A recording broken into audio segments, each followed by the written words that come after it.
Hello, party people!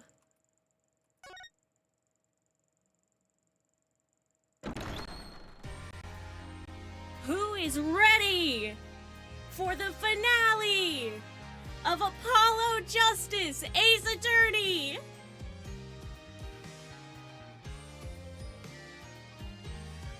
I am so fucking excited for this. Unfortunately, Beloved will not be able to attend. They are speepy. But we are gonna have a fantastic time.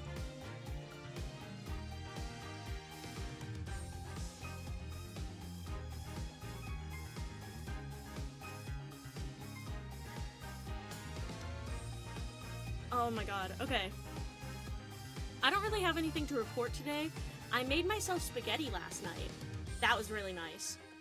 I made myself an entire box so that I can just heat it up over the next couple days. Primo.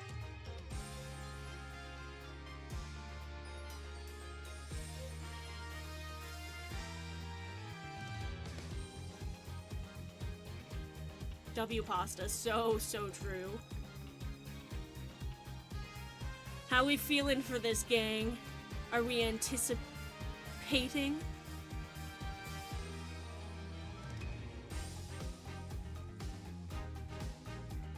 I am so stoked, so jazzed.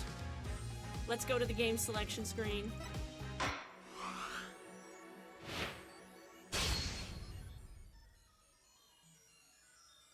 Oh, this fucking guy. Oh, we have an ad break. Oh man, I am so stoked for this. All of the fucking Ace Attorney playing that we've done, everything has led up to here.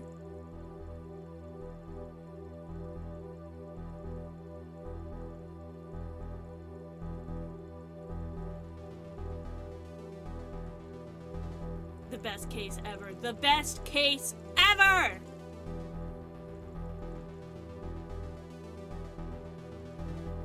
Give me a second.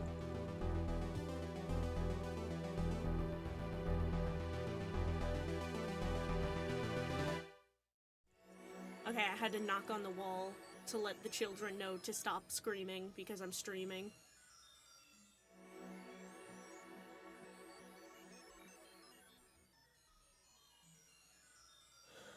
I'm so excited for this. Are we ready to get cracking, gang?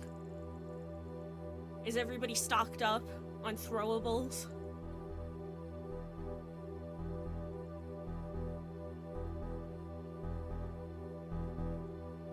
We gotta lock in, brother. For real.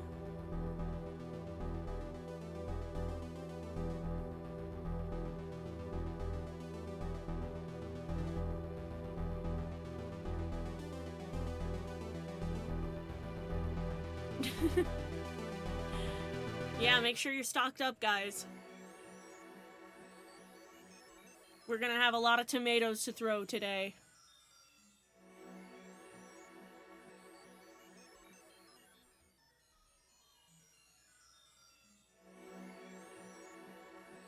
I will be redeeming some as well. I think it's so funny that this doesn't show up on the actual stream chat because right now it's just Digital Roots boo tomato, Digital Roots boo tomato, Digital Roots gunshot, Digital Roots boo tomato. How does that work when you redeem one? What you do is, the icons on the actual stream screen, one of them is viewer attack. It's like a heart that looks like a tomato. You click on the heart, and it has, a little menu that pops up, and you can go down to, oh, how do you redeem it? Yeah, I literally do have infinite points in my own channel.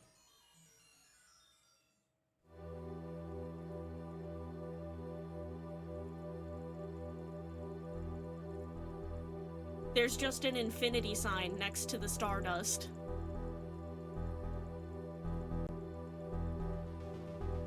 Let me stock up. Let me get some gunshots.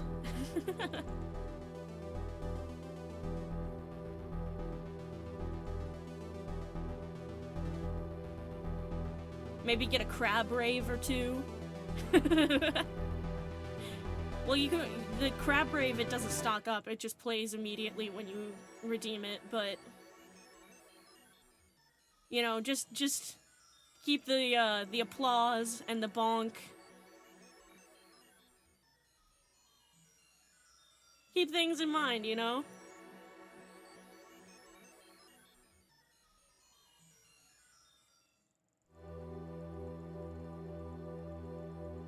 I'm just making sure that I'm stocked.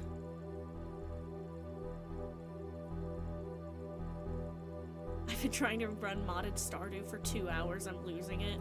I'm so sorry, Noves.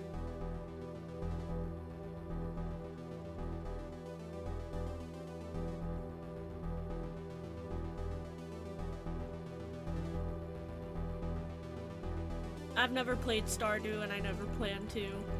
No offense to the Stardew community, I just have my own reasons. But,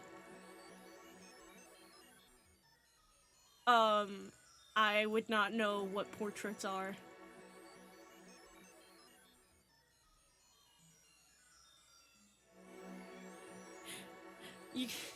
There's just, if you... Gang, if you will continually draw your attention to the bottom right corner of the screen, if you look through my arm, you will probably be able to see multiple times throughout the stream. NovaClips 3 is playing Stardew Valley. NovaClips 3 is playing Stardew Valley.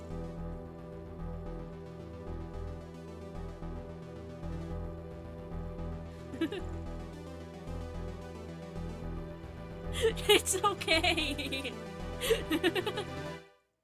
I promise it's okay. Let me just get a tomato in while I've got the time, you know?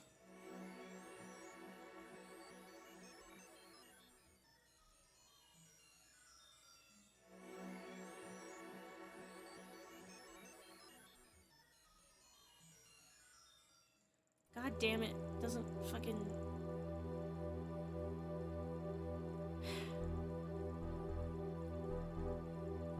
My goddamn thing doesn't want to work.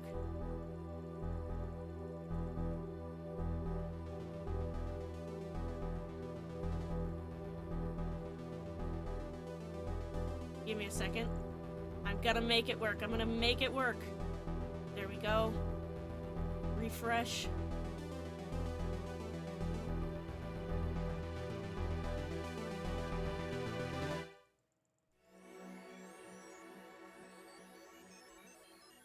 There we go. Okay.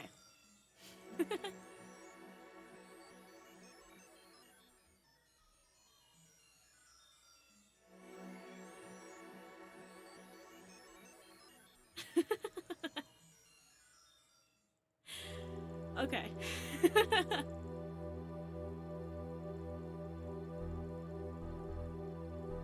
Alright, I'm gonna get started in the actual game now. Let's fucking go, guys.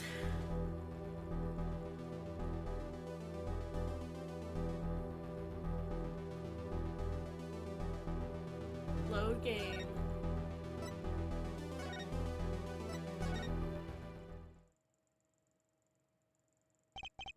I'm ready. You're ready. That trial 7 years ago was the beginning of it all. This I know beyond a doubt. The mysteries of the past work their magic on the present, but you'll soon be finding all of this out for yourself. Which of Magnifie Gramarye's disciples pulled that trigger? Where did the vanishing defendant Zach Gramarye go? What dark truth lurks behind the forged diary page? And what about the girl who was left behind?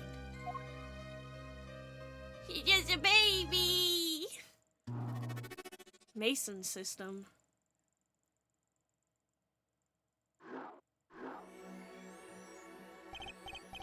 The past left us these 4 keys to unlocking the truth.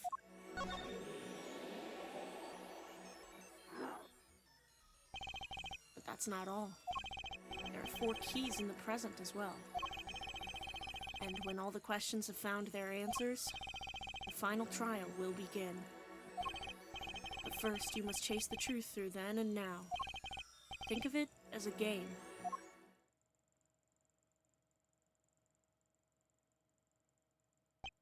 I, Phoenix Wright, will be your guide through this game. That terrible trial saw me present forged evidence. It ended half-finished when the defendant vanished. What became of me after that? As your investigation proceeds, the answer will become clear. Oh, and one more thing. There is something I must tell you. As Apollo Justice has his bracelet, so too do I have my own weapon of sorts. My Magatama. The Magatama! This was wild to me as someone... This was wild to me as someone who had only seen the first game when I watched a playthrough of Apollo Justice. I was like, what the fuck is the Magatama? Yeah, this is in-universe. Who is bro speaking to? You're gonna find out! But also, it's the jurists.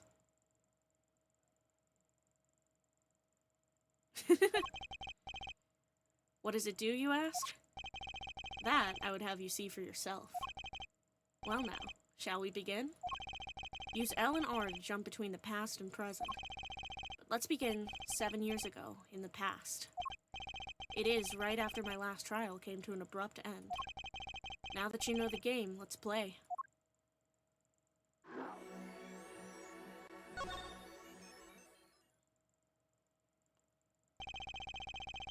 The nightmare trial was over, and the new nightmare of figuring out what had happened had just begun.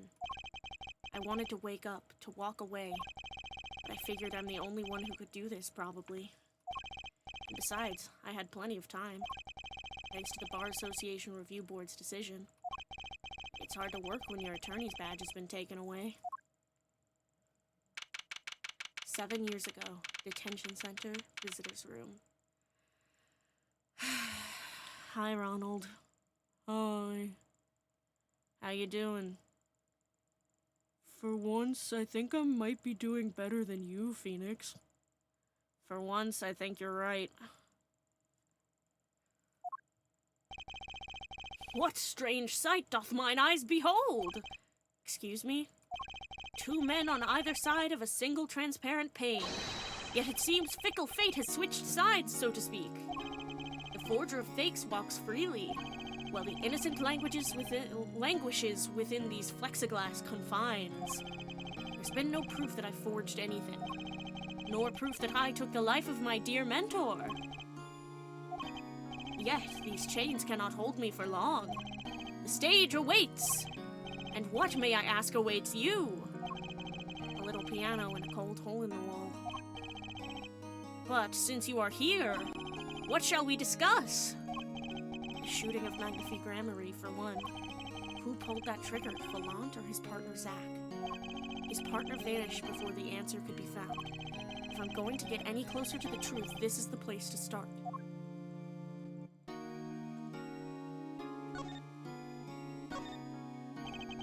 I have to hand it to my partner. He knows how to make an exit. That's talent. Yes, he made my attorney's badge disappear and he never even touched it. Glory's spotlight always leaves someone weeping in the shadows. Yet his very disappearance itself is a revelation. Revealing what? Zach Grammary killed Magnifi. It's as good as a signed confession. That's certainly been public opinion's take on it. I grow tired of my cage. And the time of my release is near. I must go and prepare. Planning on jumping back into the magic right away? As long as an audience awaits with bated breath, there will be Volant, and also... Yes? Now that my partner has disappeared, Magnafy's repertoire is mine. Volant Gramarye has a tradition to uphold. Is that true? Seen in this light, the trial was quite good to me, verdict or no. And you can't pay for that kind of publicity. The suspicion on you hasn't lifted entirely, Volant. After all, you received one of those letters too. You were just as obligated to follow Magnafy's instructions as your partner. So I was, but only Zach Gramarye followed them. Let us not speak any more of who shot what. Now that my partner has vanished, the question is moot. I'm more interested in learning something else, actually. What might that be? I want to know what Magnafy had up his sleeve.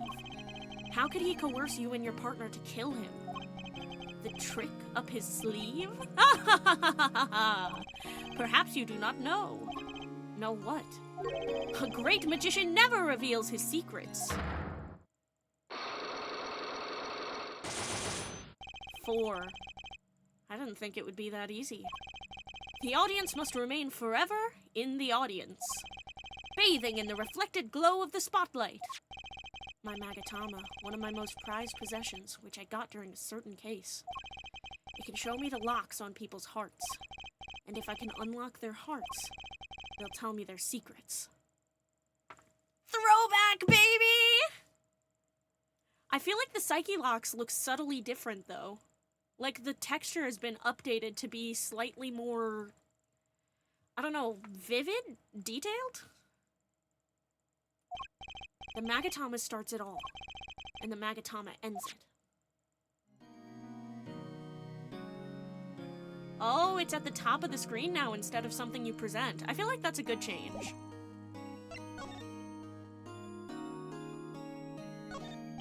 Mr. Volant, could you look at this for me, please? Yes, I accept your challenge. Well, challenge, huh? You want me to make it float, disappear, or shall I simply eat it? I didn't come here to play games, Mr. Volant, or watch you do tricks. I love how you can already tell Phoenix is, like, changed by this experience. He's barely making quips, like, at all.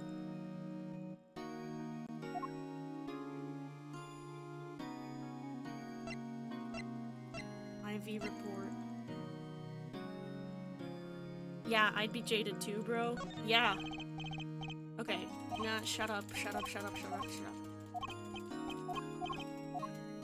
Okay.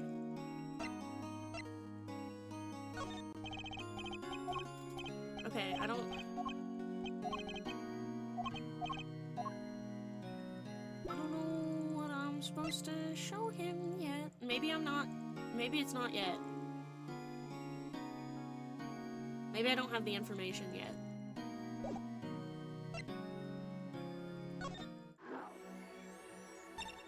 Defendant lobby number 2, I guess? 7 years ago, District Court, Defendant lobby number 2. Didn't think I'd be back here for a while. Didn't want to have to remember that day. Though I deeply regret having to declare a verdict in this way, this trial is over. Ah, Your Honor. Yes, Mr. Zack? There is one thing I wish to make clear. Today, in this courtroom, you cannot declare me guilty. What are you talking about? I am talking about this! Mr. Enigmar! The defendant's escaped! Find him, quick! Bailiff, close all exits from the building! Yeah, we know. We just, yep. On the double, he must not be allowed to escape! This game and its flashbacks. When I came here on that fateful morning, I still had my badge. But now, like an amputated limb, I can still feel it itching. God, Phoenix! Oh, man. Where do I start? I don't even have the authority to investigate. Hey, you there, sir! Ah! Vegans! Hey, you there, sir! Down on the hands! Floor on your head!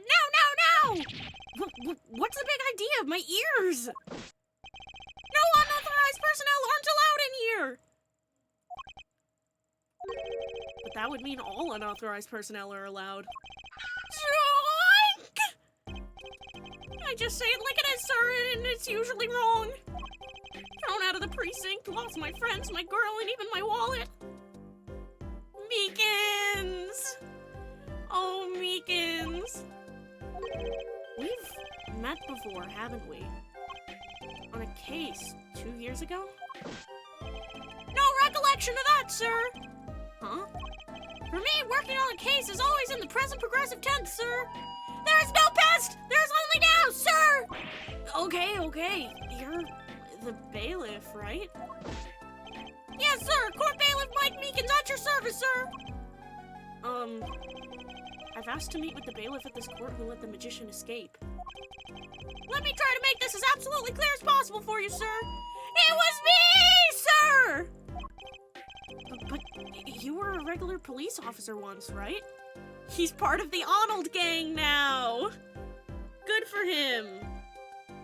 He's got, you know, friends. Kind of. Funny as fuck if, like, the Arnolds just kind of, like, don't like him. They're like, his name is Mike. He's not one of us. Sometimes bad things happen to good people, sir. Something tells me it's a long story. Let's not go there. So, you were in charge of security at the time of the vanishing? I'm dying over here! Oh, it's a hard knock life, sir! Thrown out of the precinct, lost my friends, my girl, and even my wallet. Guess I wasn't the only victim. It's wild, we don't even have our badge to show people! We can't show— Did you know that I am not an attorney? Ugh!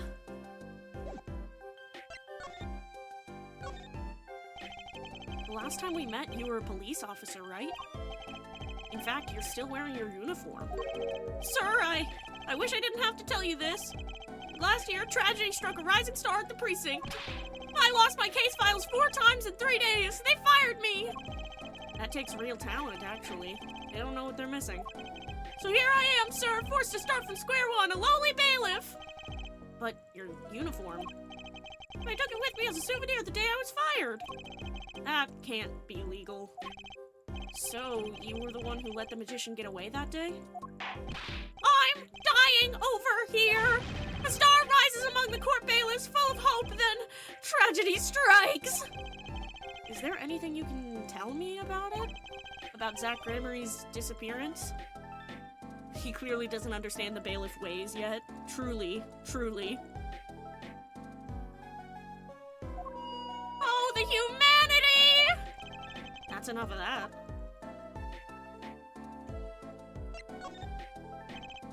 Why, yes, I'd say it was around 2 p.m. when I heard a commotion in court. I opened the door to see what might be amiss. The door slams open, slam, and some guy's face is right there in front of me. Face! So you saw someone suspicious coming your way? Yes, and I, being a bailiff of little standing, I gave chase. I chased that silk cat all the way down the hall, sir. I have a diagram of the court building here. There's courtroom number 7. That's where I was, sir. All by myself, nary a friend to call my own. Okay, and which way did Zach Gramery run after busting through the courtroom door? He went up like this and around the corner like that. So I, with no delay, ran after him with no delay. When I turned the corner, I saw that magic man run into the defendant lobby. Swiftly, I ran. Following him, I threw myself boldly into the room. Why, I remember it like it was right here. Because it was! Lobby number 2, sir! You ran into this room? I don't see any place to hide in here. Believe it or not, sir, I didn't believe it! Here, in this room, the magician gone, vanished like a puff of smoke! Except there wasn't even any smoke! He was just gone! That's impossible. Yes, that word! Oh, how many times have I said that word? Even the sound of it causes me indescribable pain. I'm dying over here! Oh, Okay, I won't say it again, promise. But you have to admit, it's difficult to vanish into thin air. Did you search the lobby? I searched. Why the pause? There was nothing here at all, sir. That's right, nothing was here, sir. How can he talk so loud and still be hiding something? So Zach was in this room when he vanished? Absolutely, sir! I saw him with my own eyes! That red silk hat, that flowing cape! He ran right in here, right inside this room! Silk hat, cape, that's Zach all right. But, sir, look at the room! There's not a single place to hide! Sir, there was nothing I could do, but nothing, sir! What about now? Have any ideas? Sir! Ideas about what? Exactly, sir, if you don't mind me asking. You've had quite a bit of time since then. Has nothing occurred to you at all? Do you have any idea what trick he might have used to disappear like that? Ah, 2 psyche locks. Psyche locks, I should have known. Let's do a little examining. We don't usually get to examine this room. I actually took a nap on that couch once when I was still practicing law. I know! We were there! Boy, was that a mistake. I never even sit on the lobby sofas now. Bro has PTSD for real. I never let my clients sit on them either. It's bad luck.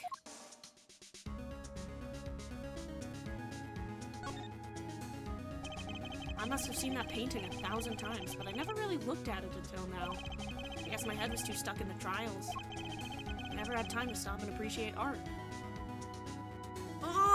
Throws up. He's an artist. He's literally an artist. He was in art school, and he had never had time to appreciate the art until he lost his badge.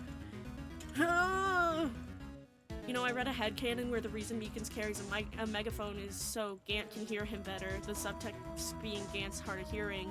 But since we see him here, I think it's an item of comfort now. Yeah, that makes sense. I have time now.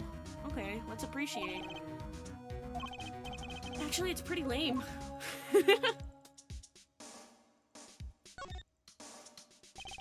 You know, I think this was the lobby I used for my very first case. This plant has seen me grow from a rookie to an ace to a has-been. I hate you, plant. Just kidding. What's the plant's name, guys? This is Barley.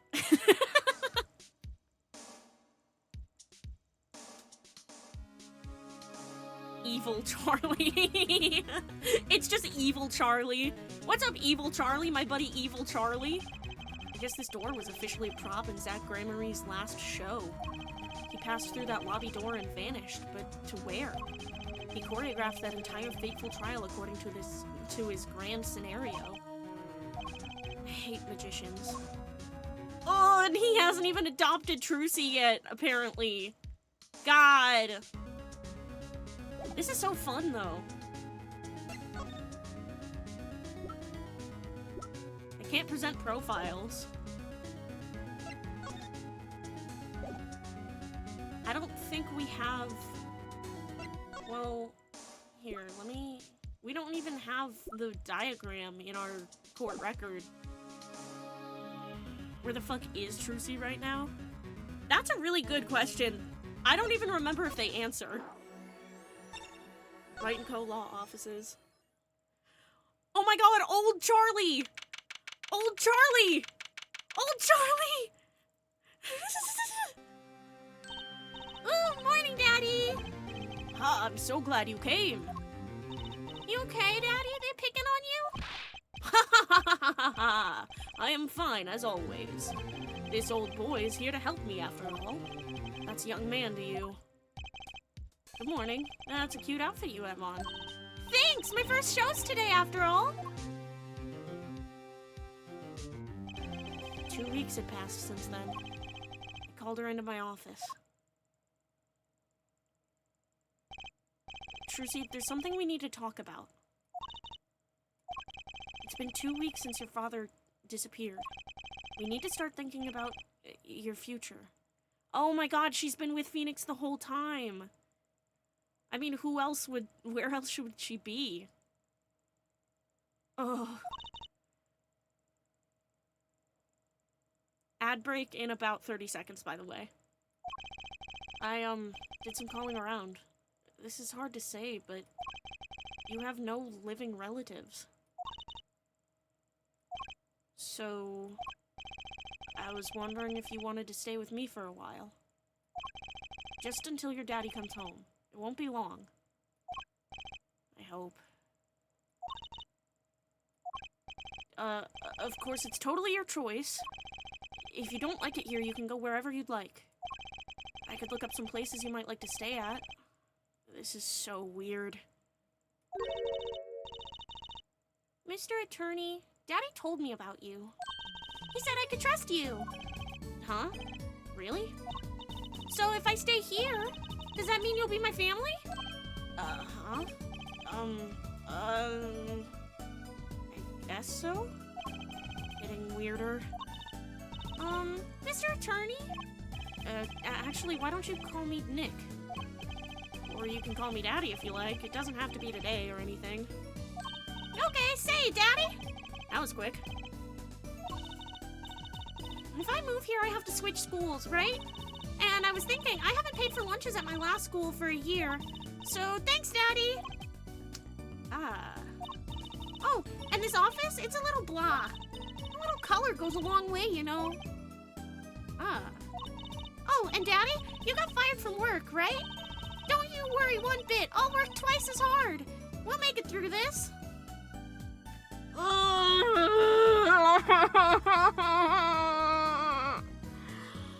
Trucy, you shouldn't be having to worry about any of this.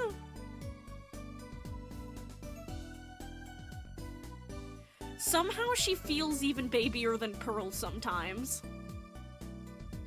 Nick offering for Trucy to stay, and she immediately latches onto him because he's the only one she has now. Yup! Yeah! Mm-hmm. And she's like...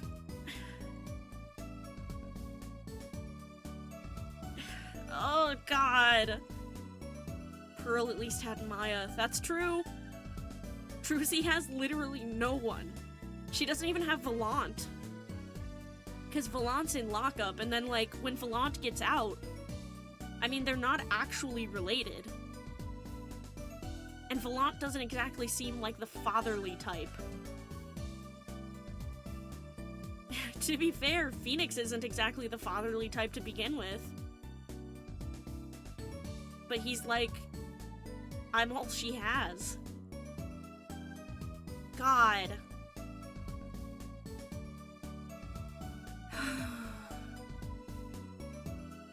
The fact that she immediately is like, I'm gonna be the breadwinner! What about that woman in the troupe? We'll find out about her. Magnify had some kind of blackmail on them after all. Don't you worry one bit, I'll work twice as hard, we'll make it through this! Trucy, how old are you? Oh, I'm 8. But don't let appearances deceive you. I'm a young professional. Stick with me and you'll do just fine, Daddy. Thanks. Why does it feel like she's already in charge? Let's examine. Charlie! My mentor's favorite plant, Charlie. I guess watering Charlie's my only real job now. Wait, I have a child now! I can't feed Trucy like this! She probably needs more than the occasional watering too, I'm guessing. The way that he's immediately steps into fatherhood. God, an old movie poster hangs on the wall. I finally found out the title after not knowing for the longest time. I actually rented the movie the other day, cried my eyes out. Just thinking about it makes me tear up. Wait, it's just allergies, really?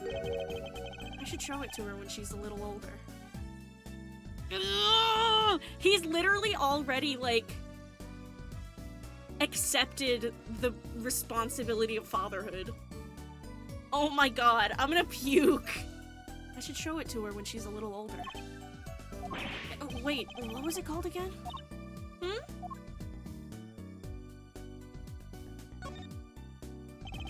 can still see that hotel from the window here. Every time I look out, I think back on those old cases. I wonder if the view looks different now that I'm not wearing my old badge. I really dig the far-out view, Daddy. Thanks. She must have learned a lot of words from her parents.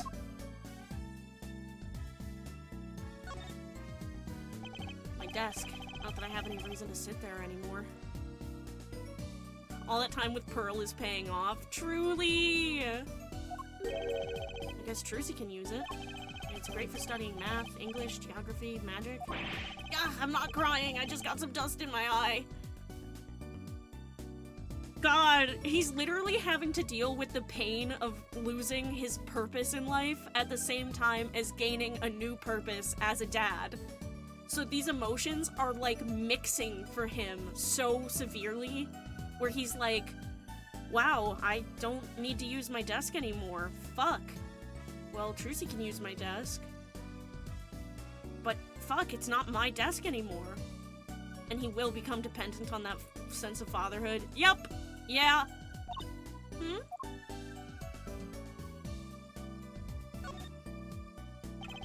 Quite the collection of law books. My mentor bought all of them. I used to be too busy to read them. Now that I have the time to read them, there's no need. I can't just sell them. Maybe Trucy will want to read them someday? Nah. God! What if I fucking puked? Oh my god.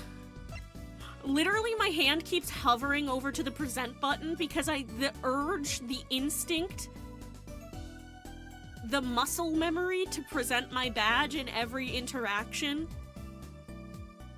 is just so strong. And then it's like, I press on the present button and we don't have our fucking badge. So, Daddy, you got fired from being a lawyer, right? You could at least kind of look aside or something when you say that. It's actually kind of hard for me, for Daddy. Oh, I'm sorry, Daddy. Wait, is that foolish pride? My other daddy always used to talk about that. Actually, that's pretty accurate. So, here's my idea. We'll make a new office. Law just seems so stiff, doesn't it? And no one will be my friend at school that way. Well, that won't do, I guess. I just don't know much about anything other than law. God, his one purpose in life! Fuck, dude! God! Or even much about law, if you were to ask some people. Maybe the problem is calling it an office. We should run an agency instead. You mean, like a talent agency? Ken's job is law, and he's very good at law, depending on who you ask. Forgive me for asking, but doesn't that require talent? You've got me, don't ya? I'm a professional. A professional? Yup. After all, I am directly descended from the famous Zach Grammary. Directly descended? He's your father. Oh, and now I'm directly descended from the famous Phoenix Wright, too. I think an 8-year-old just massaged my ego.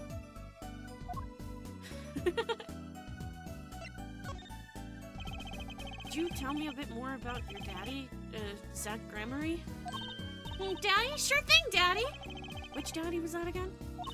Daddy's so amazing! The biggest star of Troop Grammary, and they're big! The Grammarys. They were on television a lot. Haven't seen them on much recently, come to think of it. Big magic happens when you put Zach and Volant Grammary together, you know. Once, they made a giant waterfall right there on the stage!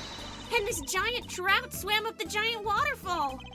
Let me guess, there was a giant fisherman waiting for him at the top? I wish I could have seen more of Daddy's magic. Ugh, I shouldn't have brought it up so soon. I wonder what'll happen to me with Daddy and Mommy both gone. Mommy? Yeah, what about Mommy? I haven't heard anything about Trucy's mother. But I have my magic, and a great daddy even if he is unemployed.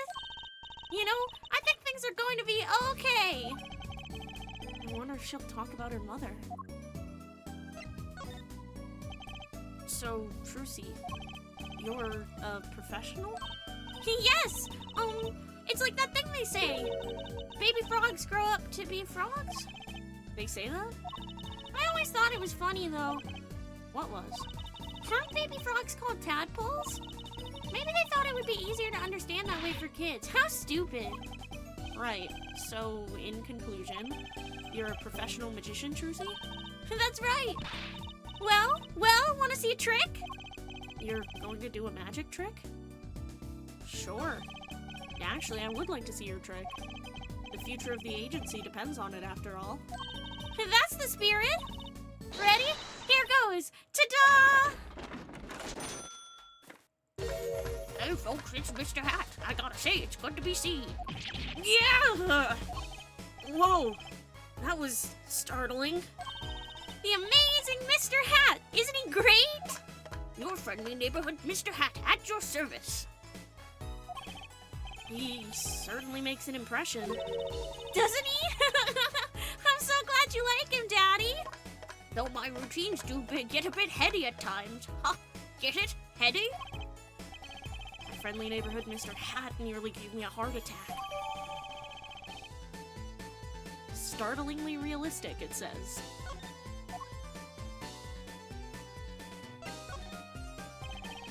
Could you tell me about your mommy, if it's okay? Mommy was so pretty. She was like an angel up on stage. On stage? You mean with your daddy? Yep! She was always there with Zach and Volant smiling. But then she went away.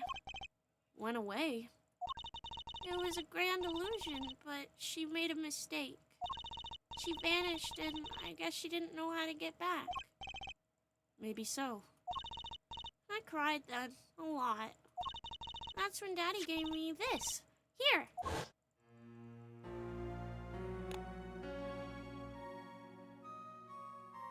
That's her mom.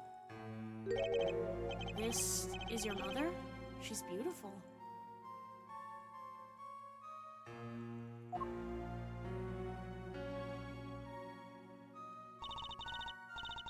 Her name's Thalassa Grammary.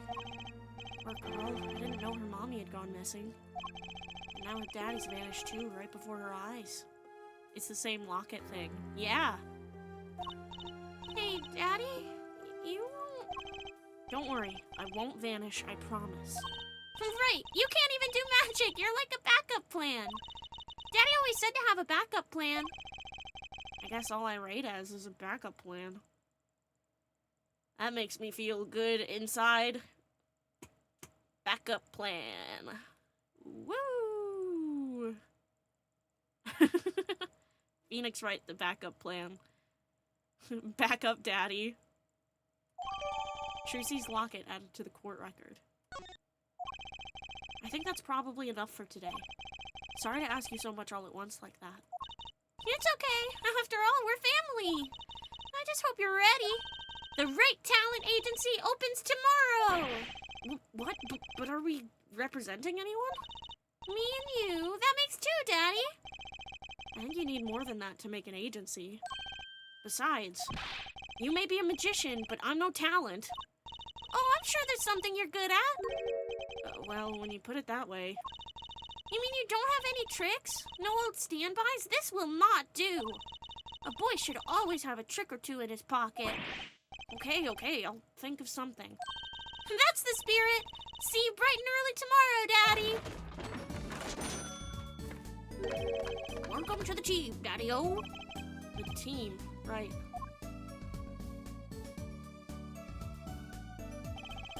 Sometimes when magicians vanish, they leave something behind. That's how Trucy became Trucy Wright, my daughter. To be honest, I was pretty lost those first few days. Thinking back on it, it was a pretty dark time in my life. But Trucy, happy, smiling Trucy, she was my light.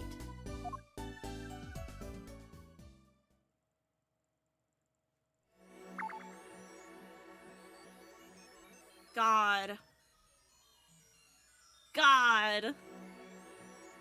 Happy, smiling Trucy was his light. Yeah, we don't really know what kind of art he was doing. Yeah, we finished one. Let's go to Drew's studio, I guess. 7 years ago, Drew's studio.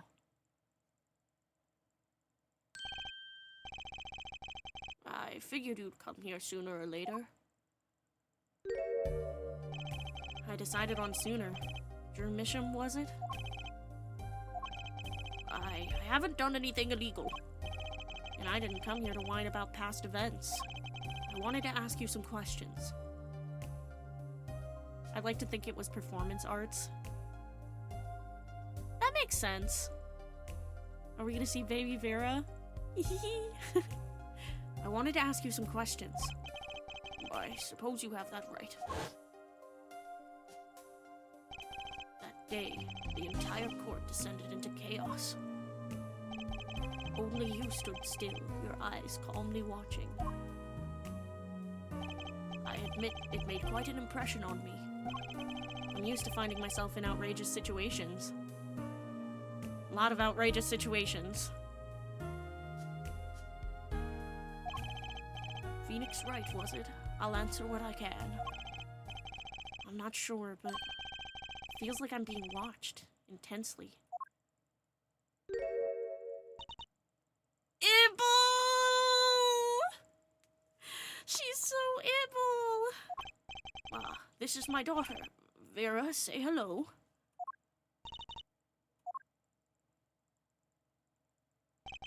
She's gone.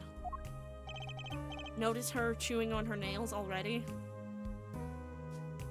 Shall we begin then? The studio looks a lot shittier.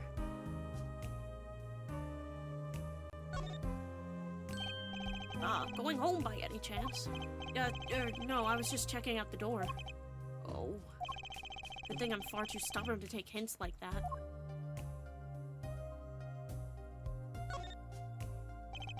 What's this painting here? That's one of mine. It's an illustration for a book. It's not on sale yet, of course, but I thought it might be good business. As a father, I'd like to be able to put food on my daughter's table. Not a feeling I know anything about. At least not yet.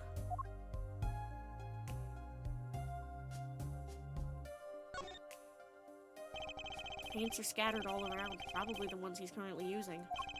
There's something very artistic about a messy room. Not that this is anything compared to my office. I guess that would make my office a masterpiece.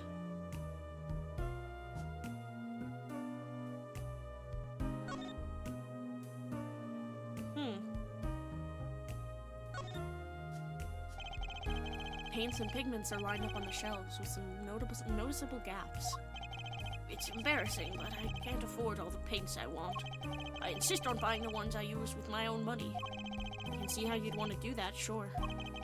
Perhaps you've heard that you can make any color, as long as you have these as the 3 primary colors? Well, it's a lie. Poor guy.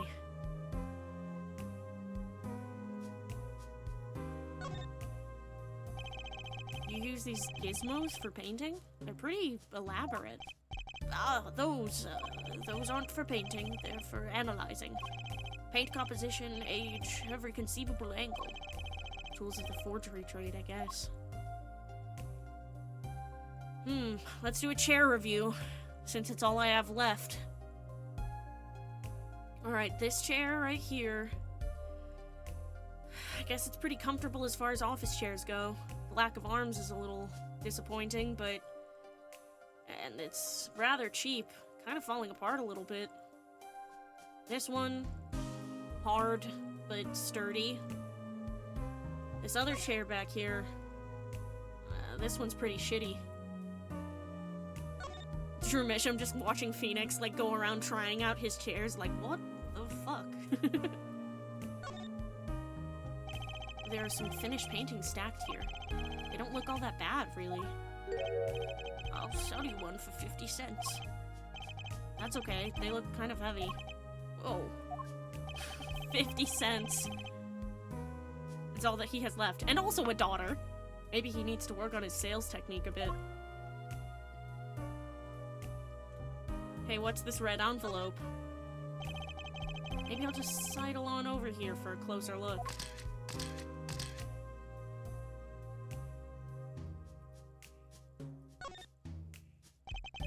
This is you and Vera?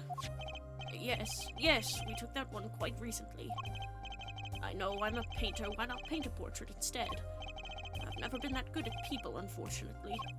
Ah, right. Shouldn't you practice? That's a pretty bottle. Ah, don't touch that, please. I'll get in trouble. It belongs to Vera, you see. She always puts it somewhere she can see it. She looks at it often. There's the light pink fluid. There's a light pink fluid inside. Nail polish, I'm guessing.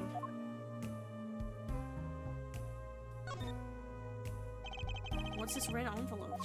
Ah, don't touch that! That's, it's quite important.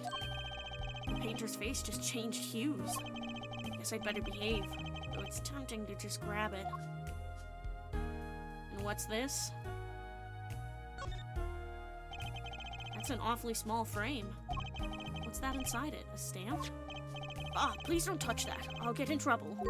And that stamp belongs to Vera, you see. She always puts it somewhere she can see it. That's Zack and Volant, the Grammarys, isn't it? The post office issued that commemorative stamp last year, when the Grammarys were at the height of their popularity. Not anymore. Now that one of them has vanished off the face of the earth. That's Trucy's mom. Vera went to see one of their shows when she was quite small. She's been a dedicated fan ever since. She watched them every time they came on TV until the end. I see. That stamp's quite hard to come by, I hear. I still wonder how she got her hands on it. Commemorative stamp added to the court record.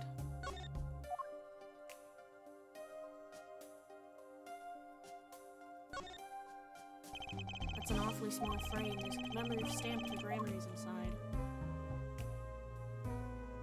Anything else to look at? No, I think we've examined everything. Time to talk to him, I guess.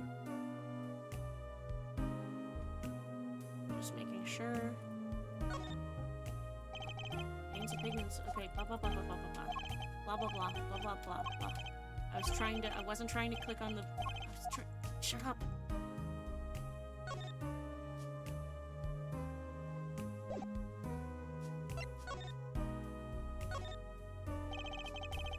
Judging from this place, you're a painter?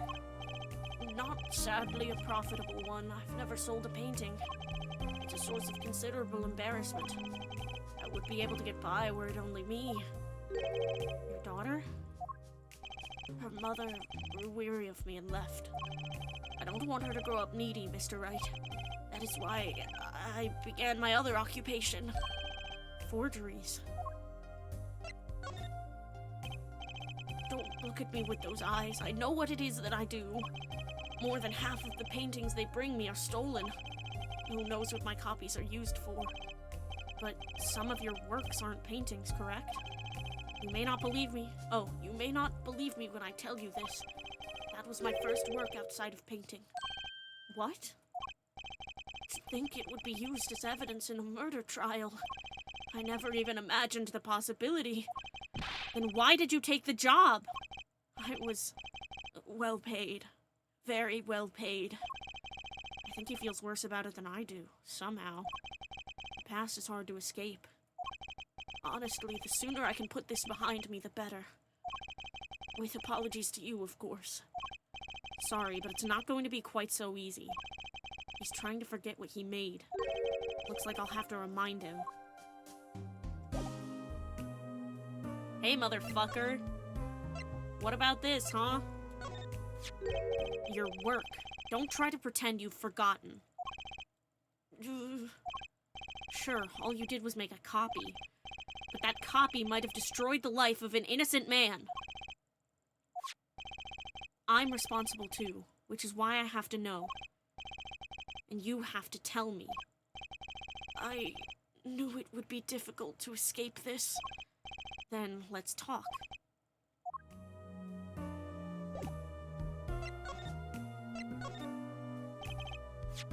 Well then, ready to tell me about this work you did? It was unlike anything I had attempted before. I guess it would be a little different from paintings. That is not what I mean. In all my previous work, it sufficed to create a copy. This wasn't a copy? The client gave me two things that day. The first was a sample page as reference. The second, a printed document I can only surmise was written by my client. So you used the real writing as a reference to reproduce what the client wrote? Yes. As I said, it was my first job of that nature. So, who was your client? As I said in court, I do not know. Really? Even for such a suspicious request? If it was me, I'd want to know as much as I could about the requester. I never met them, not personally, Two psyche locks. Ugh, a psyche lock, of course. Seems like you're still hiding something. Something about this work.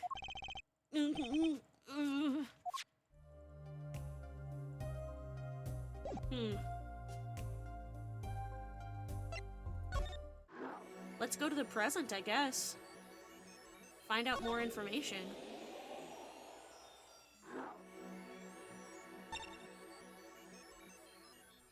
Oh no, I guess I can't. Huh. Interesting. I compared the locks and yeah, the psyche locks are remastered. Yeah, that makes sense. Let's try to talk to Meekins and see what we can do about his... Let's see what we can do here.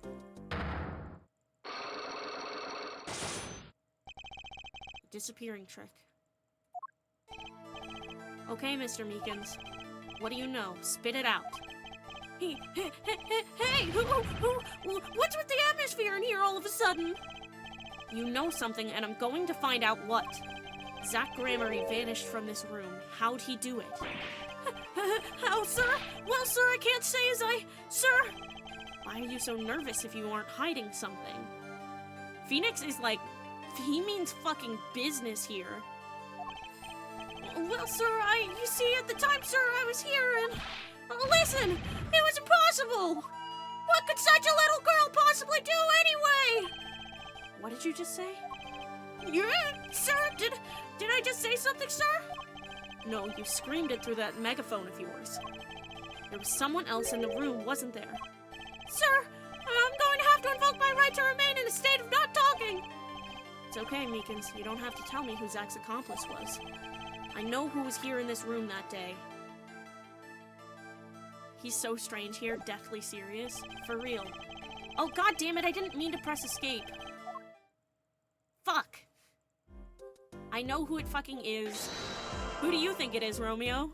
Who do you think his accomplice was? Well, we get through this.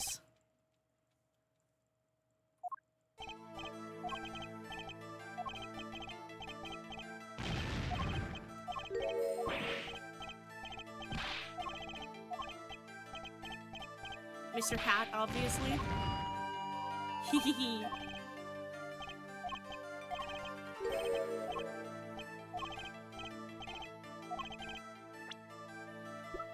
Well, Mr. Hat isn't in our thing, so I guess we gotta present Trucy.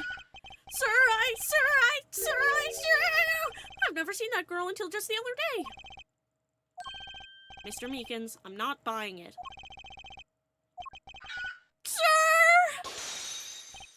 Sir, that day, she was here in the room, sir. But he wasn't! You mean you chased her into this room, not him? Sir, in my days as a police officer, literally days, I learned a thing or two. Okay, just one thing, but it was how not to mistake a girl for a 7-foot-tall magician. 7 feet? Zach isn't that tall, is he? You have a point. I find it hard to imagine that anyone would mistake a little girl for Zach Gramarye. But you saw something, and therein lies the trick. I think you know what it was, Mr. Meekins. Tell me, does this trick look familiar? Take that!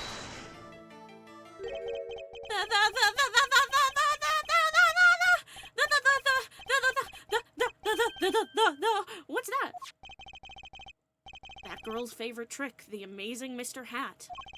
She uses it in her show down at the Wonder Bar.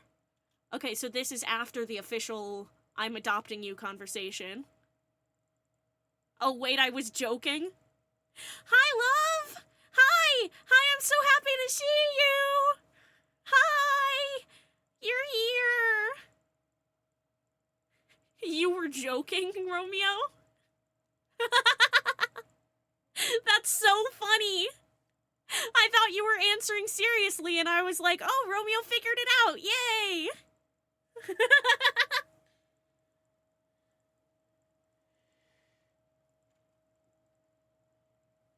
Hi, beloved! How was your nap? I love you so much!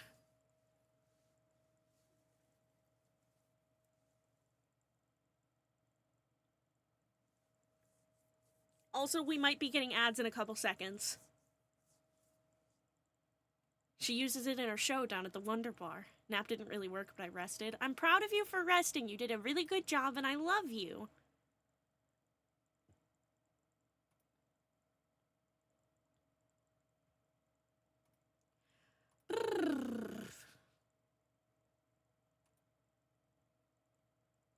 Okay.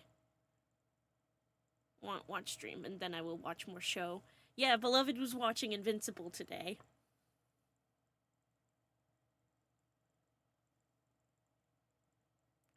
We've been forced to find another way to do modern Stardew Valley. Oh no! R.I.P. No more portrait mod? What does the portrait mod even do?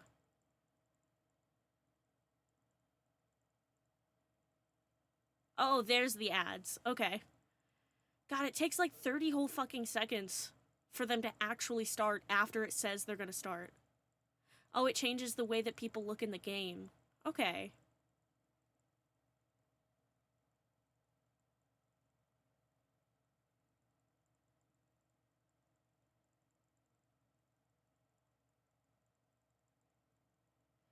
That makes sense.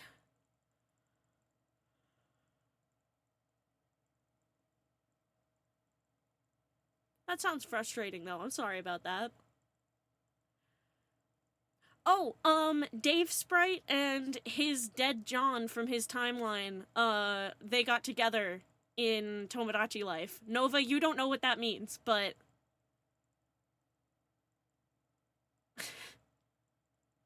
they got together in Tomodachi Life, yay! Oh my god, I was so nervous, though, because Dead John was like, I want to confess to Dave Sprite, and, like, Dave Sprite's arrow pointing to him only said friend. It didn't even say good friends or best friends or anything. It just said friend. And, like, I was so nervous. And so I was like, no, don't confess, it's too soon. And he was like, no, I can't wait any longer. And I was like, no, this is gonna be heartbreaking. But no, it worked out. Dave Sprite was ready. Dead John was like, I need to confess to him. And Dave Sprite was like, I missed you.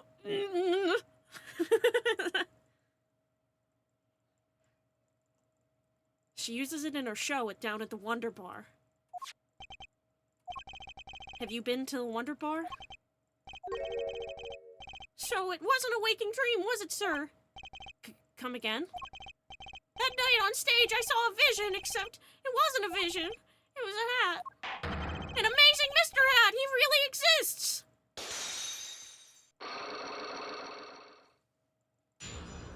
Unlock successful. I remember it clearly, though the details are a little vague. I love you, Meekins. The shit you say makes no sense. I adore. Zach Gramery exited the courtroom. I gave chase and cornered him in the corner room, sir. Zach Gramery, don't even think you can escape Meekins! Down on your hands, floor on your head! Hello? Something the matter, mister? No, that is, sir, I'm currently chasing a suspect, sir.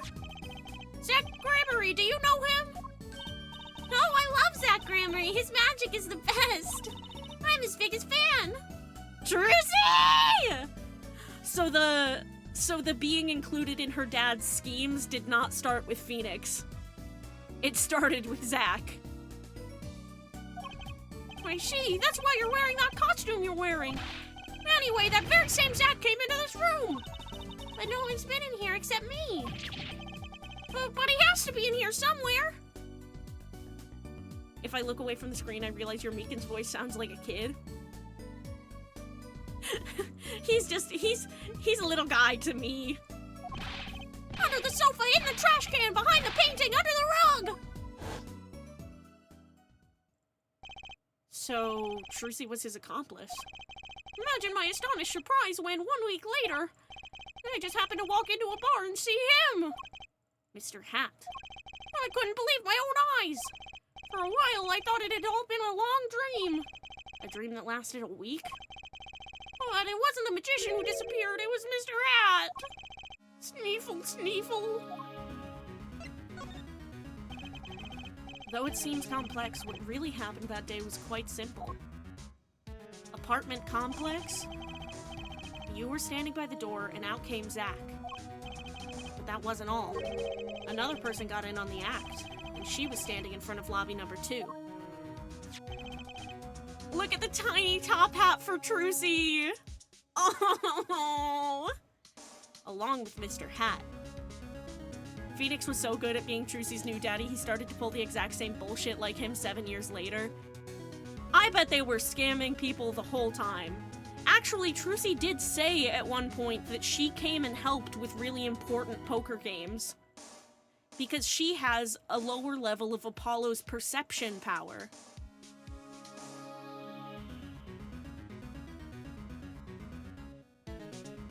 She has the same sort of power to perceive. People's tics, people's habits, and when they're lying or nervous about something.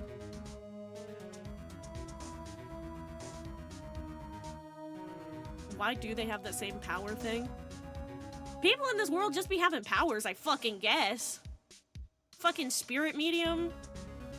Bullshit, all of that. Along with Mr. Hat. Oh, and that's the beauty of it, isn't it? So, while you are standing in shock and amazement, the magician rounds the corner, and most likely runs through the closest door, into lobby number 1.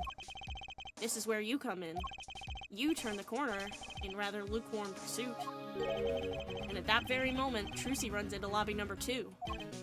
Then all she has to do is tuck away the amazing Mr. Hat. Sir, I only lost sight of him for the briefest of moments. Then I saw that cape, Zach Gregory's red cape, fluttering like a cape. Astounding, sir! All my days of posing queries and making inquiries and chasing quarries wasted. It was as if I could see them melting away like an ice cream cone left by the side of the road to die! Or the scattered remains of a messily eaten chocolate parfait! Such sweet sorrows. I'm sorry. I had no idea how much you'd suffered on account of this case. It's an honor, sir! I've apologized to people many, many times, sometimes more than once. But this is the first time anyone's ever apologized to me! Actually, about that girl, I'm sort of her guardian now. Is that so? Sir! You should know that I harbor no ill feelings whatsoever in my harbor! Okay. This is really sweet of him, actually. He's like, yeah, my life got ruined, but it's not that tiny little baby's fault. I let the defendant escape, that's the stone-cold truth. Just another step on my way from singing the blues to wearing the blues. Someday, sir, I'll be standing side by side with the great detective Guamshu! Mr. Meekins, this is a free ticket to the show at the Wonder Bar. If you want. It's an honor, sir! This is really sweet! You think he and Maggie were friends? Definitely. Absolutely, without a doubt in my mind. Sir, I can't count the number of things I've had taken from me, sir. But no one's ever given me anything for free! This is really sweet, actually. Phoenix is just like, wow. A guy who's almost as down on his luck as I am. Fuck, I might as well give him a free ticket to Trucy's show. Right! I'll see you in court next time then, sir! I look forward to it. That's a really sweet interaction, actually! Oh, man! All eyes were on Zach Gramarye that day in court, until his mysterious disappearance. Now part of the mystery's been revealed, but the magician remained out of sight. It would be 7 years before I met him again.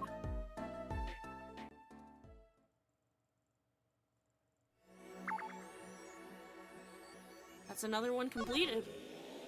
And we unlocked something in the present! At the Borscht Bowl Club. Let's go. Present day, Borscht Bowl Club. Ah!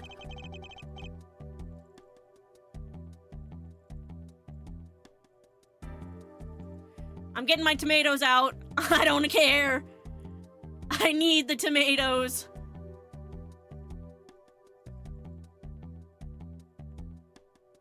Get 'em, boys!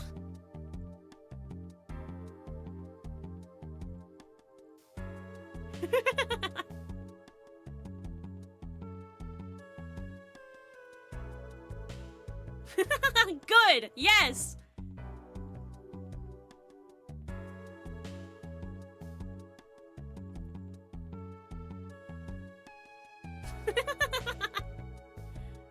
Darts in the face. Yes, yes, yes, yes, yes.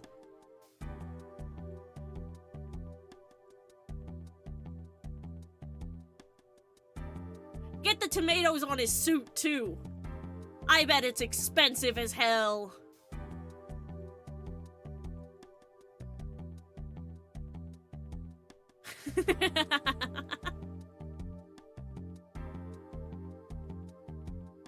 The moment we see Kristoff in one of these. Funny as fuck that you sent that immediately before he popped up. Yeah, get the coffee on the white undershirt. Yeah!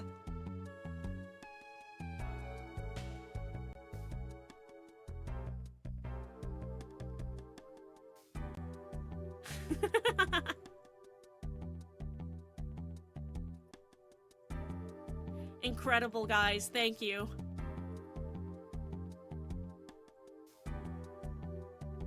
Okay. Are we satisfied? For now?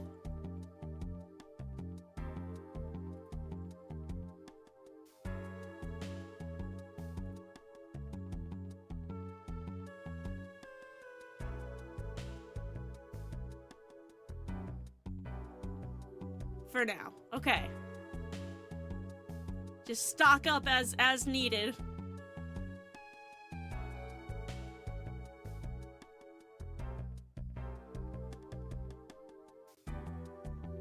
How far delayed is my stream right now, bro? Jesus Christ. Maybe it's just my internet, but damn.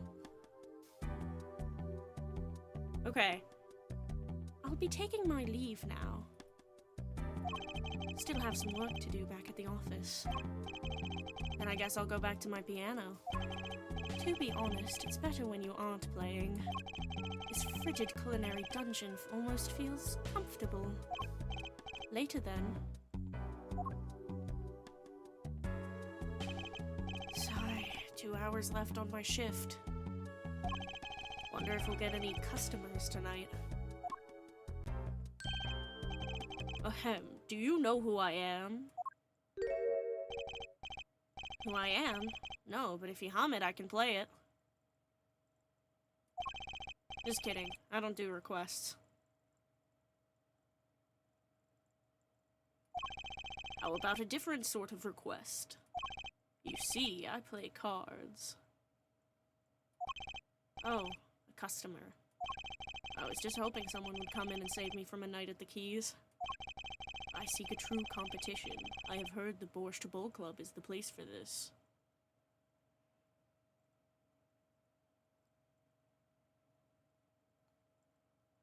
His hair looks so sharp he could kill a guy with it like an ice pick. Who, Kristoff? Kristoff or Shoddy Smith here? Now I see the rumor is true. And this is a friend of yours? Oh my god, he was there?! Oh my fucking god. Ah, don't mind me, I'm just your friendly neighborhood newsman. He will not be playing tonight. When his business is finished, I shall send him home. This competition will be between us, no others. The Right Talent Agency represents 2 artists. And I'm number 2. I play piano. Well, sort of. It's actually just a front for my real talent, which is playing poker. Don't ask me how I got started. I don't remember. But I'm good. Real good. It didn't take long for the rumors to get around. Go to the Borscht Bowl Club if you want a real game. That guy's never lost. People don't come to hear me tickle the ivory. They come to watch me play cards.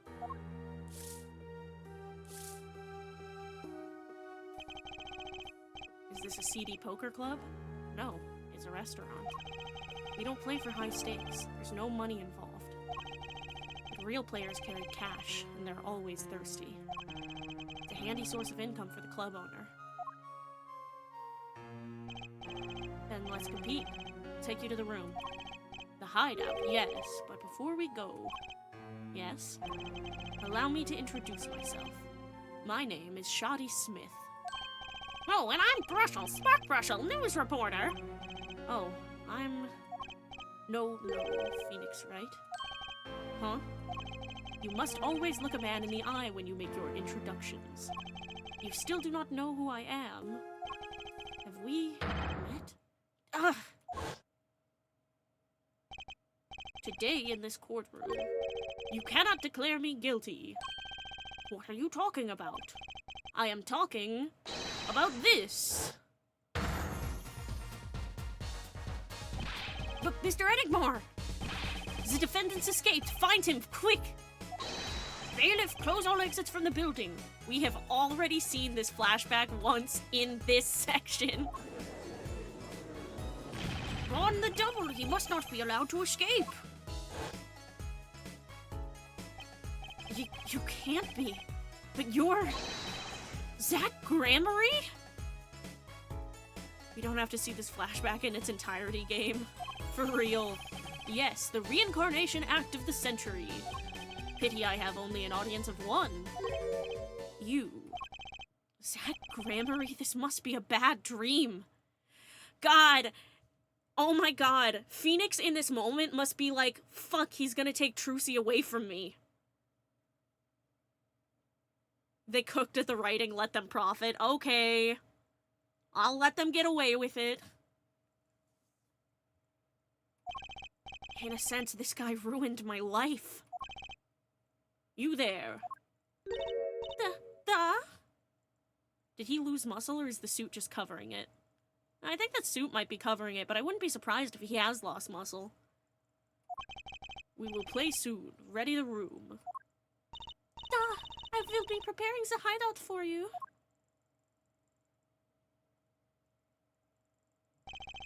Are you really him? The Zach Gramarye? Now I am Shoddy Smith. Remember this. How many years has it been now? 6? In exactly 3 days from now, it will be 7. 6, 7!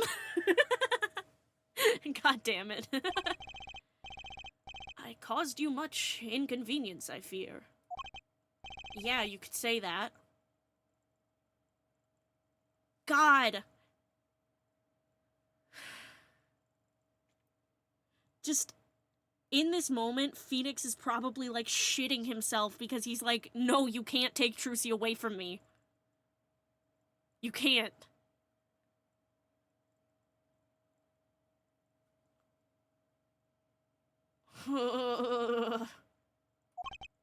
Is she well? Trucy, I mean. Wait, did Apollo's first trial take place exactly 7 years from Nick's last trial? I think so.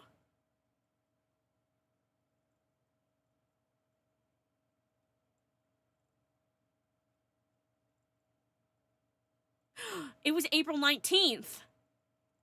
Nick's last trial was April 19th. Apollo's first trial is April 20th. Holy shit.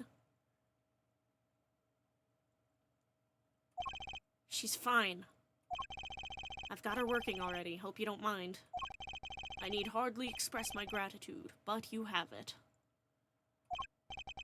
This is why I have come. That, and to settle a matter of cards. By which you mean poker? Those eyes, he's serious. I despise losing above all else. And so I have decided that I will win tonight, no matter what it takes. I know this guy's type, and they're dangerous. Everything's about the competition, all else is secondary. The implications here, the implications that Phoenix has had to deal with dangerous guys for 7 years. He's had to deal with dangerous guys putting way too much in their pride and getting angry when they lose. I mean, if we remember, Shoddy Smith got so angry that the cheating scheme didn't work that he bashed Olga Orly over the head with a bottle. Yeah, also Nick can afford food and shelter for him and Trucy. So it's like, Phoenix is like, I know this guy's type and they're dangerous. This implies that he has been dealing with guys like that for years. Perhaps we should take this time to talk before we play. I know you have much to ask me. And you. Fuck off. I'm examining shit. This is grape juice. Is it refreshing? I usually drink too much and it ends up making me thirsty. Phoenix Wright, you piece of shit alcoholic. Oh, Mr. Wright. There is something inside that bottle. Huh? It's my business card. You aren't surprised at all. Perhaps you don't like magic. I sure felt surprised. Maybe I had my poker face on. Alcohol, by the way, makes you dehydrated to shit. Phoenix Wright, you piece of shit alcoholic. But, like, kinda understandable here. Not gonna lie. Do we kind of understand now why he's a piece of shit alcoholic?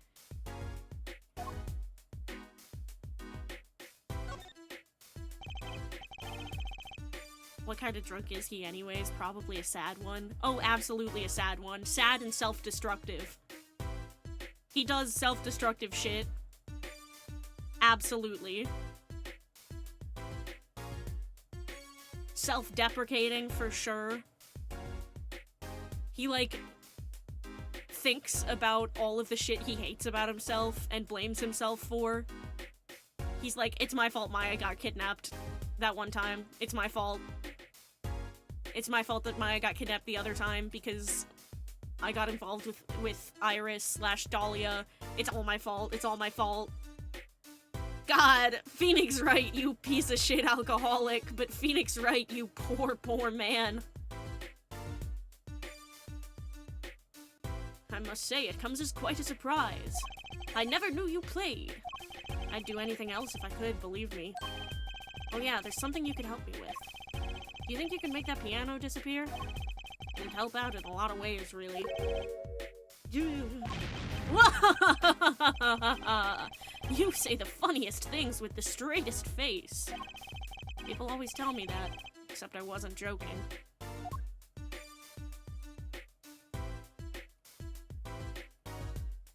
Any of this? Hello! How are you doing?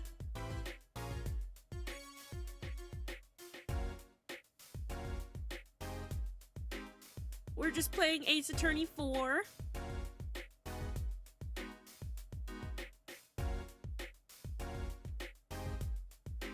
We're actually finishing up the game today, so major spoilers. Big warning there. One of the restaurant tables. This one's the closest to the piano. It's coming over from Rennie's stream, just gotta just lurk for now. No problemo. That was a weird way to say problemo. Jesus. I'm off my game today. I gotta get my head in the game.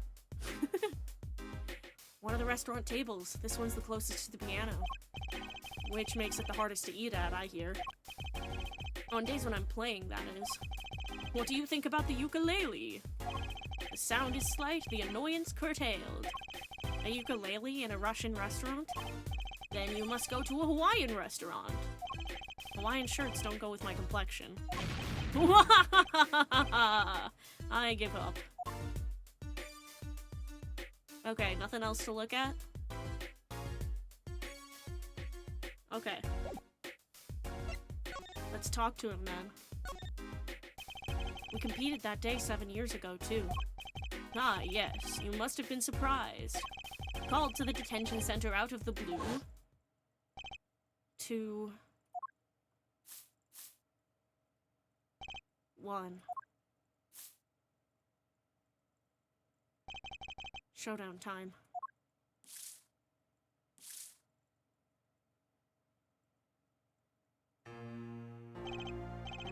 I lost. It's only a game of poker. A game I've played for a long time and only lost twice. Who was the first? The man I killed, of course.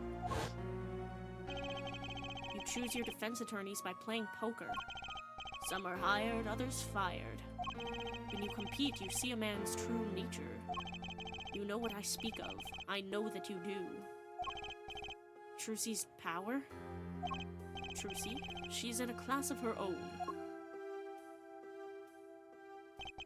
For 7 years, I've played poker here at the Borscht Bowl Club. And I've never lost once. I'm good, but not that good.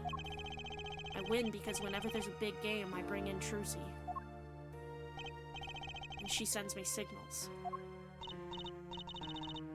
Daddy's got a good hand. You might have a chance if you act quick. Better call him soon.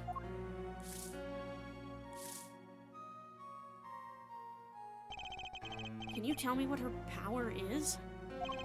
The cheater! Yeah, only vaguely ethically dubious.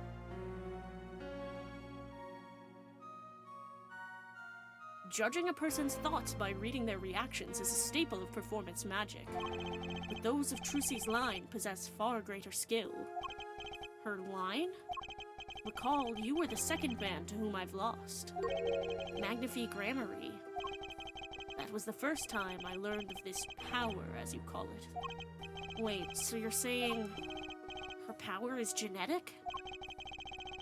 It's just in the Gramarye blood or something? Blood. 3 psyche locks. I am sorry, but it is not something told lightly to outsiders. And it is nothing you need to know at this time. It's some kind of Gramarye secret then. Fine.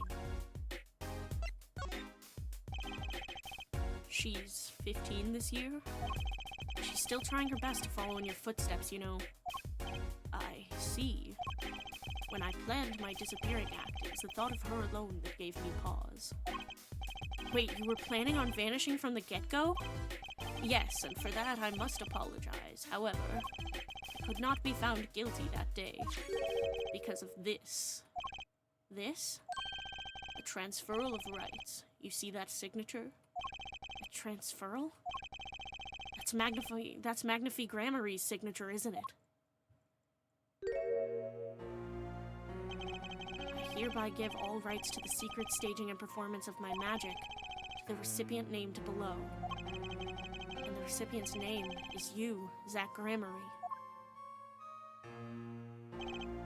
Yes, it is I. Wait, this page looks torn. You recall the diary, yes? First, take a close look at this diary. Note that a page has clearly been ripped out. As it just so happens, I have here what I believe to be the missing page.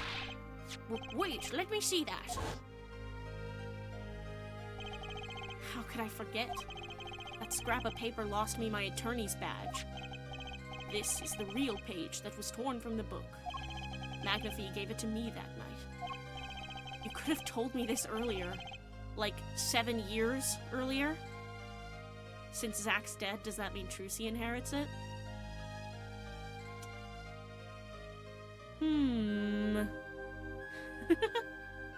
Oh, ads starting in about however many seconds it's actually gonna take for the ads to actually start. Because they never start right away when it actually says that there's gonna be ads. This fucking guy, this guy! Yeah, this fucking guy! Because even...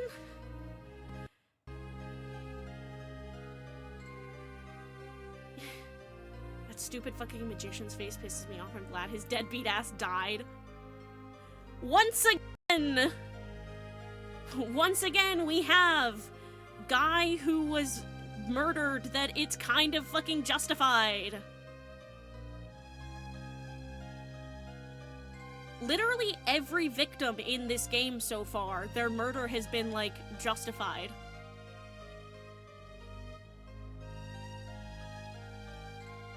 Well, except for Romain Latouche, but again, he was a cop.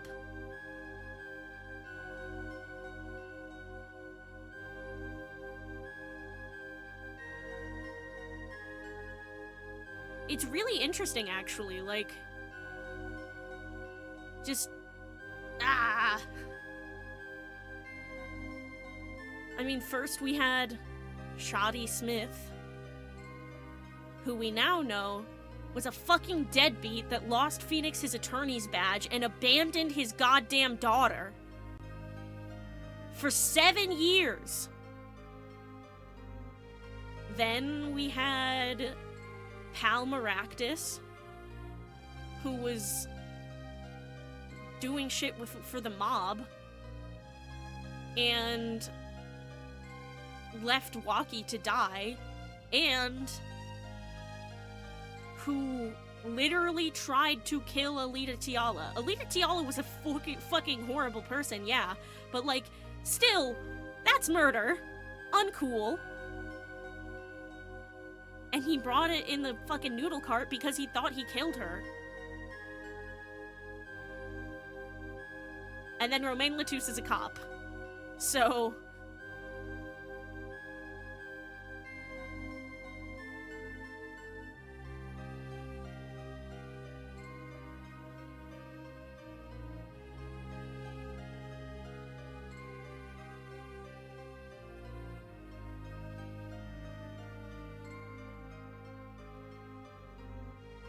Andrew Misham used his daughter to make forgeries which inadvertently ruined Nick's life. Yeah, he used his daughter to make forgeries. He literally did child labor.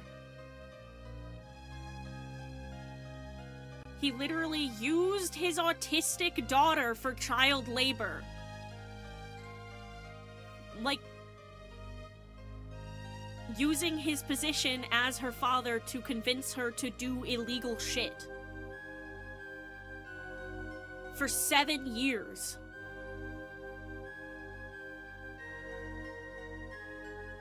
You could have told me this earlier. Like 7 years earlier. Once again, I must apologize. It was all I could do to prepare for my escape from that courtroom. The greatest of Magnafee Grammary's illusions are true art. As such, they are well protected by this document. Only its bearer may perform his illusions on stage. Sounds like a pretty important thing to have if you're his disciple. As the rightful heir to his art, I too wanted a rightful heir. Rightful? I'm sure you know who I chose as my successor. Your daughter. That is why I have risked all to come here tonight. Brushel. Sir! Yeah, here you go! What's this? A letter passing the rights I have inherited to Trucy. I would have you sign here as a witness. But I'm not a lawyer anymore. And you need a public notary besides. Yeah, I may not look it, but I'm a certified notary. You are? By day, I wear a notary's glasses and hunt for news. Also, by day, I wear a reporter's glasses and notarize. When I take off the glasses, I can't see very well. Okay, that's kind of funny. Your signature, please. This is the first reason I have come here tonight. Transfer of rights added to the court record. Ah, I finally figured it out. Now I know why you've come out of hiding only now. It's been 7 years, you said? Precisely. There's a law that covers your situation. After 7 years, missing persons are considered to be legally deceased. So if someone was to vanish from the face of the earth 7 years ago, they would lose all rights as a living person after 7 years from that day. Not to mention all of their possessions. Exactly, which is why I am here. I risk showing my face in public for the sake of this document. Before my 7 years are up. You might say I am securing my daughter's inheritance. But do you really need this document? Wouldn't Trucy inherit your estate automatically? Not in this case, I am afraid. In this case, yes, I received the performance rights from Magnifi Gramarye. However, this was done in secret without witnesses. Before Magnifi died, 2 potential successors to his repertoire were named. Myself, Zach Gramarye, and Volant Gramarye. Not Trucy. I see, so you do need this document. I have known Brushel since before I vanished. He is a man I trust. I don't fucking trust him! Now, only 3 know of my rebirth. I took the liberty of looking into Trucy's background, and found you had no other close kin. It is as you say. Okay. I was kind of hoping he'd say something about the mother at this point. I know everyone else, but Trucy's mother is a mystery. Can I show him the locket?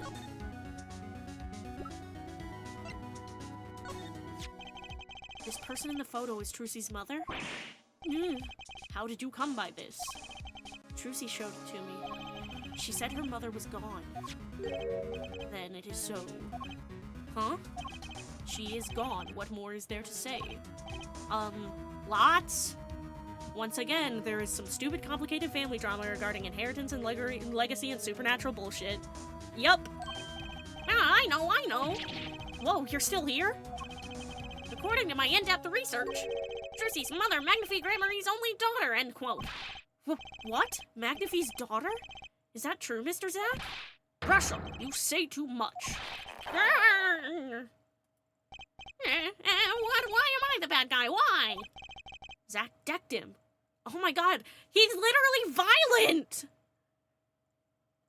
Brushel, you say too much. Punch. Jesus Christ. That's so fucked up. Zach decked him. In any case, Mr. Wright, this discussion is over. Thalassa Gramarye, she's the most mysterious of the whole lot. I need to gather me some more evidence clearly. Well, the prelude may have been longer than the main attraction. Shall we begin our game? My final competition.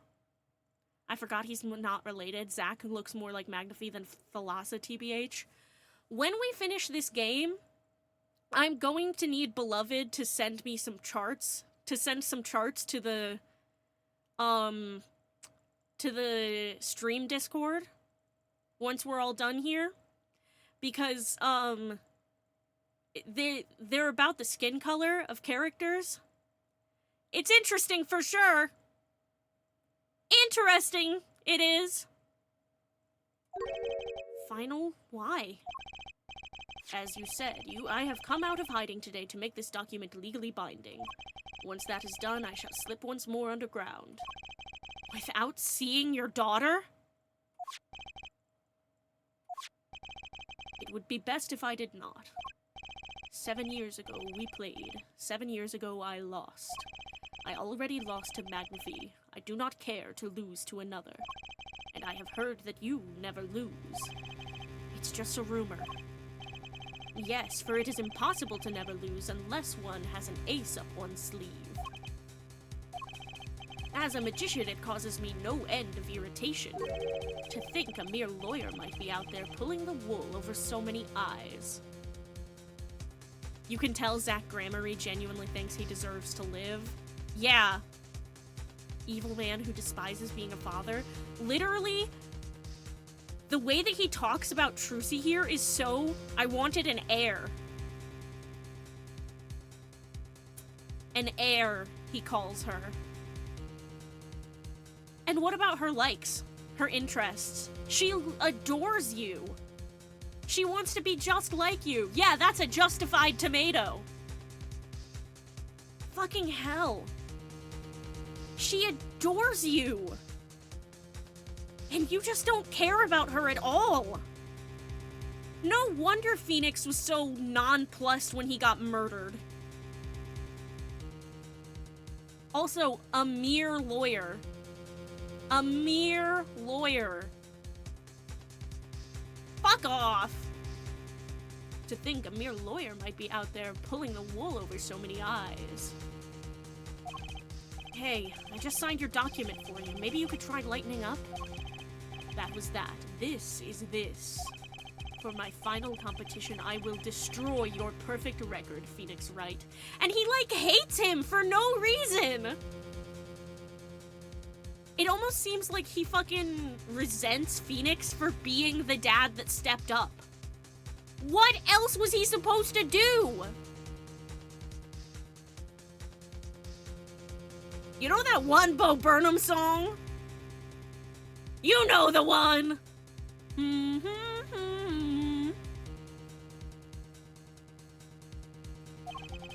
This will be my final performance. You are warned. This guy is beyond serious. So much for a fun evening of cards. Brushel, you may leave. Ah, but it's your last game. I mean, what a scoop. Punch and I punch, but still it is not enough. He's so scary. What the fuck? Why is he so fucking threatening? At least Trucy takes more after her mom. And her real dad, Phoenix. I just remembered a future prior engagement. Toodles, gentlemen. Oh, and nice meeting you, piano man. Then let us begin. Dealer. You will be witness to our competition. It is honor for me. Why haven't I seen her around here before? Ah, that reminds me. I saw a familiar face as I entered this restaurant. He did not seem to notice me, however. Gavin, I believe was his name. You know him? After a fashion. Listen, Phoenix Wright. One can learn much from a true competition. Remember this. The Gramarye power. I was close to understanding it, but I needed more. And I knew where to get it. Trucy's mother. I'd need to meet that reporter again, that was clear. And one other thing. From the moment my final competition with Zach began that night. He's mistaken Kristoff for Clavier? Or is he? A name was running through my head. The name of a man now in prison. A name Zach Gramarye knew. But how and why?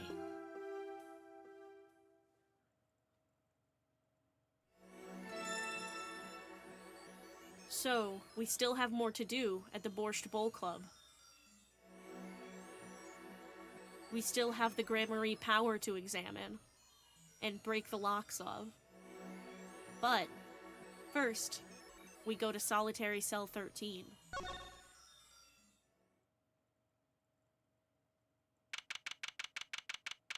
Present day, Central Prison, Solitary Cell 13. And of course he plays the fucking violin. Is that a real bird? How did they okay, hold on. Question. How did they fit the bookcase in here? That's a fucking prison cell? You wanna guess whose cell it is?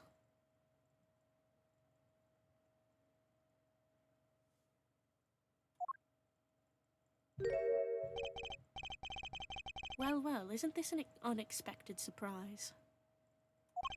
What errand brings you down to my cramped confines? Get him, boy!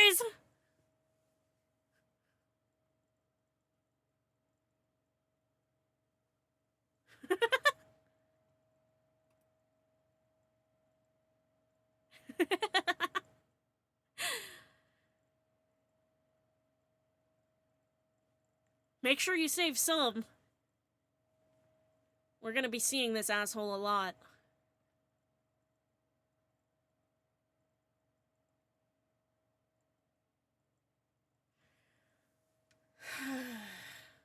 What errand brings you down to my cramped confines? Gavin.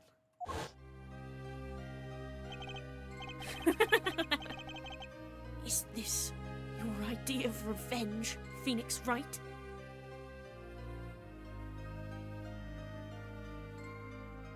Okay, I think it's gonna flash to Phoenix, so...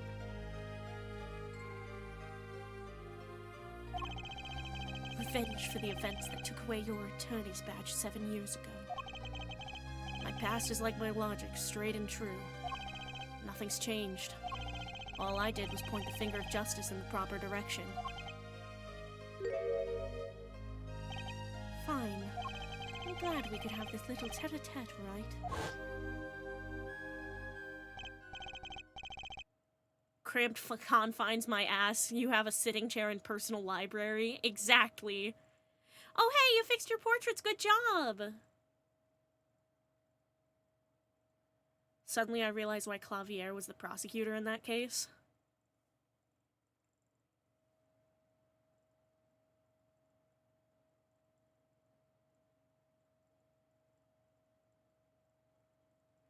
You look well, Phoenix Wright. You too, Gavin. I'd show you my attorney's badge if I had one! Let's do a little examining, shall we? Nice roses. You taking care of this one here? Yes, she's surprisingly delicate, you know. Requires careful tending, but she is my best friend, as they say. Best? Come on now, I'm starting to feel bad for you. Oh? Of course. She's known to bite if handled roughly. What is this flirting? This is the real evil Charlie? Yeah, true. Of course, she's known to bite if handled roughly. Your rose bites? I was speaking of the photo next to the rose. My retriever, Vongol. Cute, but feisty. Every dog has its thorn.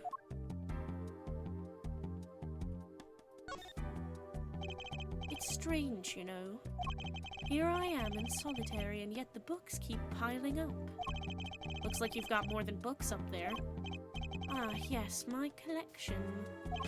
I have a few friends on the prison staff. They show me a little kindness. That dog probably pampered as fuck. That or abused as fuck, or both.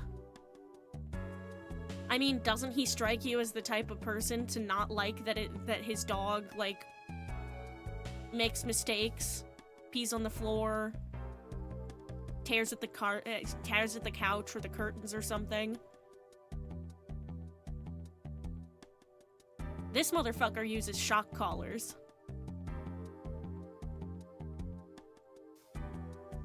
They let him wear his $10,000 suit in prison? Apparently. I have a few friends on the prison staff. They show me a little kindness. Just a little. Chair review! That's some chair. Just looking at it makes me want to take a seat. You'd probably have to add a whole digit to the price of one of my office chairs. In here, a comfortable chair is the most valuable thing in the world. You'd have to add 2 digits to the price of the standard prison issue chair for this. Those prison chairs don't look so bad either. Maybe I should redecorate. Interesting.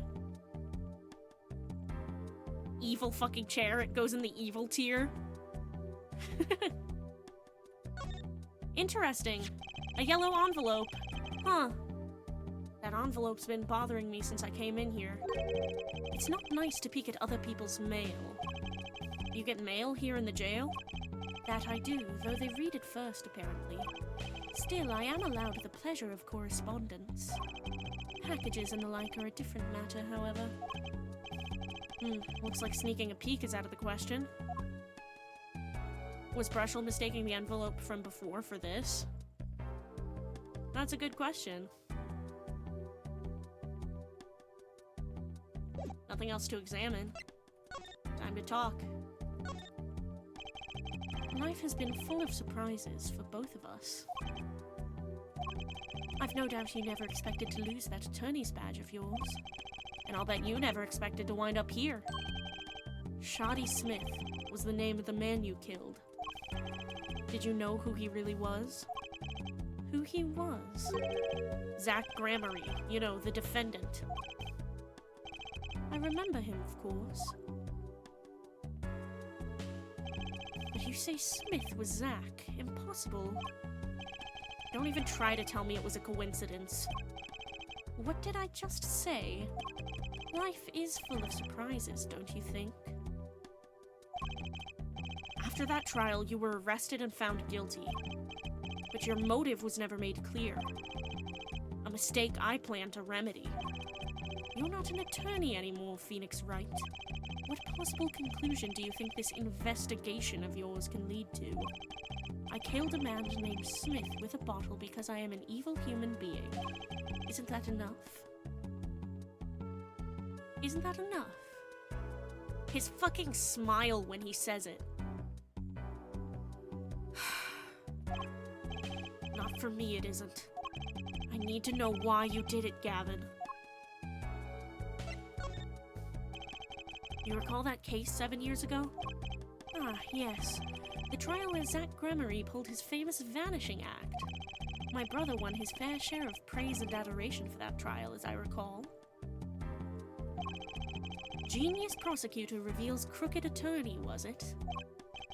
That was when I met you, wasn't it? Was it now? The Bar Association Review Board voted unanimously for the strictest punishment. Unanimous save for one dissenting opinion. It was my brother who was responsible for putting you in that position, after all. For 7 years, we've been friends. And yet, I still don't understand you. But right, your friendship toward me was never pure. You suspected me then, as you still do now, don't you? Honestly, right now, I'm not sure what I think. He killed a whole guy and he's smiling. Yup. Friends. Yeah.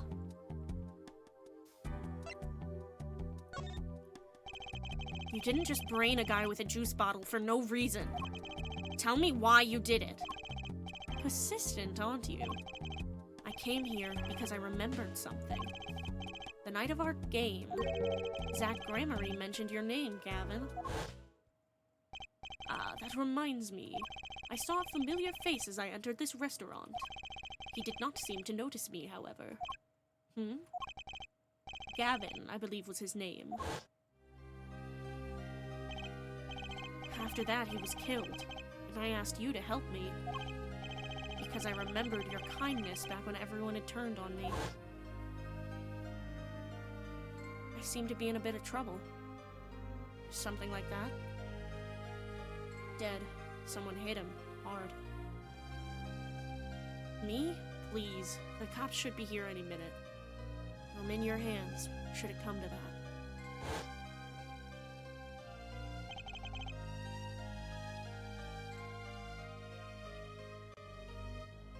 I have to know. Why did you kill Shoddy Smith? No, Zach Gramarye!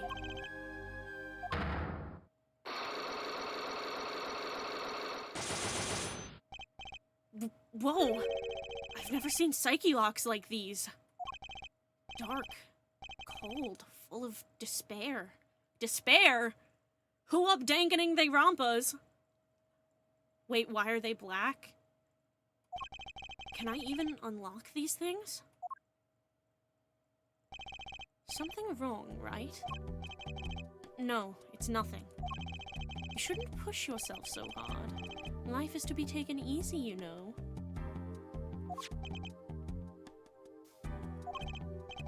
He's doing his nails.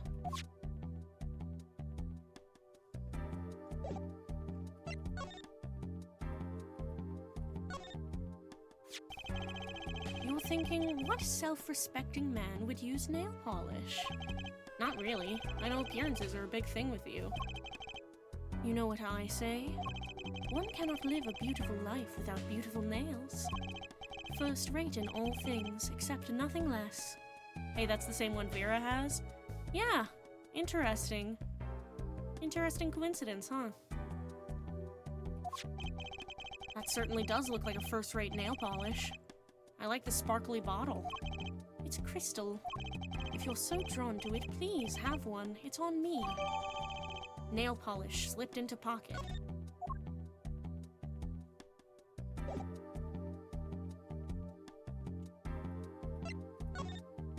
Can I present the nail polish to him?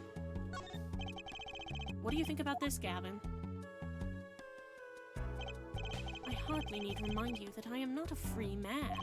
I care little about the outside world, save advances in chair technology. No information forthcoming there, I guess. I don't think we're gonna get anything out of him.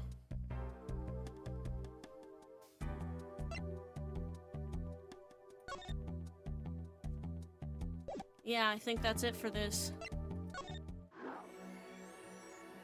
Wait, has Kristoff been the real chair reviewer this whole time? Whoa!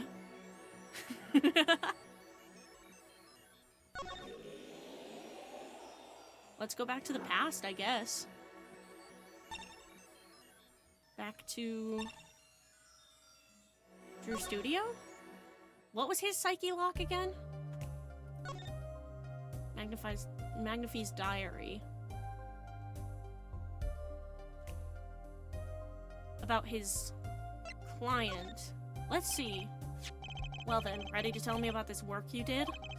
It was unlike anything I had attempted before. I guess it would be a little different from paintings. That is not what I mean.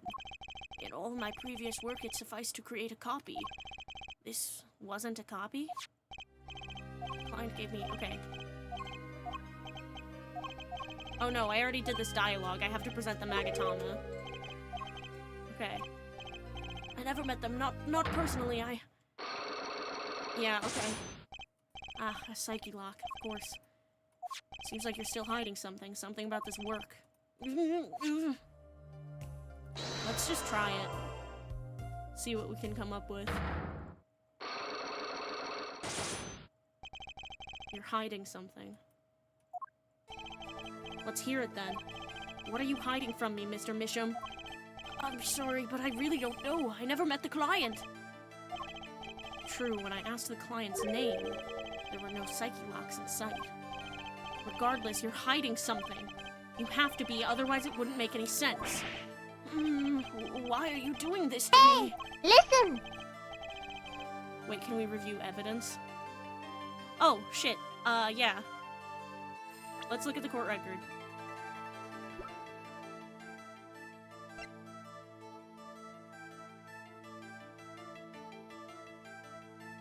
Wow, the hey listen sound effect is pretty fucking useful actually, isn't it?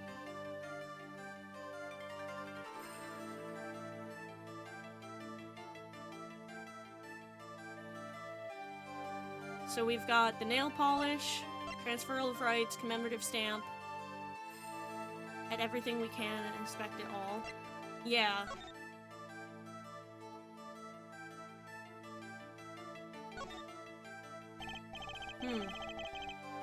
Ariadone. I've heard of that brand. And this must be the brand symbol. It's supposed to be some kind of flower. Wait, no, maybe it's a hand? Wait, no, on second thought, is that an eagle? I thought it was a bird. Who makes these things up anyway?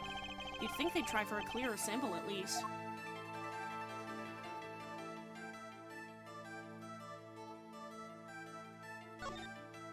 No clues here? Okay. In 3D!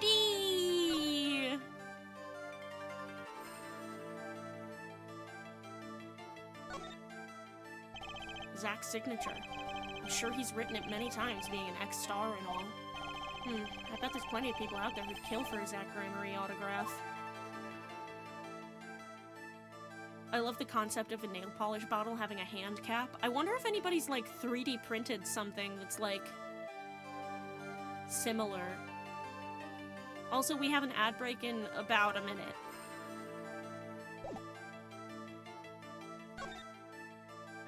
Anything to look at here? Okay, well, it's not letting me fucking move the cursor.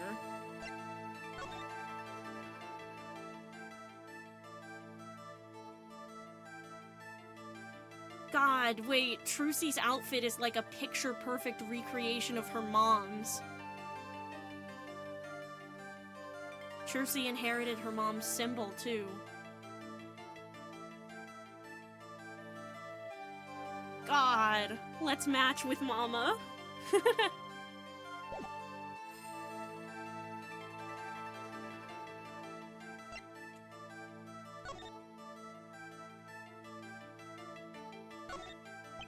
No clues here.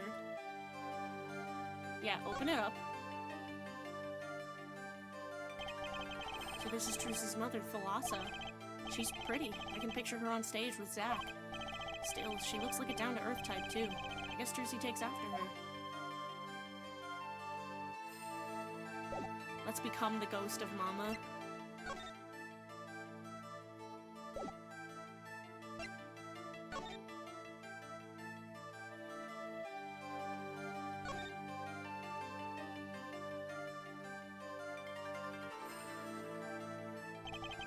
The ripped-out page. Now I see that everything has been a setup.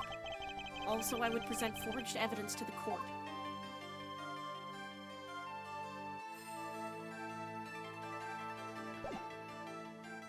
White woman moment.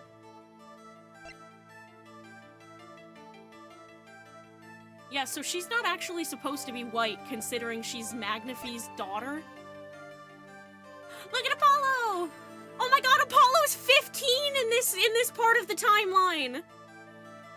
Apollo's 15, so Kristoff is 10 years older than Apollo. Oh my god! Look at his profile! My god, he's 15 during this part.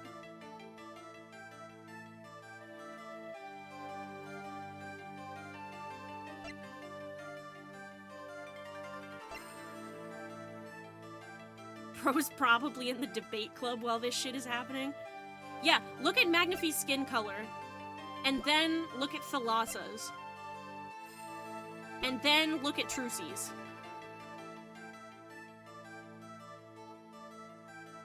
Look at Zach's and Thalassa's. And then look at Trucy. I love colorism! Colorism's so yummy, so good!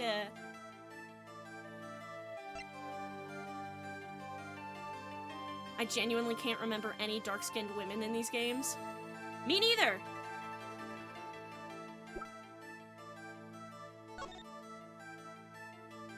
Let's look at this thing. If you look closely, you can see how the pistol's made to bend here. It's a one-shot only model, and I guess this bend is where you load it. So this is the famous Gramarye golden gun. They say kids used to love pretending they had one of these. I wonder if they pretended to miss their targets, too. Okay.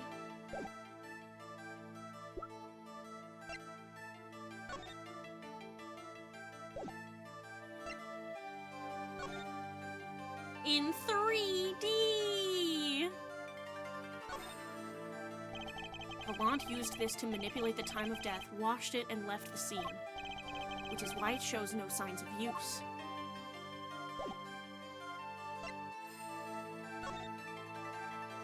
Malignant tumor in liver has progressed to final stage with no hope of recovery. Patient has 3 months to live. Patient has chronic diabetes, requires regular insulin.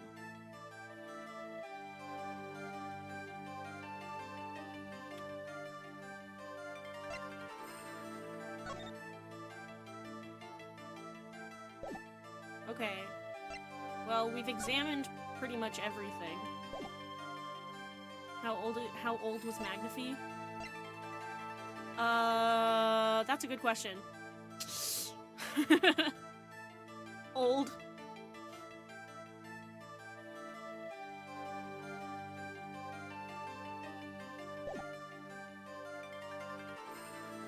No, it says in the chart, I think. Oh, okay.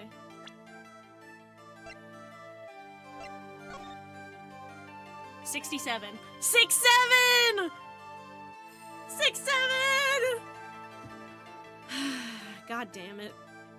I spent too much time around middle school boys. I'm cooked, dude. I'm cooked.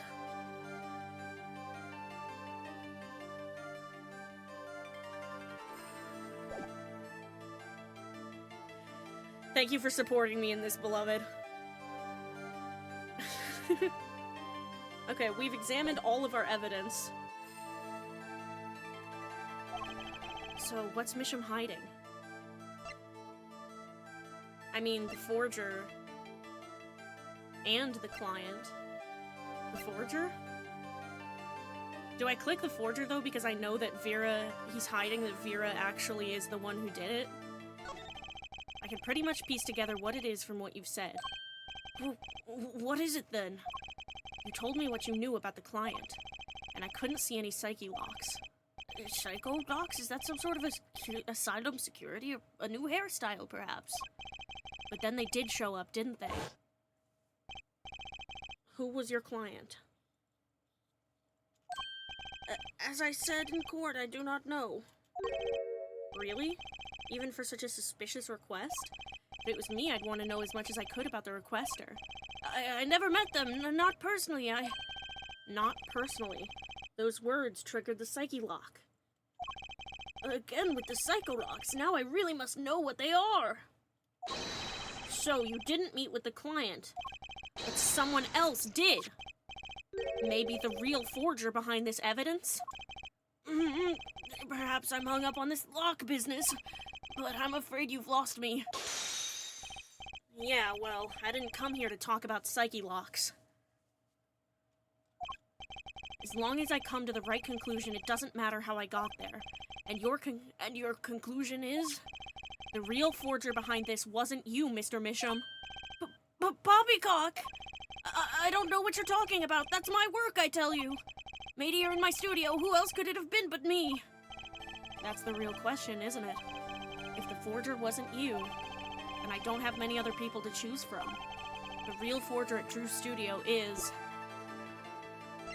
little Ibby baby, Vera Misham. Vera mentioned the person calling them the devil. Mm-hmm. The real forger is your daughter, Vera Misham, isn't it? Ridiculous, my daughter's only 12 years old, Mr. Wright. Yep, she's 12 years old. I've always been one for landscapes, not surrealism. Nice comeback, but you're shaking in your boots. I've got you now.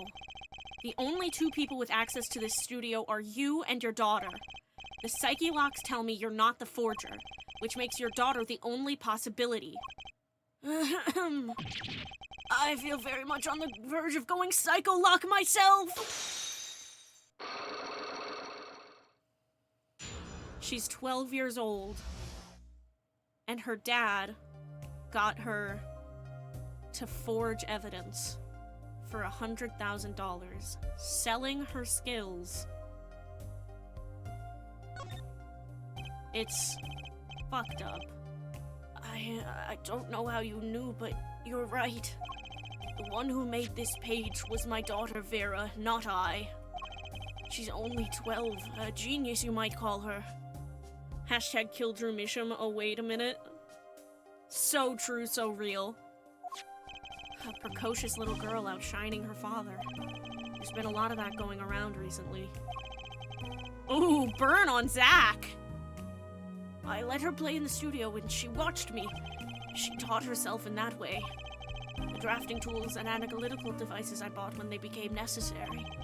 They're my little girl's playthings now. Do I detect a bit of fatherly pride? So, Vera was the one who made this page. Would she know who the client was then? Actually, the client came once. Here, to this studio. What? Why didn't you say so sooner? But their face was covered and they did not want to talk to me. So, they talked to your daughter? I will speak only with the artist, the client told me. Then that little girl is the key to our mystery client's true identity. Okay, what do I do now? Maybe I should talk to her father a bit more. Or is it time to turn my attention to Vera?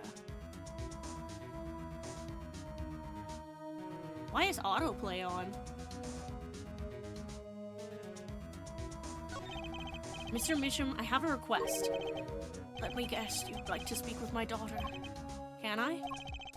My daughter has never been one to talk to strangers. She's quite shy, extremely so actually. With only one exception, which was, oddly enough, it was that client. Huh? I left the studio while they talked. Left his little girl alone with a stranger. A strange adult. I realize, yeah, there's a lot of father and child related troubles in this game. In every chapter except for 3, there was a father in it. Yeah, and even then, like, I bet Maki had come to see Romain Letouce as, like, something close to a father figure because he said they were friends. I returned when they had finished, and she was laughing. It was the first time I'd seen anything of the sort. Please, let me speak with her. Seriously though, he left his little baby girl, his 12-year-old, alone. He's extremely shy, definitely autistic 12-year-old, completely alone with a strange man. Please, let me speak with her. All right.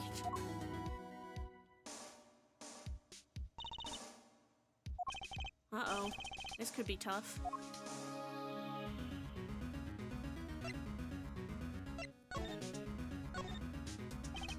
Vera, was it? Would you like to have a friendly chat? With a man who was willing to pay for illegal services. Yep. That doesn't feel coded at all, does it? A guy exploiting his precocious daughter's talents for illegal child labor, leaving her alone with a strange man that he didn't know who was willing to pay for illegal services. That doesn't feel coded at all, does it? Not at all. Would you like to have a friendly chat? I'm Phoenix Wright, ex-lawyer and pianist. I'm still looking for the keys that say Do Re Mi. Can't find them anywhere. I'm not good at this. I need something to get through to this girl.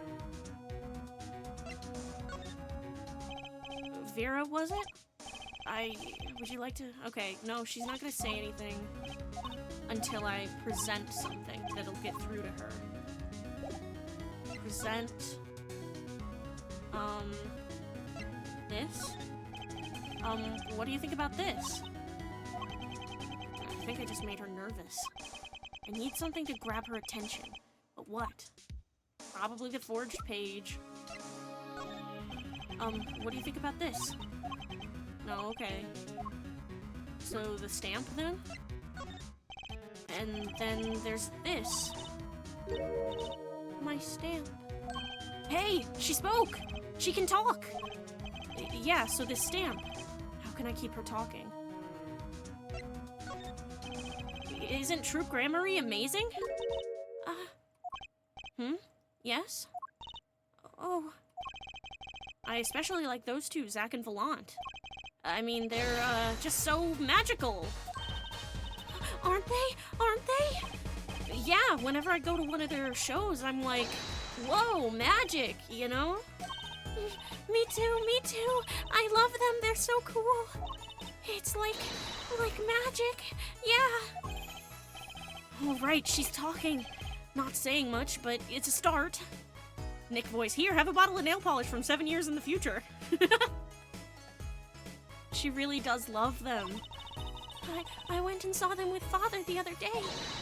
The opening ceremony at the Grammary Museum of Magic. The Grammary Museum? They have one of those? I guess it makes sense now that they have their own commemorative stamp. So, have you been to one of their shows? Just once, but when I was little, with Father. The Grammaries on stage, it was like a dream. disappearing and reappearing, cutting apart, putting back together. They do it all. Yeah, maybe you can keep telling me stuff like this. You know, about Zach and Volant, maybe? She's so sheltered, she acts so little. Yeah, this is not 12-year-old behavior. As someone who lives with a 12-year-old. 12-year-olds are saying fuck when they think nobody's listening. Middle schoolers are supposed to be, like, watching shit that they're not supposed to. Based on the middle schoolers I know, they're supposed to be playing Roblox and, like, getting in trouble for screaming "Fa!" when they're playing Roblox. She's so much like Pearl, a sheltered, quiet girl who acts younger than she is, being used by her parent for their own gain. Yep! Yeah! God. And no wonder Phoenix is actually kind of good at getting through to her when he finds out what to show her or tell her. He has a bunch of experience with Pearl. Oh, sure. All right, better get asking before she changes her mind.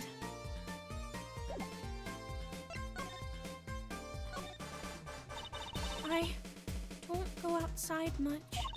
I like to paint in here. Why don't you like the outside?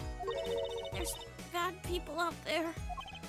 Well, true, but there are lots of good people, too. Actually, I should tell you, she was almost kidnapped once. Kidnapped? Since then, she's been... well, you can see for yourself. She refuses to leave the house. I see. Wait, that doesn't make sense. She said she went to the Gramarye Museum. With you, in fact. Yes, actually, she was quite insistent on it, much to my surprise. That was the first and last time she expressed such a desire to me. That person gave me a good luck charm. A good luck charm? For when I absolutely had to go outside. Yes, apparently she received something, a gift.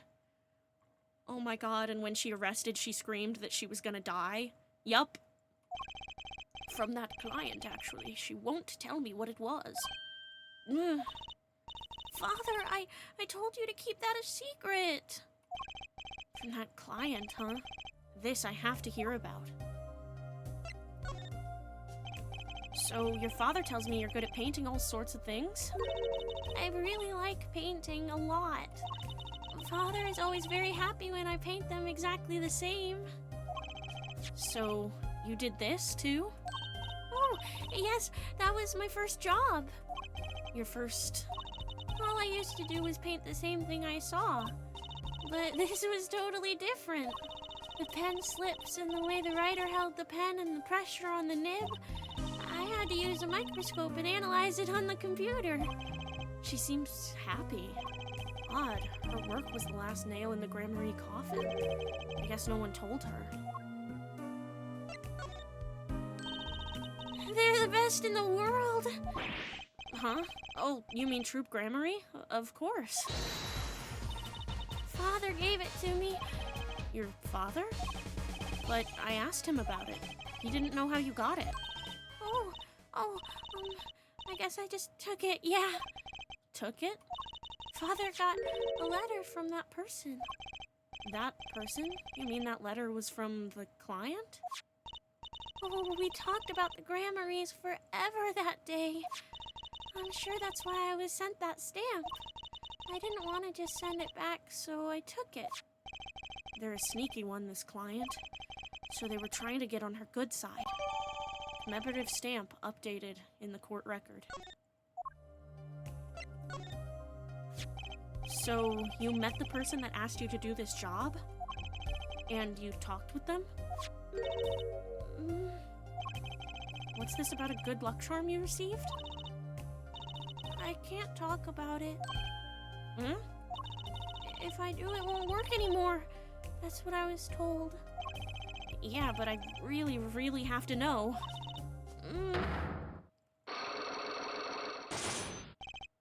Right, time to do some psyche unlocking.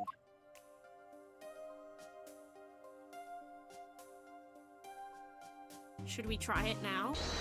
I'm gonna try it now and see what happens.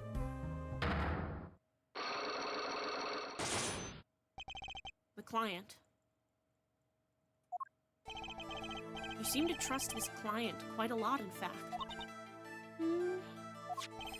Because they gave you this stamp? No, that's not why. They listened to me, to my problem. The problem keeps her inside all the time? Don't go outside if you don't want to. That's what they told me. But when I absolutely have to go out, all I had to do was use a good luck charm. A good luck charm that your client gave you? I think I know what your client might have given you, actually. Is this your good luck charm? Take that! This was what they gave you, wasn't it? I'm gonna be real, as much as I like Machi and Waki, I feel like we didn't get to know more about them we didn't get to know more about them than we should have, which is why I really am glad we're getting to know a lot about Vera. Yeah. Their cases were more about, like, the perpetrator than they were about the, like, defendant. And then this case is very much about the defendant. Oh my god, all our clients sans Nick have been kids. I mean, Waki was 18, 19? Waki was like 19, but that's still a teenager. That's a kid to Nick. That's a kid to me, TBH, and I'm 22. This was what they gave you, wasn't it? The same bottle's over there on your desk. Your good luck charm, right? I heard once cosmetics were once thought to ward off evil. This is a magic bottle. It has the power. Ah, of course it does. I'll just refrain from commenting any more on that one. I think I know who gave you that bottle, actually. The one who asked you to do this job. Was this the client? Apollo Justice! Yeah, no. Was Christoph Gavin the client? This man is a friend of mine. You know him? His name is Christoph Gavin. He's a lawyer, actually. I promised. I promised not to tell. God, she looks so upset.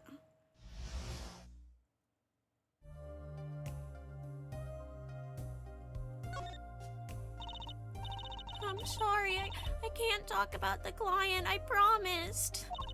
And if I break my promise, the spell won't work. I don't need a name anymore. I've got my answer. You're pretty confident in this charm, then. I think they might be the devil. Huh? Or maybe an angel? What do you mean? I saw it, or I think I saw it when they gave me this. I saw the devil's face. Are you saying the client's face looked like the devil's? No, the client was gentle, with a gentle smile. So where did you see this devil, then? It was so quick, I don't remember well. But that's when I knew that person wasn't like other people. That's why I believe in my good luck charm. I'm not sure what this devil she saw was, but it's pretty clear that Christoph Gavin has her charmed. Well, I think that's all. I'll be leaving now. I'm sorry for what happened. If you want to apologize, try my client, Zach Gramarye. White devil he is. Did I do something bad? What makes you think that? Your eyes, they're sad. Very sad. I'll put on my smile next time I come, promise. I hope to see you smile then too, Vera. Oh, okay. Take care.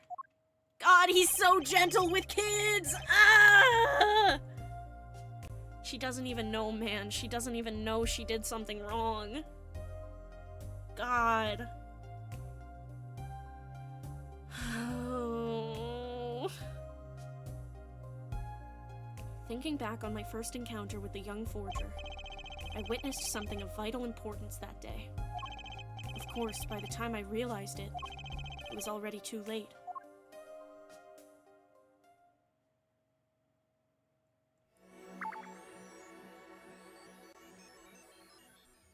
He witnessed her biting her nails.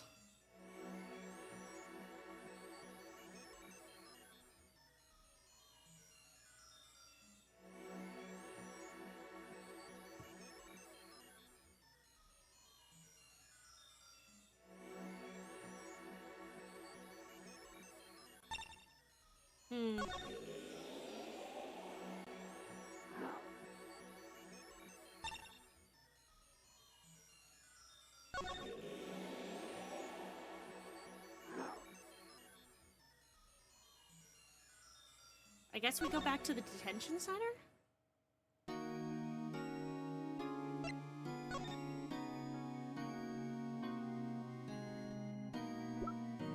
What if I present the... Mr. Volant, could you look at this for me, please? Yes, I accept your... Okay, shut up. Shut the fuck up. Shut up. Shut up. Okay, I'm gonna try the Magatama, and we'll see how it goes.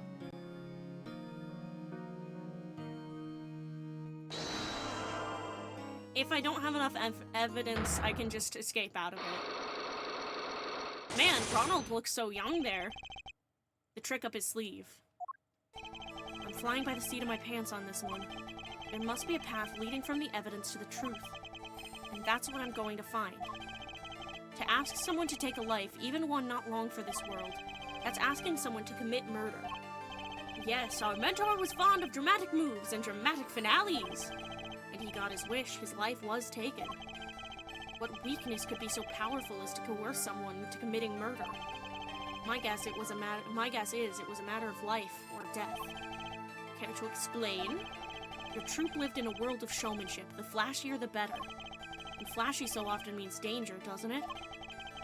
Let us make this as painless as possible. If you have proof of this danger, then show it. I mean, the gun. Take that! Why, that's one of ours. Specially designed for your show, I gather. Single bullet, one shot. What are you suggesting? We are magicians, Mr. Wright, not murderers. I'm not crying murder, Mr. Volant. I'm crying something far more tragic. An accident. Zack and Volant's quick draw shoot 'em. How long has it been since those shots were last heard? Was the shoot 'em cancelled because someone might get hurt? Of course, what other reason could there be?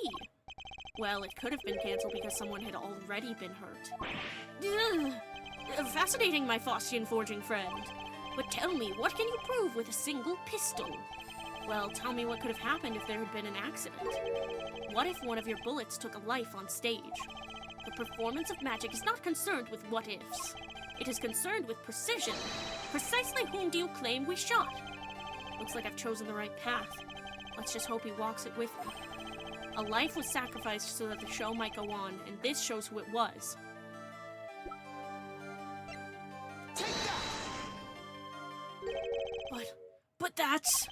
Zack Gramarie's wife, and Trucy's mother. Thalassa, I believe, was her name. Alakazam! But how can you say this? How can you say she was struck by one of our bullets? Still in denial mode, eh? Thalassa was at the greatest risk of being shot, and this clearly shows just how much danger she was in. Shit, I don't think I have anything to prove this.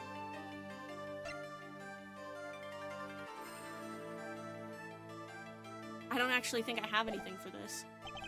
I may not have enough evidence right now to pull this off.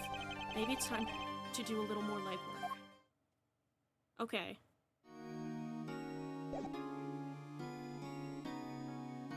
Ad starting in about a minute, by the way. But yeah, fuck. What if I present Thalassa? Mr. Volant, could you... Okay, no, he's just gonna say the same thing to everything. What if I present the locket?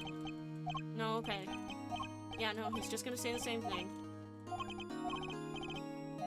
Man, Volant actually aged terribly considering it's only 7 years in between this and, like, his gray-ass hair.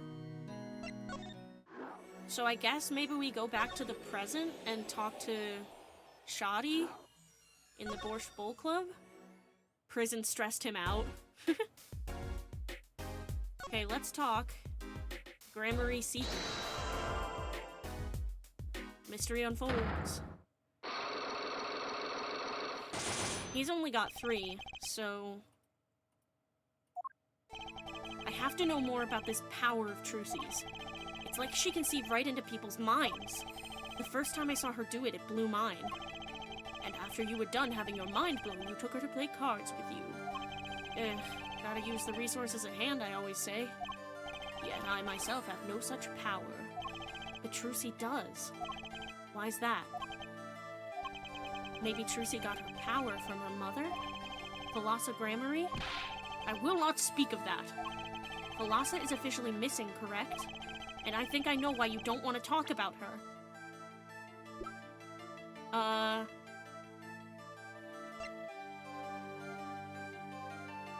The gun? Take that! The 3 of you were a team once. Not that the entire country doesn't already know this. Oh, we have an ad break. Ad break!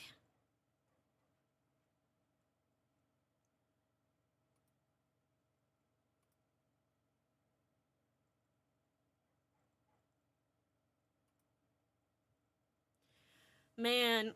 Oh!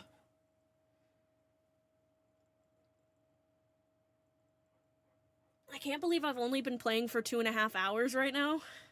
It's already 8:39. We're going late on this one, boys.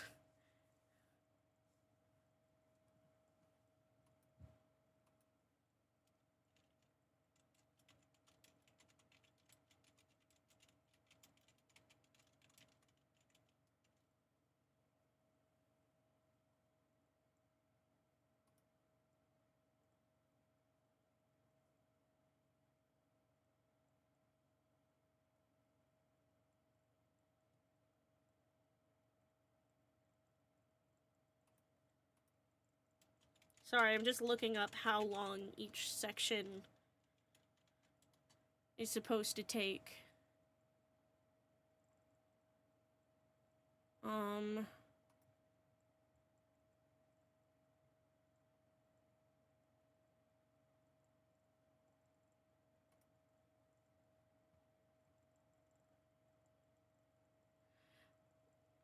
Oh, it was the stress of lying and wondering where Zach was that turned Volant's hair gray.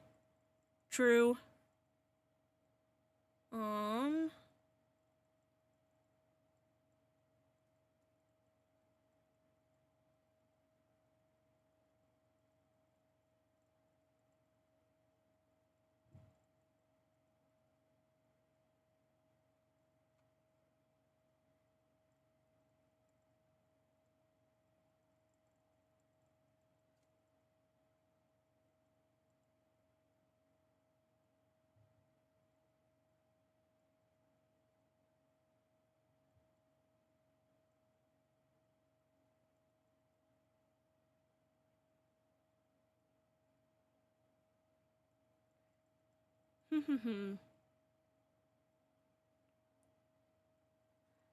Nova said something about the Ace Attorney wiki having,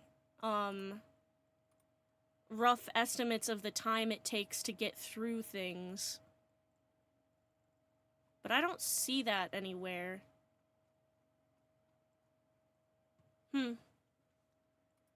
Well, anyway. Zach really is the scumbag of all time. I mean, Volant killed someone, so also a scumbag. Thalassa just deserved better all around. Zach really trying to convince the viewer he did that crime. For real. The 3 of you were a team. Not that the entire country doesn't already know this. At your peak, you were the biggest stars around. Yet, there's another story behind the fame, one that not many know. Thalassa lost her life during a rehearsal. To you and Volant Gramarye's bullets. Zack and Manfred having a scumbag dad-off. So true. And Drew Misham, lest we forget.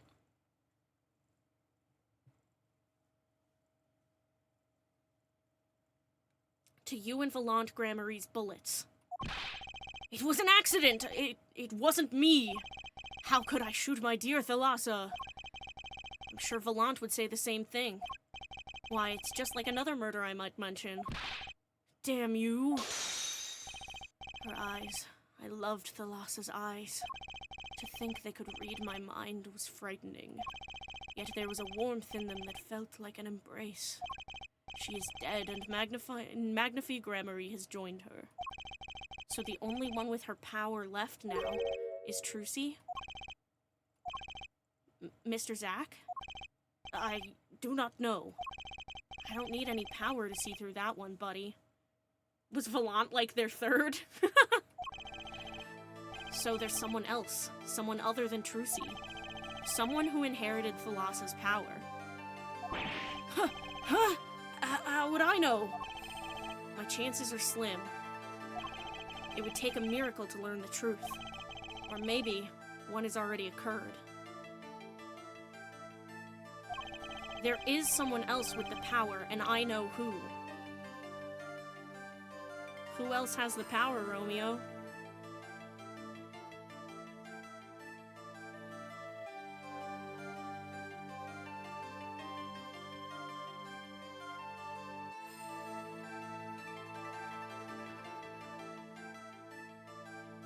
Who else has the power?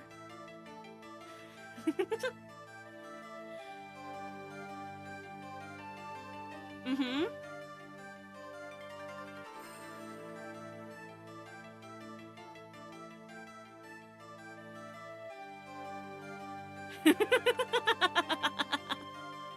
Mm-hmm. Do you have any conclusions you're drawing that you want to share with the class, Romeo?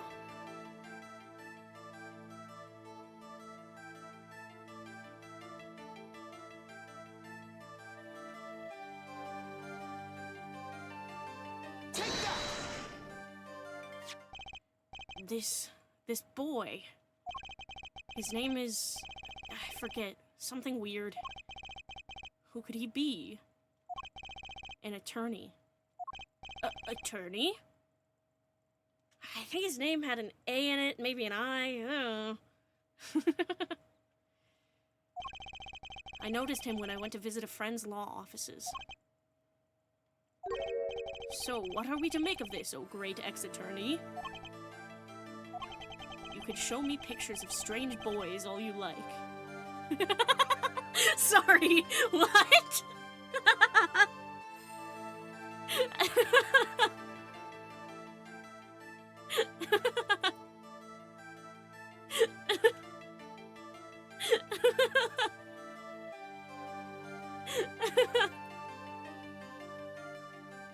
I am screenshotting it. Ace Attorney out of context. Oh, how I love you. Oh, Jesus, all of my windows just closed. But you could at least say something like, I'm this boy. I could use a laugh. Perhaps you wouldn't laugh if you knew that facts. This might not be 100% proof, but it's close. There's a link between this boy and Thalassa. Actually, it's more of a ring. A ring? Perhaps this will refresh your memory. I just so happen to have evidence showing this missing link. Wait, fuck. I don't, though. Wait, let me look at the picture.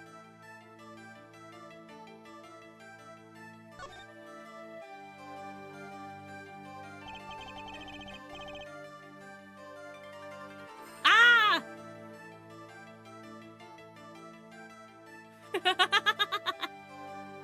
Hey, you notice anything on her wrist, Romeo?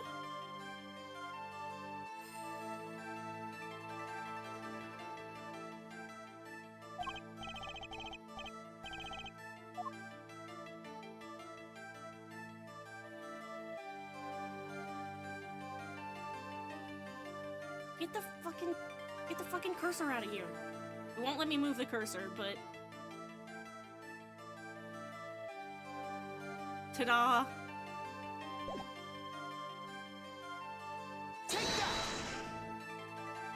Whoa! Mr. Zack? His face is your response, Mr. Ex-Attorney. You did say that I wouldn't laugh if I knew the facts, right? Yeah. Oh, fuck you! You can totally see the bracelet. Few magicians will tell you they're going to produce a dove, then take off their hat. It's almost more effective if you to not reveal your hand in advance, Mr. Wright. Which I've just done, clearly. Question is, do I have a trump card in here somewhere?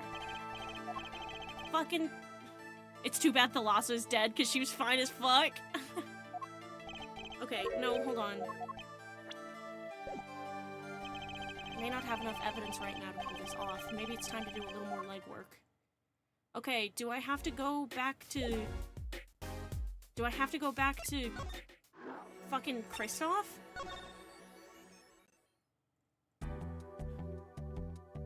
Trucy and Polly, question marks? Mom has got it going on?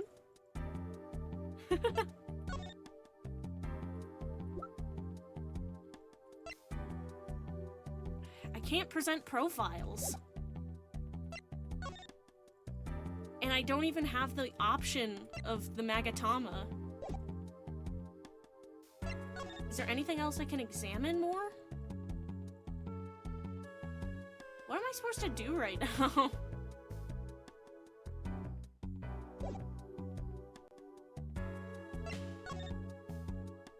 Because this isn't done.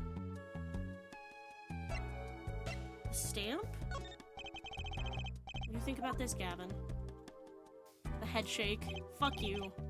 And your stupid little unskippable animation that pisses me off.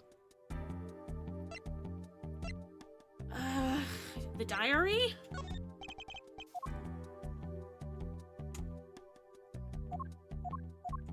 Oh, if I hold down escape, I can skip dialogue faster. Oh my god.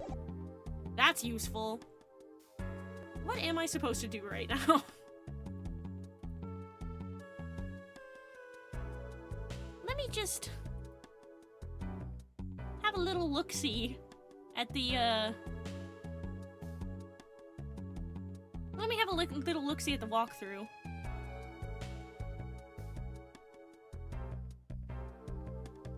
Why do you only now see that button 4 games in, Solar? Listen, the first 3 games I was playing on my PS4. Okay, so first you open a different tab. I'm looking at the walkthrough. Meekins. Transferal of rights.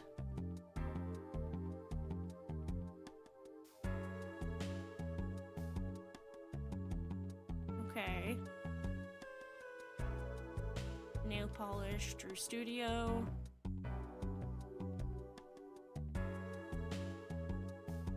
Okay, Psyche locks. I already broke those Psyche locks. Already broke those Psyche locks.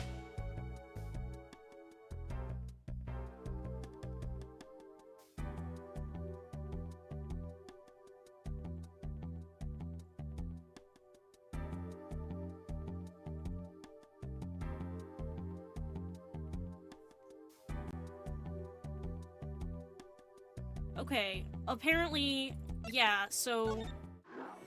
Okay, I got it now. Then you type Apollo Justice Trial 4 walkthrough. Alright, I got it now, I'm not looking at the walkthrough anymore.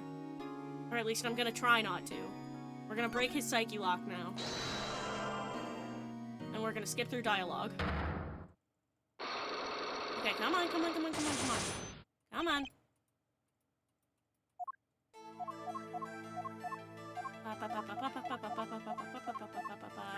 Proof of the danger. The gun! Boom! Shut up! Keep going. Okay. An accident.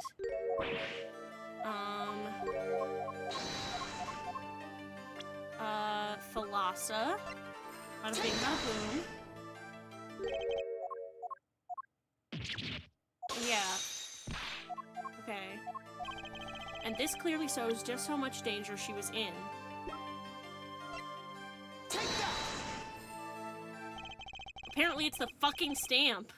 Troop Gramarye's performances were very, very popular. So popular they even made a commemorative stamp at the height of your fame. We were not merely the latest craze, we were an age, a golden age! It's all here on this stamp. There's Thalassa, yes? Trucy's mother is missing, I hear. What happened to her? I don't know! A part of his memory is still locked up. There is one thing you're failing to address. What's that? As you say, our troop was a world unto itself. If our leader, Magnifi, was so inclined, he could hide anything he wished with ease. That's good detail for a tiny stamp, I know, right? But, Mr. Wright, then he would have made a crime, making him an accomplice. Not a great foundation for blackmail. Valant's got a point. If one of the troop members died in an accident and Magnifi covered it up, his innocence would come into question. Found the right address, Mr. Wright? It's so close, there has to be something. About how Thalassa's death could affect Zack and Valant's relationship with Magnifi. I see in your eyes you still have something to say. How can you possibly prove more than you already have? Or prove why Thalassa's accident tied your hands so completely? With, totally not looking at the walkthrough.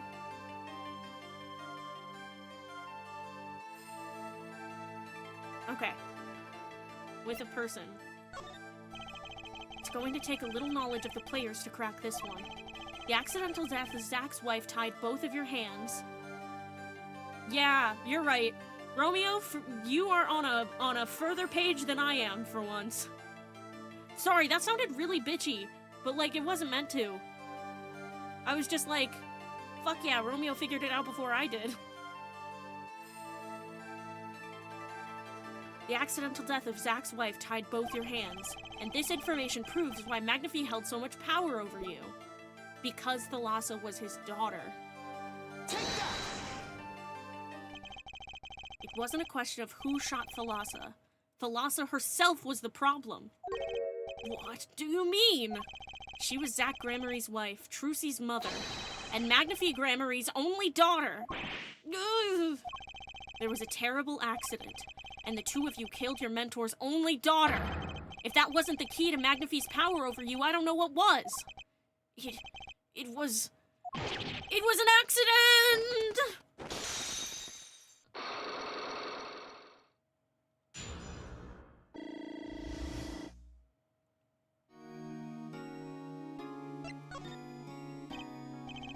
There's no proof, none at all. But Thalassa went missing, and your mentor blackmailed both of his disciples. Ronald getting hit by the pigeon. Oh, damn, fuck. At least it's cute when it's scratching my eyeballs out. It doesn't take a genius to put one and one together. Ours was a complex family. You mean Troop Gramarye? The master, Magnifi Gramarye, his only daughter. And his two disciples. That does sound like a recipe for disaster, doesn't it? Do not be tempted into faulty flights of fancy. Yes, there was an accident, but that is all it was, an accident. Zack and Valant's tour de force. The guns blaze, the bullets fly straight toward that beautiful body on stage. Weird thing to say about her. And then crash, zing, pow, into everything but her. Now that is magic. It happened one day when we were practicing. Same trick with a new twist. And tragedy.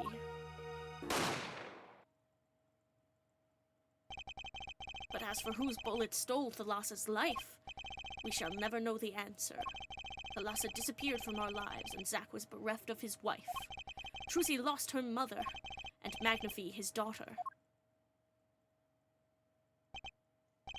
And that led to blackmail, I take it. It is all part and parcel of the darkness that comes when the curtain falls. Why did Magnifi Gramarye try to cover up the accident? It was his own daughter who died. All I can say is it was a critical time for Troop Gramarye. A passing of the torch from Magnifi to Zack and Valant. We all sacrificed so that it might be a success. Thalassa's death was the greatest sacrifice of all. Yet, even when her life was extinguished, her presence was not. What do you mean? In time, we, myself and Zack, found we could no longer oppose Magnafie's wishes. Magnafie forced us to perform his art for his benefit. I see. I guess I can understand. I mean, he did lose his only daughter. But do you not find cowardice in his actions? Huh? To decide to hide the truth of your own daughter's death is one thing, but then to hang that death as a guillotine above our heads! Things were dark behind the scenes in Troop Gramarye, that's for sure. Does Trucy know? She was not told, naturally. Who would want to know that their father might have taken their mother's life? True. I had not thought of that accident for a very long time. Sorry to dredge up old memories, but this has helped a lot. Not to find Magnafie's slayer, I should think. True. After that accident, there was one who came sniffing quite persistently. A reporter? He called himself a newsman at the time. Often I spied him lurking about the dressing room doing his research.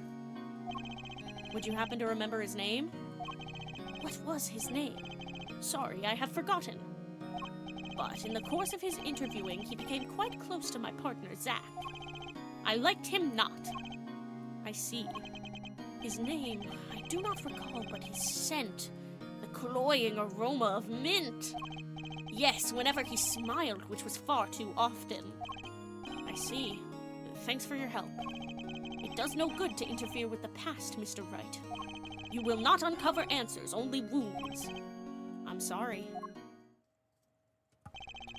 I had begun to notice a dark curtain hanging over Troop Gramarye, and I began to realize what I had to do.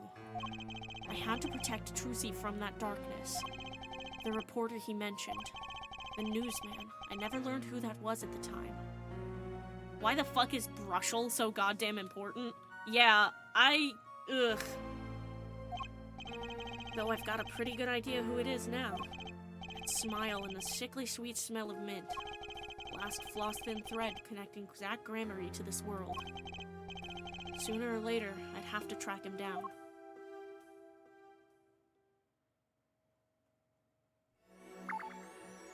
That's everything in the past. And now we've unlocked another thing in the present. Drew Studio and the Sunshine Coliseum. Let's go to Drew Studio first. Present day, Drew Studio. Yeah? Well, what do we have here? Remember me? Of course I remember you. Journalist meets ex-attorney in bar, end quote. I'm so sorry. Can I ask what you're doing here? Mr. Mission was poisoned and his daughters... Oh, yes, I know. Oh, how I know, yes. It's caused me no end of grief, to be honest. Journalist wishes he'd tracked down case just a little quicker, end quote. Were you on the trail of this case the whole time? Zack Gramarye was a good friend. You know, I just had the thought Zack x Spark Brushel Yowie, but like the thing is, I don't want to see that actually. That's my least favorite thing in the world. That's the thing I want to see least out of anything else ever. Zack said something to that effect back at the Borscht Bowl Club. What a character! What a man! If a little, no a lot, no, extremely rough around the edges. Toxic Yowie. No one has ever made that Yowie and they never will. Go on AO3 right now and look for me. Wait, no, you might get spoilers. Don't do that. Somebody who knows, go on AO3 and look and see if there's Zack Gramarye / Spark Brushel.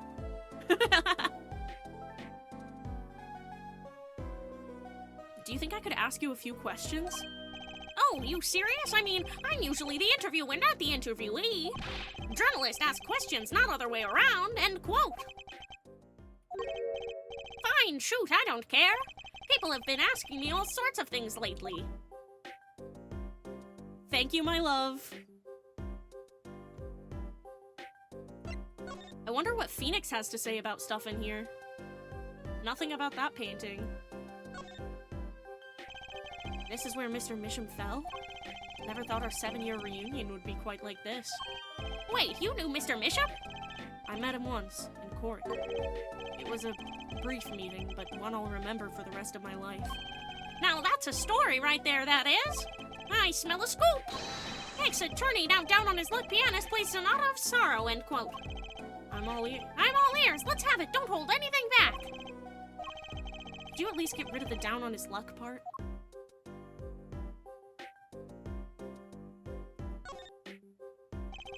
Those 3 paintings. All Drew's works, of course. Which is to say, Vera's works, really. Or, to be more precise, Vera's forgeries of someone else's works. Of course, if you demand utter and total precision. Actually, there's nothing more. I was about to say. Okay. Over here, then. Chair review. Ah, it's that same uncomfortable office chair. You would think they would have gotten a better one.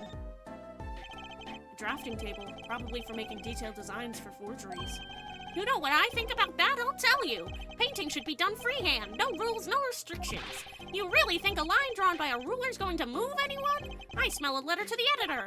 Could you write an article with a ruler? End quote. Unless you wanted a ruler to write the address on your blackmail letter straight. That's what I think. You can quote me on it, too. You could drop this guy on a deserted island and he wouldn't get bored. That's an odd assortment of equipment to find in a painter's studio. Of course, it makes more sense when you know they were making forgeries. I guess that's why they never took visitors here. Wouldn't really want people seeing all this. Yes, in fact, I was the first human being ever to set foot inside this studio. Other than Mr. Misham, of course. Oh, and Vera, too. And this is assuming that I'm human, of course. I'm beginning to have my doubts. I'm having my fucking doubts too, Phoenix. Look at all the jars of paints and pigments. Why are there so many jars of the same color? My guess is that they're sorted by age. Age? When you're making a forgery, it's important to match the age of the original, see? Paint compositions changed a lot over the years. Oh, right. Did you learn that in journalism school? Journalist relies on writing skill and imagination, end quote. As long as you don't do news stories by imagination. It is toxic yaoi, Zach decked in that one time. Yeah, so true.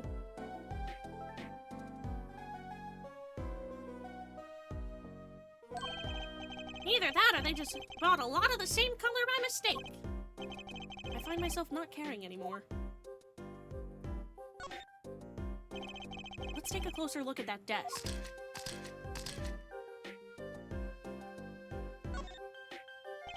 This envelope's from the client who requested that forgery. Just think, if that had gotten lost in the mail, I'd still be wearing my attorney's badge. God, Phoenix! A picture of a young Mr. Misham and a very young Vera. They're smiling. They look happy. Of course, now Mr. Misham's passed away. And Vera's on death's doorstep in the hospital. Guess I'll just do what I can and hope it's enough. Objection! I just have to do that when I see this pose. I can't believe it's been 7 years. I have to stop torturing myself with these things. God, Phoenix, what the fuck?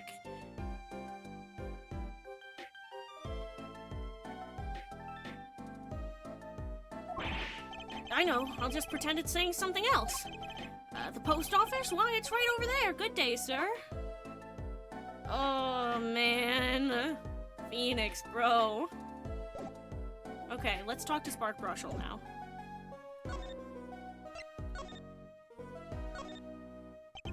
It was tragic what happened to Drew Misham and his daughter. Forgery is a serious crime, and they paid the price. You know what really did them in, though, don't you? Yes, a forged diary page. The night I interviewed him, I found out something about Mr. Misham I hadn't known. What's that? I don't want to talk to Spark Brushel. I'm so sorry. We have to if we want to advance the game. We're gonna hold hands and get through it together, gang! You know, he always felt like he was being watched. Every day for 7 years. Walls have ears, potatoes have eyes, end quote. Being watched? You mean he felt guilty? No, I'm not talking about feelings here. You know, I felt watched too. The whole time I've been on this case, no less. Journalist gets tingling sensation on back of neck, freaks out, end quote. Because you felt guilty? Why would I feel guilty? You felt like you were being watched, huh? I wonder what it all means. Drew Misham felt like he was being watched. And you along with him. You sure it wasn't just nerves? Nerves? No, it's nothing so mundane. I stopped paying attention to my nerves a long time ago. But I felt it too. Journalist sure he is being watched, end quote. Don't you wonder why Zach Gramarye got robbed out after 7 years? Right after coming into contact with me? He completely vanishes from that courtroom. Then for 7 years he talks to no one, not a soul. Then, just as the remaining time was almost up, he contacts me in order to have this made. And then he dies. Starting to put the pieces together, are we? No AO3 of Spark and Zach, but one of Spark and Hottie? Oh my god. Oh my god. Can you send it? Can you send it in the stream server? Match made in hell for real. Can you send it in the stream server and like... When we do our ranking stream...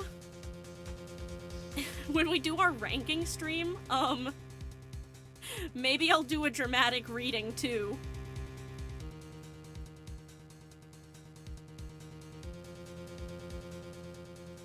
Okay. It's an ad break. Okay. God. Oh man, match made in hell for real. I'm just like considering it in my brain and it's bad. Spark Hottie's S rank on the shipping tier list.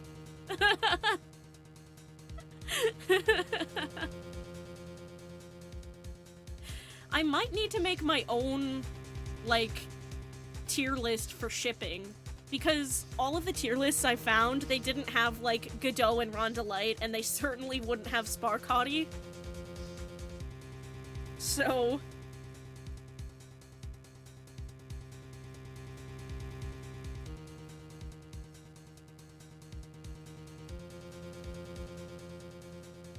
If you do, can you please add Francisca and Adrian, pretty please? Sure. Why not?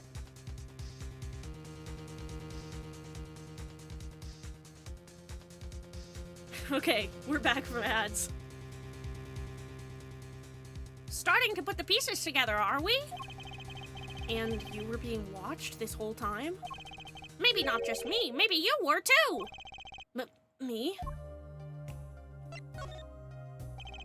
I met Zach through that case, actually. You mean the shooting of Magnifique Gramarye? No, before that.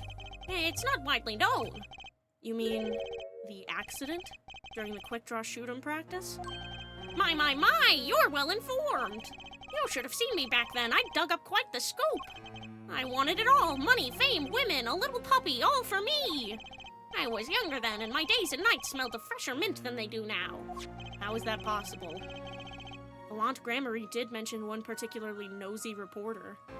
Yeah, for real, Volant aged terribly in the last 7 years. I mean, if I'm being honest with myself, he's kind of a fox, but like, for the,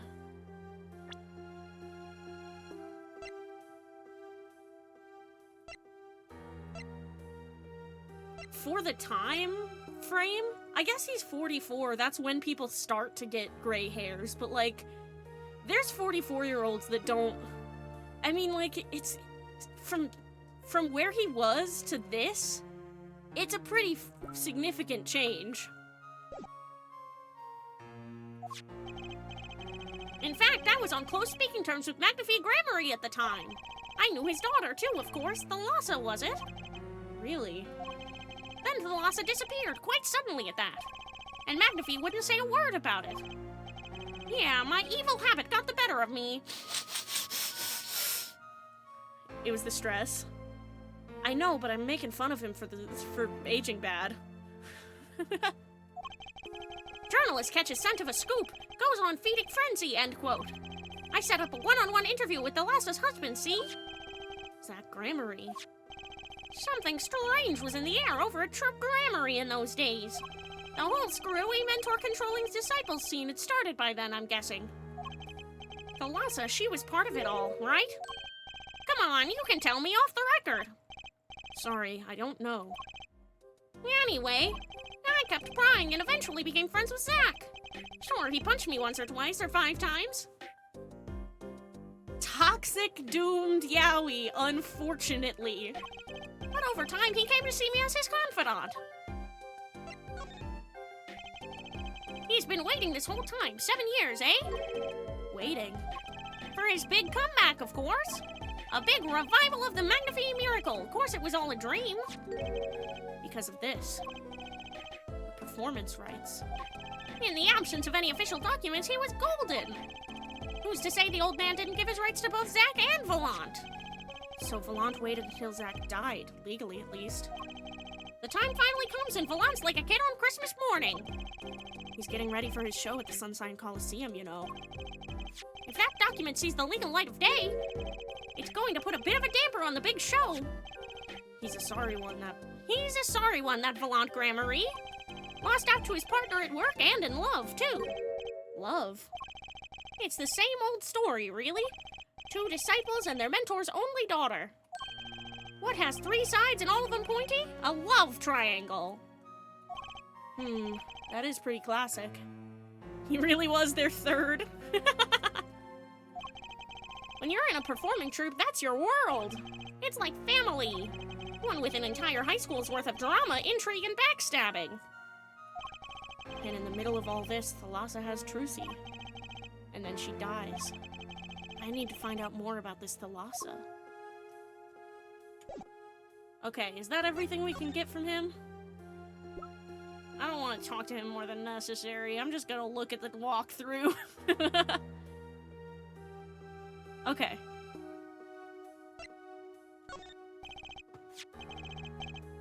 Mr. Brushel, do you know this person? Do I know that person? Of course! I was friends with Zach, after all. He hit me a few times, 5 times, actually. But still, I'd never forget his wife. Thalassa Gramarye. Magnifique Gramarye's only daughter. Do you think you could tell me more about her? Well, why the heck not? Okay. So Thalassa married Zach and had Trucy, see? It was her second marriage, actually. You mean she was divorced? I hadn't heard this one before. Not quite. Her late husband was a performer, too. Apparently, he died during some gig. Tragic, really. They had only been married 1 year. I didn't know. Ah, but she was a beauty. I still carry a portrait photo of her around, you know? I'm gonna let this linger for a second. I've known Trucy since she was a little thing, too.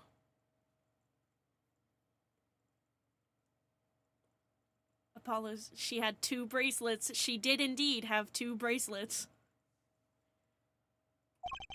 She got the better deal, really. She's got you for family, after all. What do you mean? Just reminiscing, you know? Thalassa has another child besides Trucy, end quote. Can this bot not interrupt our fucking climactic moment? Thank you.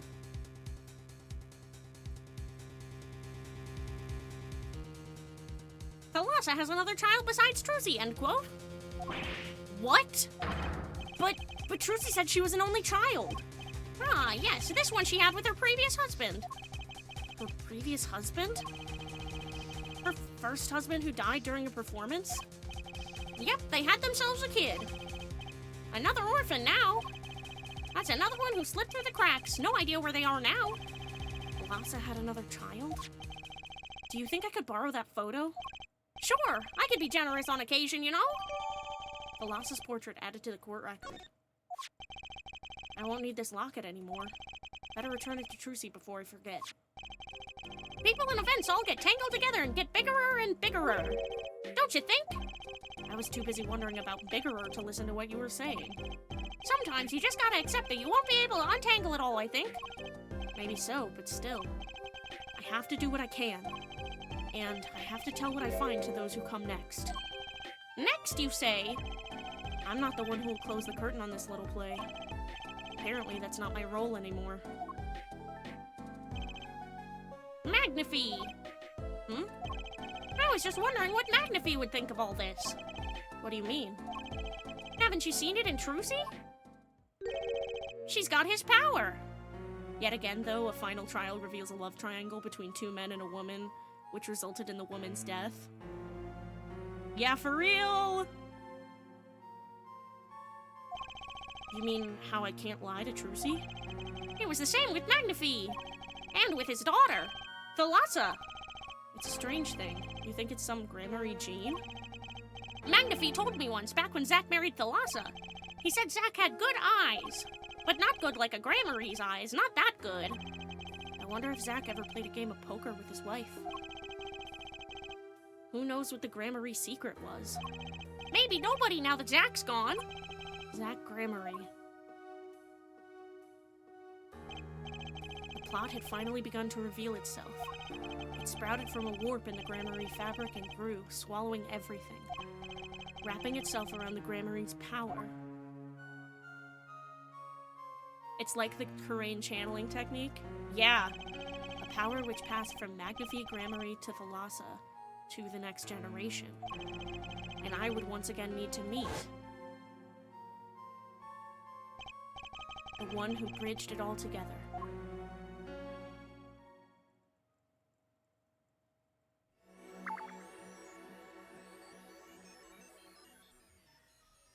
Remember that you said that, by the way? Like, I need you to take note that you just said that. When Romeo says certain things, I screenshot them.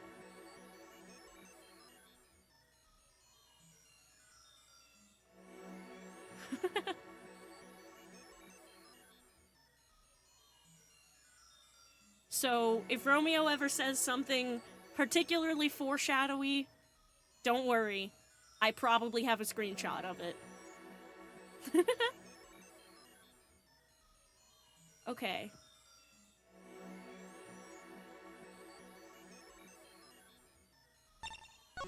Back to the Borscht Bowl Club to try this shit again. Let's talk. Let's go for the Magatama. Can I say, though, as much as I love this whole section, I find it weird how Apollo's not the one figuring out these big climactic things. He's the protagonist after all. Yeah, I wonder if that's a theme that we're gonna see in the next games. I will send screenshots. Hold on. Let me look at my screenshots folder, actually, and see if I can send any of them right now.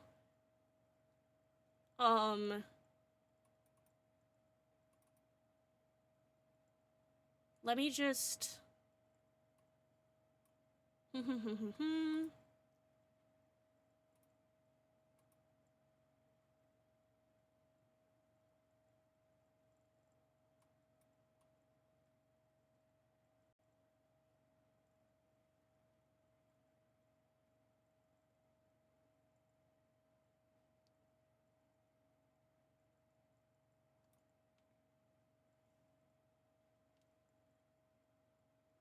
Oh, I have one that I can send. I can send it to the Discord. And then I can show it on stream.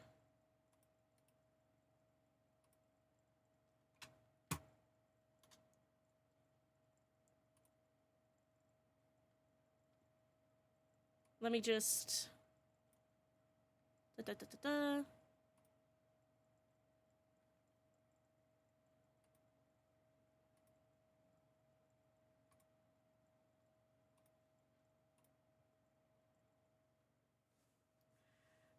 With how his hair looks, I think somebody should race bend him as black, give that magician melanin. Speaking of Trucy, must have a white as hell mom for that to be her complexion. Yeah, interesting, huh? Must have a white as hell mom for that to be her complexion. Smoking emoji for real.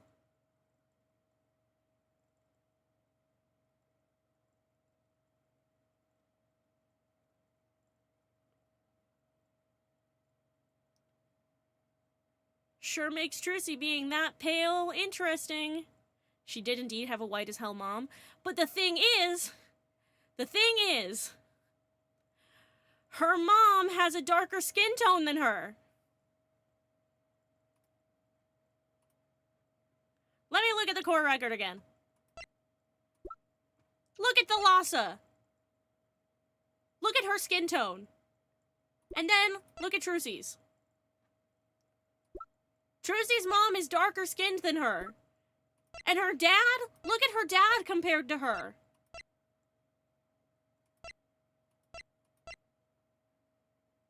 Trucy fucking lost all that melanin. Phoenix has a darker skin tone than Trucy. Ah!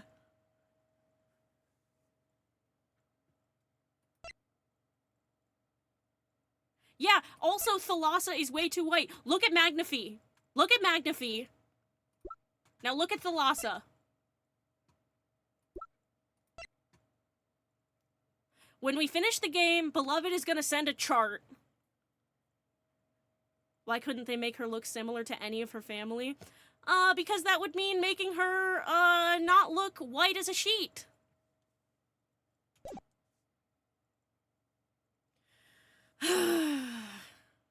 Okay, let's get this done.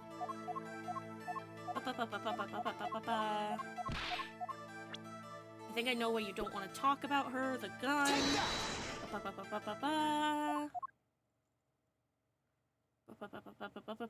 Shut up. Let's go.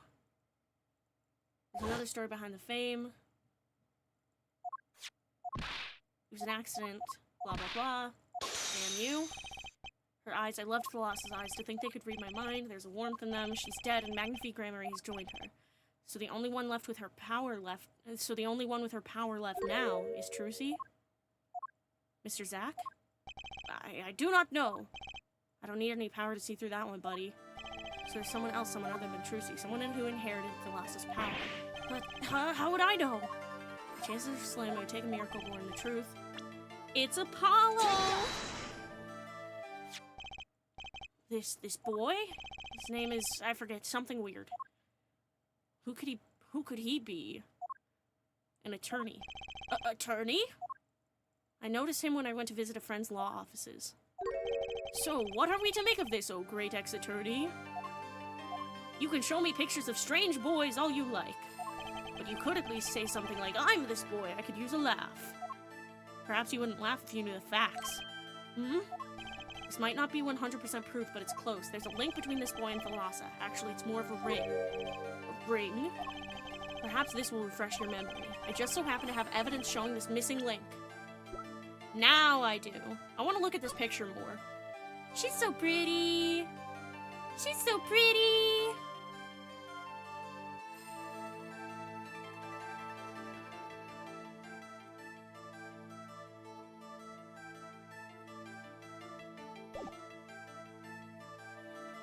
Zack fumbled hard. So true.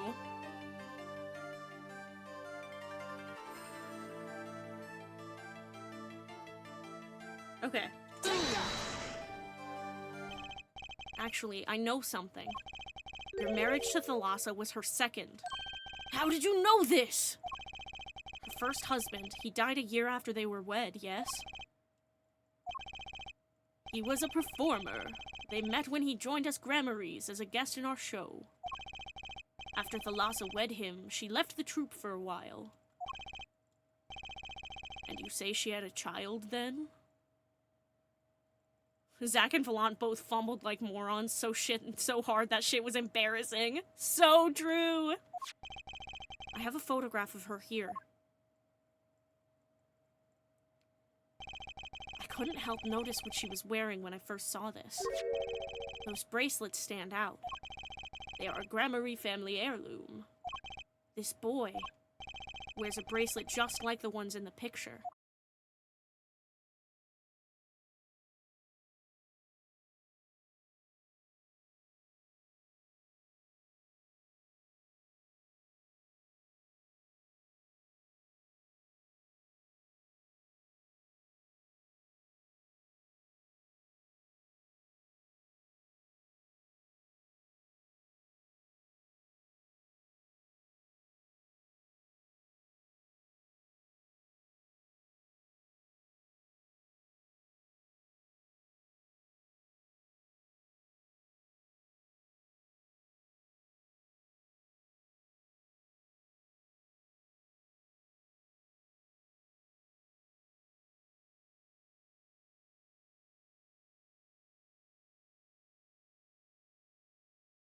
Hello? Hello? Come on, come on, come on, come on, come on.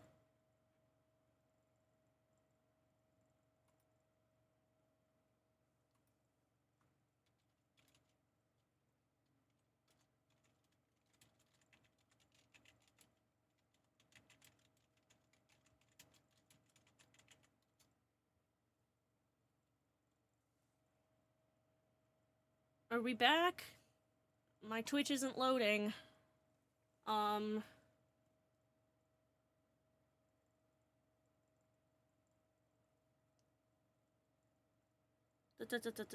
Stream manager. Am I still... Okay, we're good. Hey, we're back. Okay. Awesome. It's not loading on my computer, so we're gonna bring out the old second monitor, aka my phone.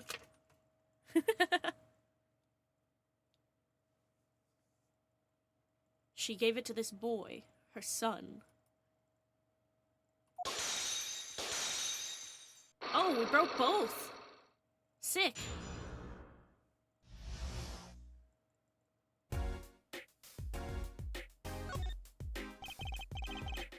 This strange power. I myself do not know from where it comes. Yet the fact is that it is passed down the Gramarye line. It runs in their veins. What is it? I asked her, Thalasso, once. This is what she told me. Her power responds to tension in others.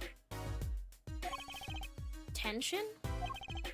If she were to face a person and they became tense, even slightly, then she would know, no matter how hard they tried to hide it from her. So she could see it? Not quite. This is the strangest part of it all. My internet's fucked too. Which is why it's weird, because it's just like... Oh, hello, are we back? What? Ah, we're loading! Exciting stuff.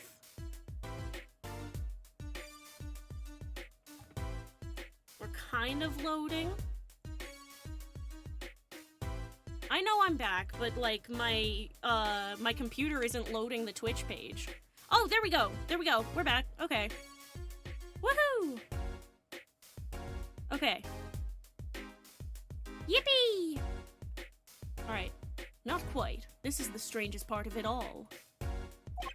She wouldn't realize that she was subconsciously detecting this tension without the use of a particular object, or in her case, objects. Objects? Wait, were they something she wore? Yes, her bracelets. I admit the first time I saw one of those, I felt there was more to it than just fashion. But what kind of power could a bracelet have? I have made a decision. I will tell you all I know. Consider it a gift. Woohoo!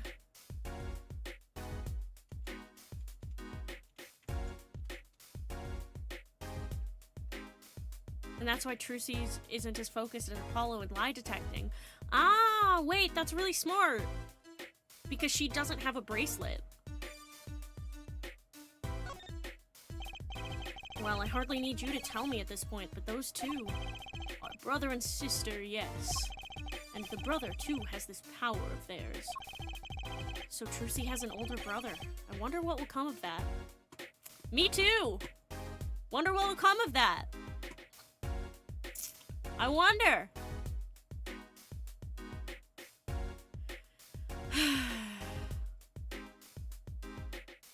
So Nick just knew this whole time? Yep. Yeah, he did. He knew since he met Zach at the Borscht Bowl Club.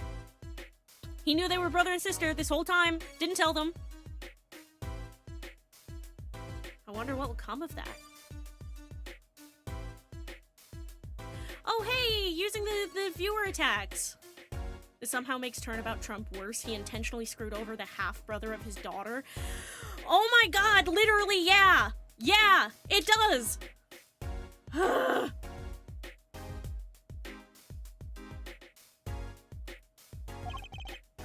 Mr. Wright, tonight, after our game is done, I will return to a life of hiding. I would not see her live her life without knowing. I understand. I'll tell the two of them when the time is right. I am in your debt. Once again. No kidding. What I want to know is how all this got to be so messed up.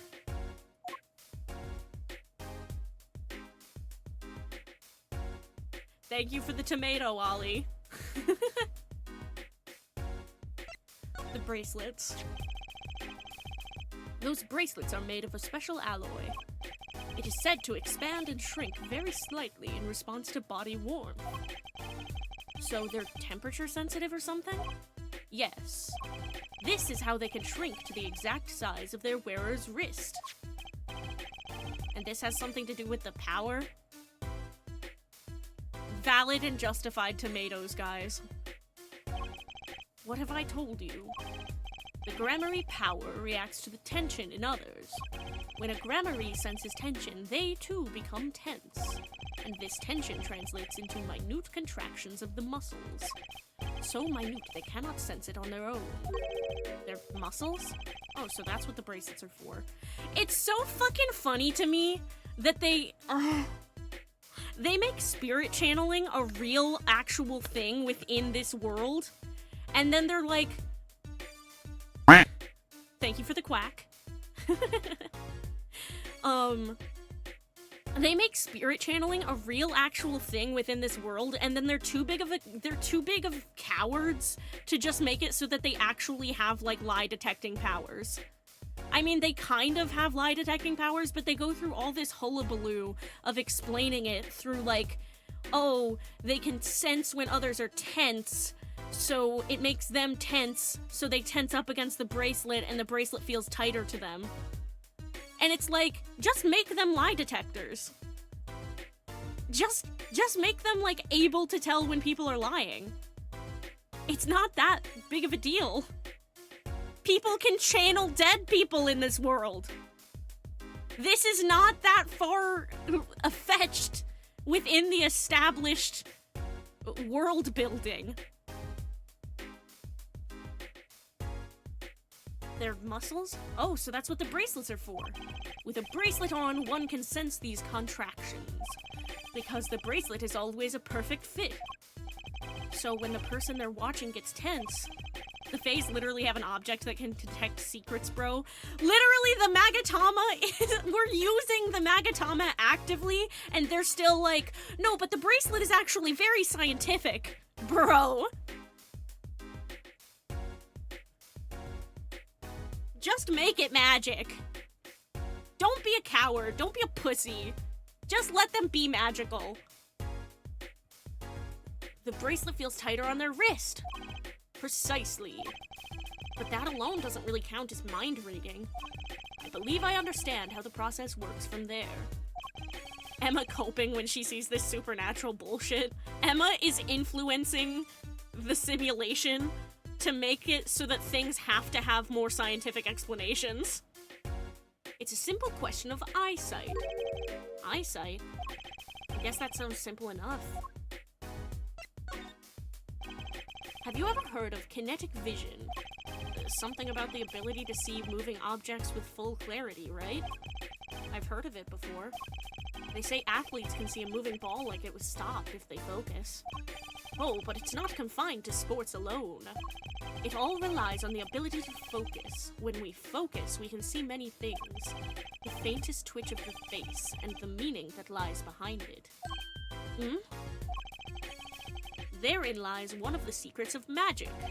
One must know the mind of a crowd before one may distract it. So, basically what you're saying is, the Gramaryes can see really well?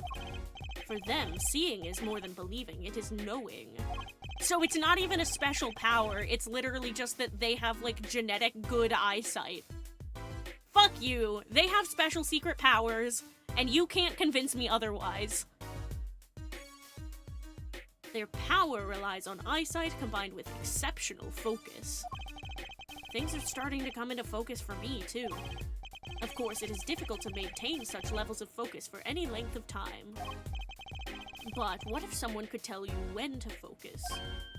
Or something. Precisely. But wait, Trucy doesn't have any bracelets. You are talking about poker, yes? The timing of when to focus is so elementary, she probably does it without thinking.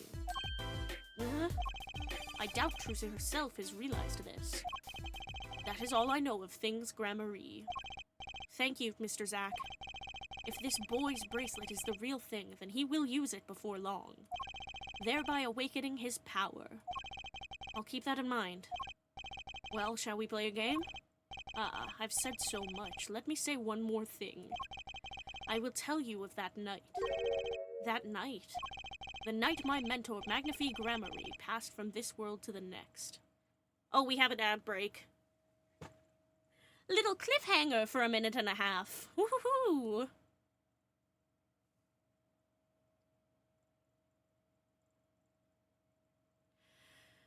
It kind of makes me genuinely mad that they didn't just commit to making them actually, like, have special powers. Like, why wouldn't you?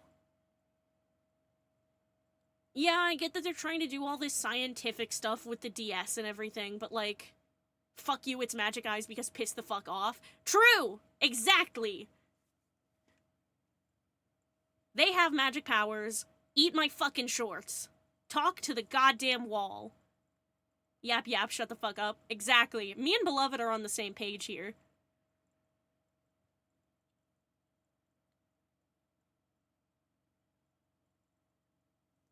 I'm gonna get a little swig of water before the ad comes back.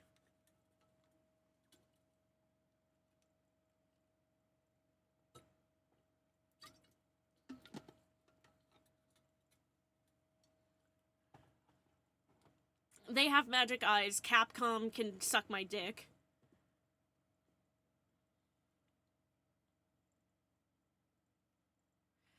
Okay, and now, for the people who had ads, welcome back from the ads. The night my mentor, Magnifie Gramarye, passed from this world to the next. There were 2 pistols and 2 letters sent. This was Magnifie's test. A test? In his last years, Magnifie Gramarye worked us to the bone. No, to the pain. Welcome back, fuck Capcom. So true!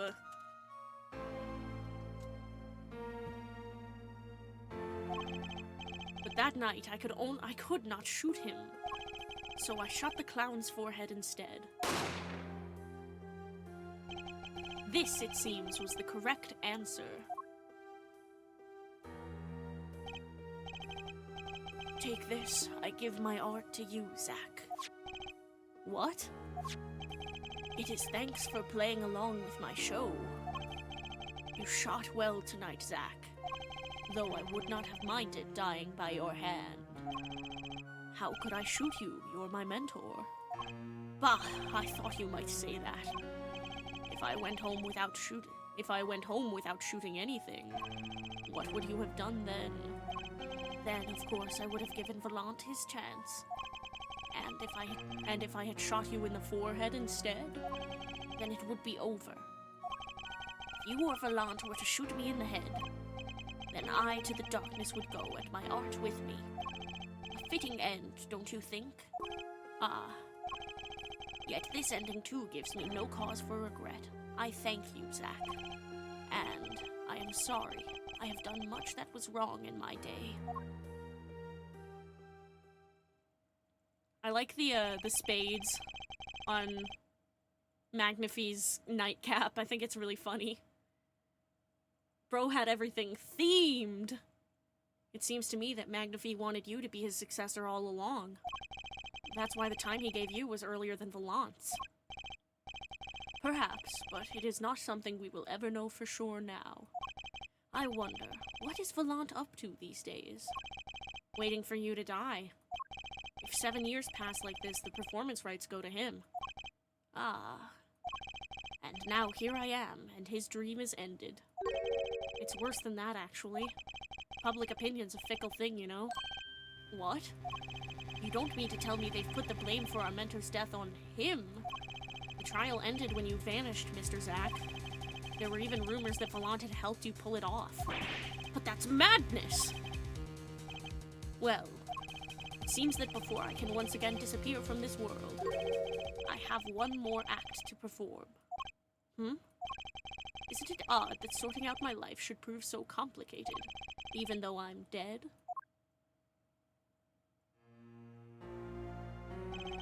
That night, Zach Gramery was killed. He died as Shoddy Smith, a mysterious traveler with a secret past.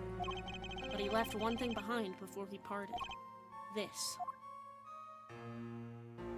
To whom it may concern, 7 years past, I, Zach Gramery, murdered my mentor, Magnifi Gramery. I apologize for the trouble caused by my sudden departure from court and hereby confess to my crime. His confession, to use as I saw fit. Of course, he'd killed no one. This was his way of tying up loose ends with his old partner, Valant Gramery. Zach's confession added to the court record.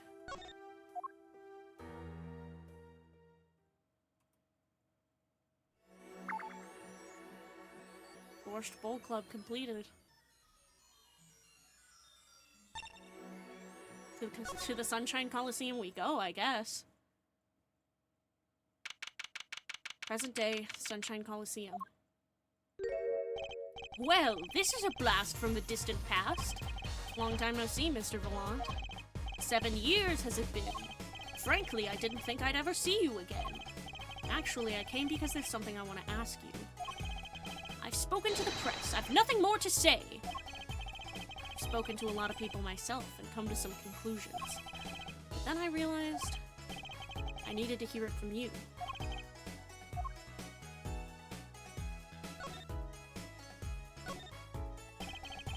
I have walked a difficult road these past 7 years. Because you couldn't perform Magnifi's repertoire? It really is funny he grayed so badly. For real! Oh, my medication alarms are going off.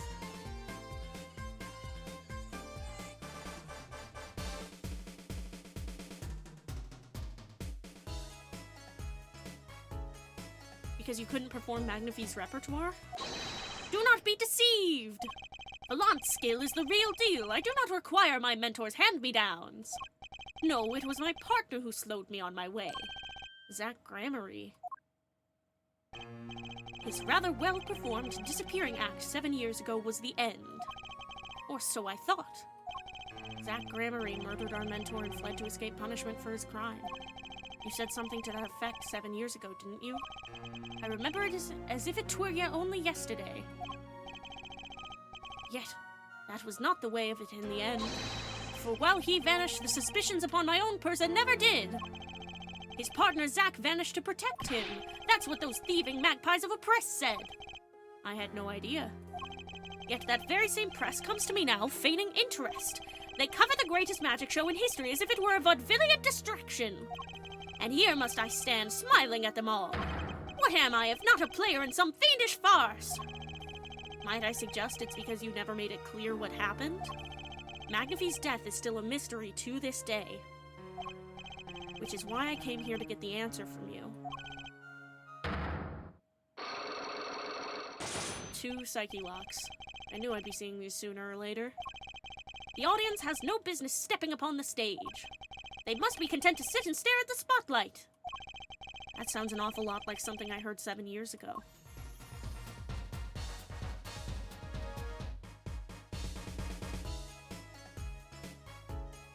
Let's go.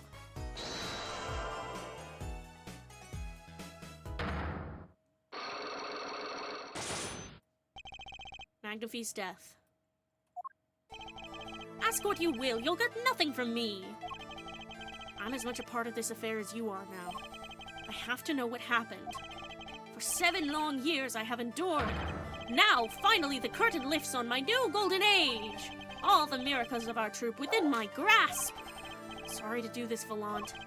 Right now, I need answers. I think I'll start by dropping a bomb. That should shake things up. Valant, I wouldn't be so sure about those miracles. Not as long as I have this. Take that! And what might that be? I see it bears the Gramery seal. I should have brought this to your attention sooner, but I didn't imagine you'd be planning your comeback quite so fast. What is this? A document showing the true recipient of the performance rights to Magnafie's miracles.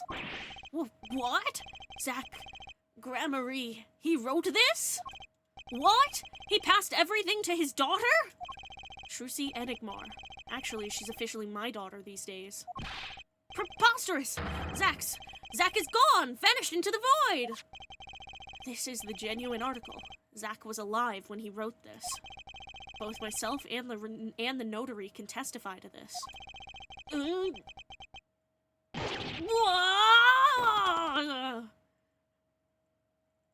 And one of the doves hits like a passerby in the face. Why does fate toy with me so? Why must my life be lived in thrall to the dead? You're not the only one with that problem. But he shot Magnafie! Yes, it was Zach, it was! And then he left, and my career as a magician fell into darkness. Oh, only one rabbiting dove came out this time. Yeah. Maybe he just, maybe he lost the rest. Do you think there might be some way out of it? Say, if you could prove Zach Gramarye shot Magnafie? Was that why you testified? Yes, my way out! It should have been my way out! Well, it might not be too late, Mr. Volant. All you need is a way to prove your case. Who really killed Magnafie Gramarye? Take that! I believe I have the answer to your prayers right here. Zach Gramarye wrote one more thing before passing on. But this is a confession! In which he admits to the killing of Magnafie Gramarye. See? All according to your plan. I am a magician by trade. Deception is my life's work. I fool the audience, give them a fleeting dream. Yet it seems the tables have turned. Now I am the audience, believing in the deceptions I've wrought upon myself. Zach wrote this right in front of me. After I explained your situation to him. Alakazoo-MG!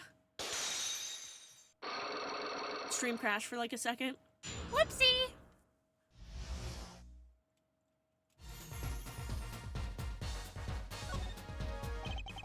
You do know that this confession is nothing but lies? Yes, it's my opinion that Zach Gramarye killed no one. Then you must be thinking the truth is a simple matter of elimination. Two received instructions to kill, but if one is innocent, then the one who remains is guilty. That would be the logical conclusion, yes. So he vanished to protect me, his partner. Ha ha ha ha ha ha ha! A stirring tale, 'tis true. Did you shoot Magnafie Gramarye in the forehead? If I had, and I told you, what would you do? Run to the police, perchance? Do as you will. There is nothing left for me now. It is true, after all. I have little talent. I needed my mentor Magnafie's repertoire. It was as if a little demon grabbed hold of me. I knew it. So Volant Gramarye did kill the great Magnafie.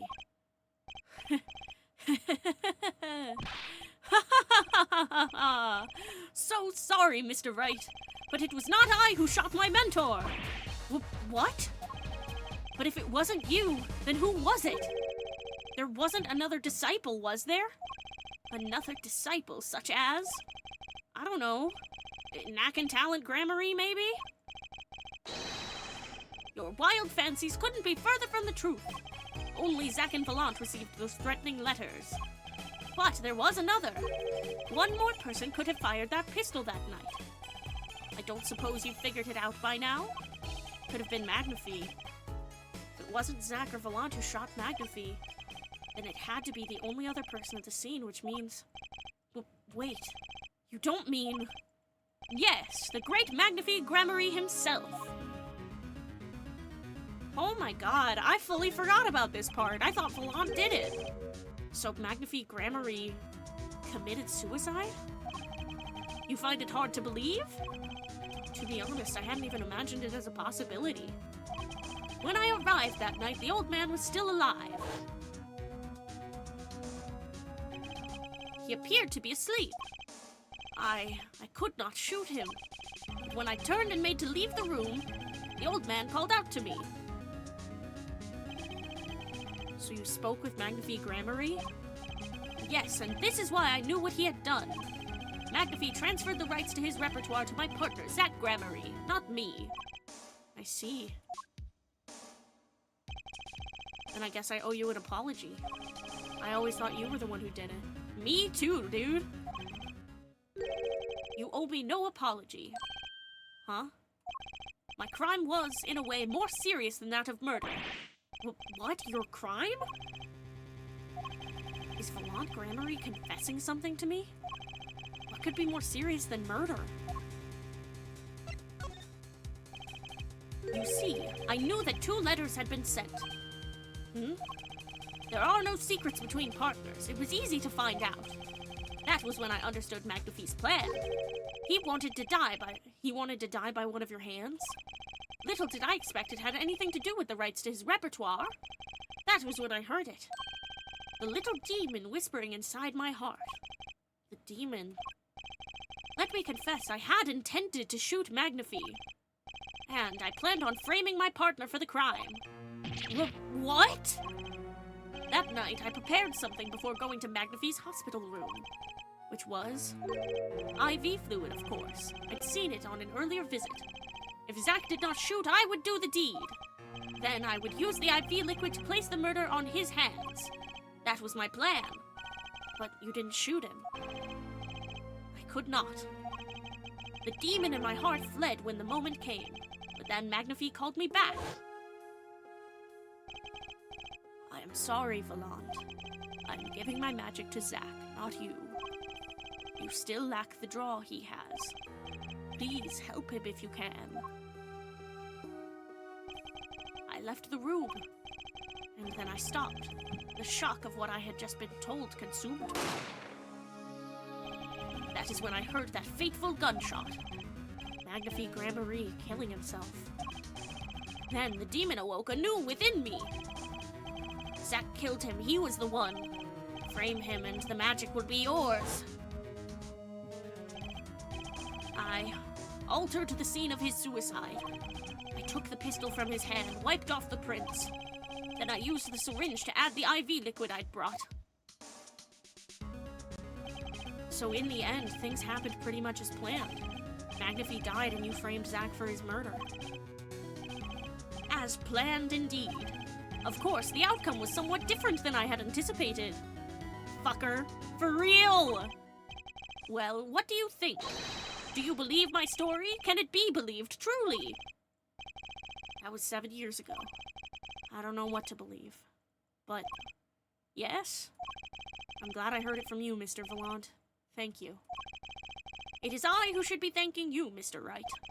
Only when I had lost everything could I make my decision. You're going to turn yourself in? My partner may have vanished, but not so my guilt.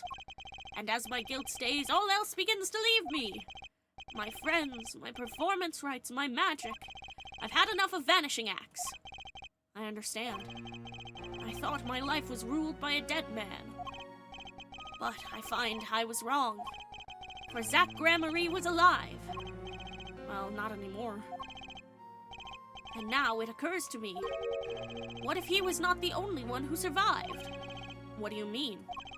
You see, now that I think about it, I realize that we never saw proof of her demise. We never saw her body. Her? The mind races and the mouth flaps on. My apologies. Forget this matter. I can only hope that the day will come when I again meet my partner, Zach Grammary. They do have a little thing going on. They've got a little bit of yowie-ful swag. Then I shall apologize for my terrible mistake. I am glad we had this chance to talk. Thank you.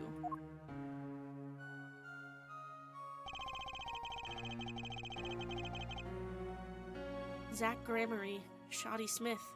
Whichever name you prefer, I'll respect it. I'm Phoenix Wright, and I respect people's preferred name and pronouns. Phoenix Wright, ace ally, once again. Whichever name you prefer, he is no longer with us. The truth revealed in that trial was only a sliver, and the impenetrable darkness that remained has taken another life. I knew what I'd have to do to push back the darkness for good. and it would involve paying that man a visit.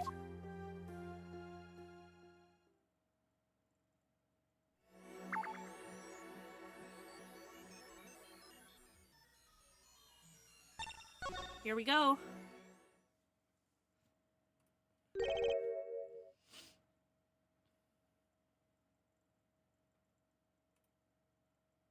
One last section. And then the trial after that. It's already 10 p.m. for me. And it's already 4 a.m. for Beloved. Jeez. I'm sorry, sir. Prisoner Christoph Gavin is currently occupied. I see. Do you know when he'll be finished? Well... Could you go find out? Certainly, sir. Please wait here a moment. My apologies to the guard. But there's something I need to see.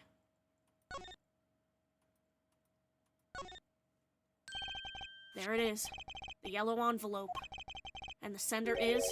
Drew Misham. I was right. When I arrived at the studio, Mr. Misham was at his desk. He seemed to be writing a letter, but he quickly sealed the envelope. It was a yellow envelope, and I heard it was left at the crime scene. Fucker, I knew it. Yup. If this is the last letter that Drew Misham wrote, then there's something I need to do. The last thing I need to do, in fact. Here goes. Let's see if this atroquinine spray finds anything.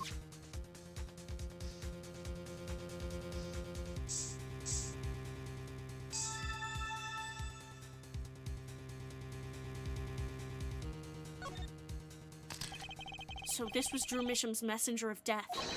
It was this stamp, all right, no mistaking it.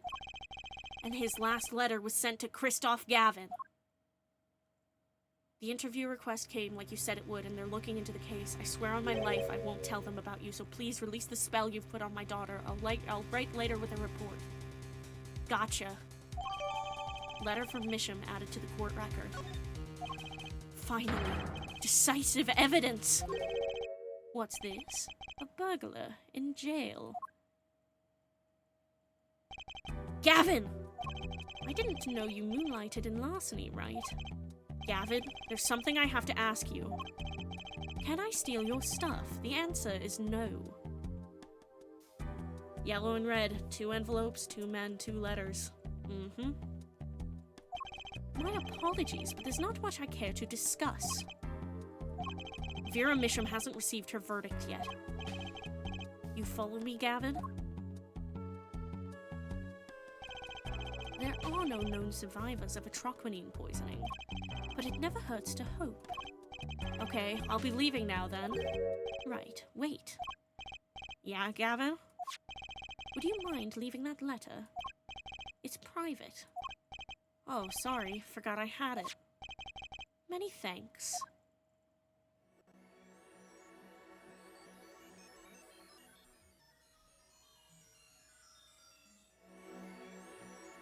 And here it is. Here it is.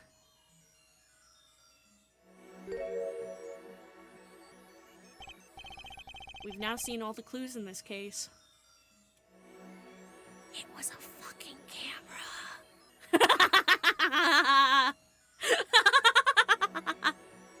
It was a fucking camera. Because... Are you fucking kidding me? I'm not fucking kidding you!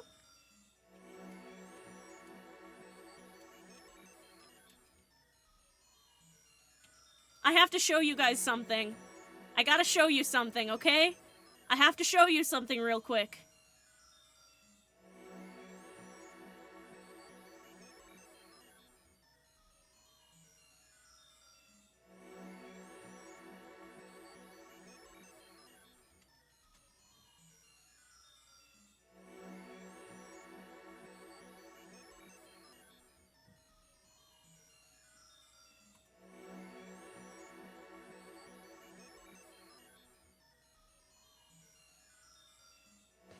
Give me a second.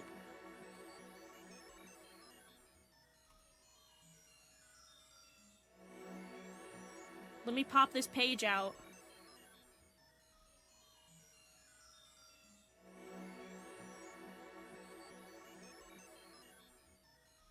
if you notice...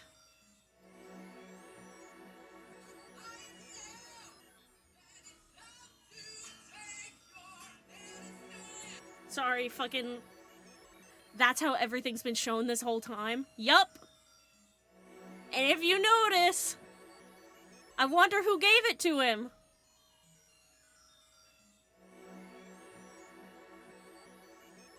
That thing's been on his beanie the entire time. Oh, I never realized it was H2O. That's cute. That's clever. But yeah, this has been on his beanie the whole fucking time.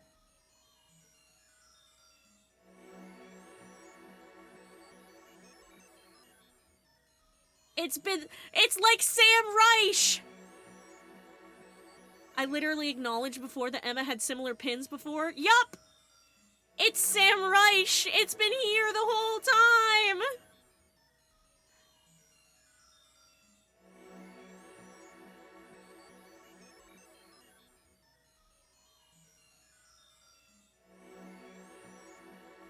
Also, the difference in Emma sprites is so crazy. Look at this shit.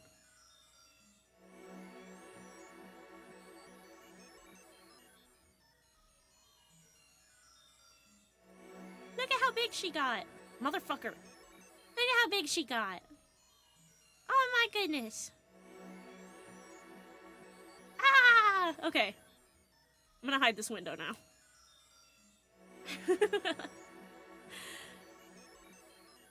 Yeah, so... This reveal is fucking crazy. Apollo Justice Emma has one of my favorite character designs, TBH.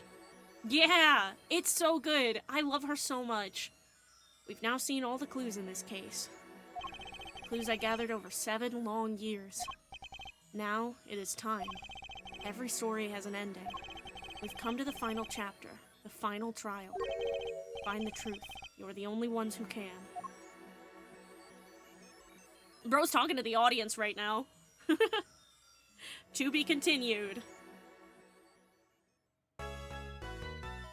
I would love to save my current progress.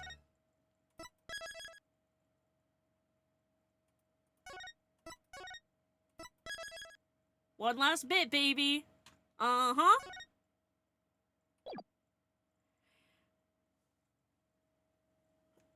Give me a second. I think I have to grab a snack for myself. But we're gonna continue on to the next chapter. Oh, hi again, Phoenix. Welcome to court. How tough are you?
Okay, I'm back. Okay, I rapidly shoveled Cheerios in my mouth so I wouldn't be hungry anymore. Let's get it, baby. Welcome to court. 7 years, all leading to one verdict. A verdict which you must decide. Is the defendant Vera Misham innocent or guilty? Courtroom doors are opening. Trial awaits. Are you ready to begin? Preparations complete. Let's go, party people. Something inside me, rising, surfacing.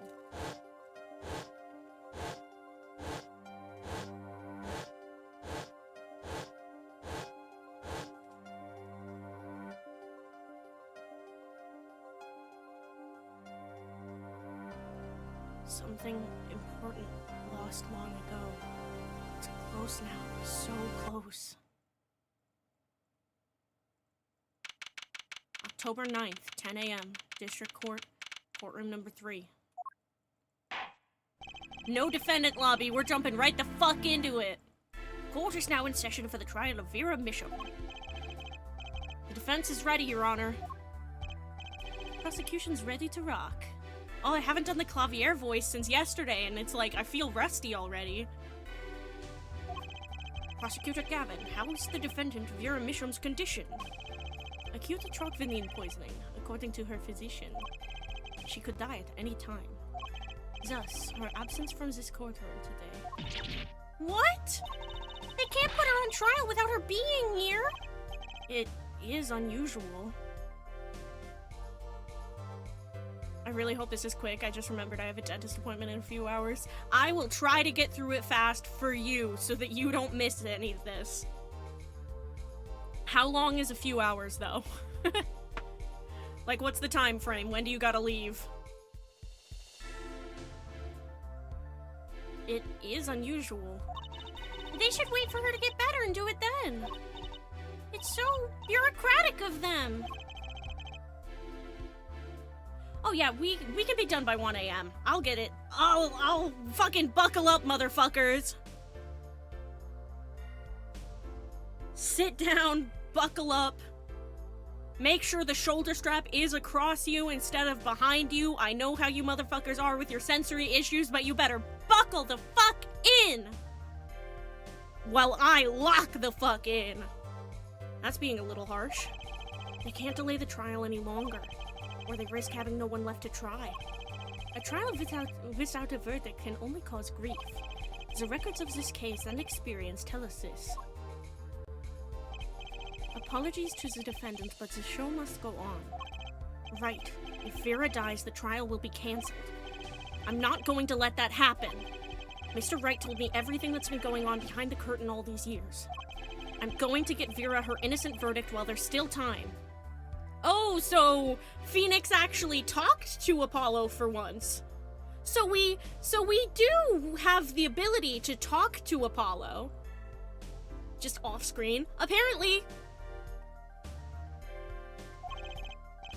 Oh, but you know what he didn't tell him? You know what he didn't tell him? Very well, your opening statement to Prosecutor Gavin. Did he talk about the whole half-sibling thing? It'd be wild if he didn't. The prosecution's case is unchanged by recent events. Why did Vera Misham succumb to poison? Because she couldn't live with the guilt of what she'd done. Objection! But Vera was poisoned with trochvinine, the exact same poison that took her father's life. What better confession could you ask for? Being the killer, she would have had access to the poison. Significant since it's rather hard to come by. That is true. In other words, I see no need for further discussion. We could have had our verdict yesterday. Well, Mr. Justice, if you have no objections, I see no reason to postpone a verdict. What we need to worry about isn't the verdict, but the trial itself. The defense holds that Vera Misham is the victim, not the killer. If that's so, then you have to prove something. She was in court giving her testimony before us.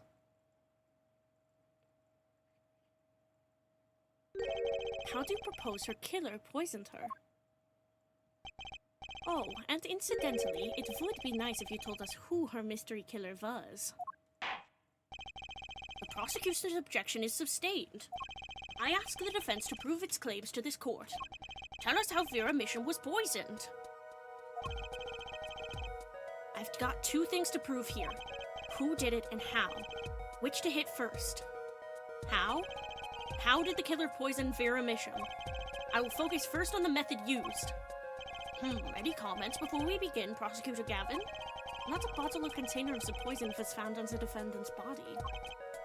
I see, so the factor of poisoning is unknown. Is the defense prepared to prove how the poison reached Vera Mission? Yes, Your Honor. Very well. What method was used to poison Vera Mission? Nail polish! What's this? My, what a beautiful bottle. I'd like to give whoever designed that a hand. Oh my god, has she felt cloudy because of the fucking nail polish this whole time? Christoph Gavin, you evil fucking man. Remember when you were like, why is he on the Pure Evil wiki?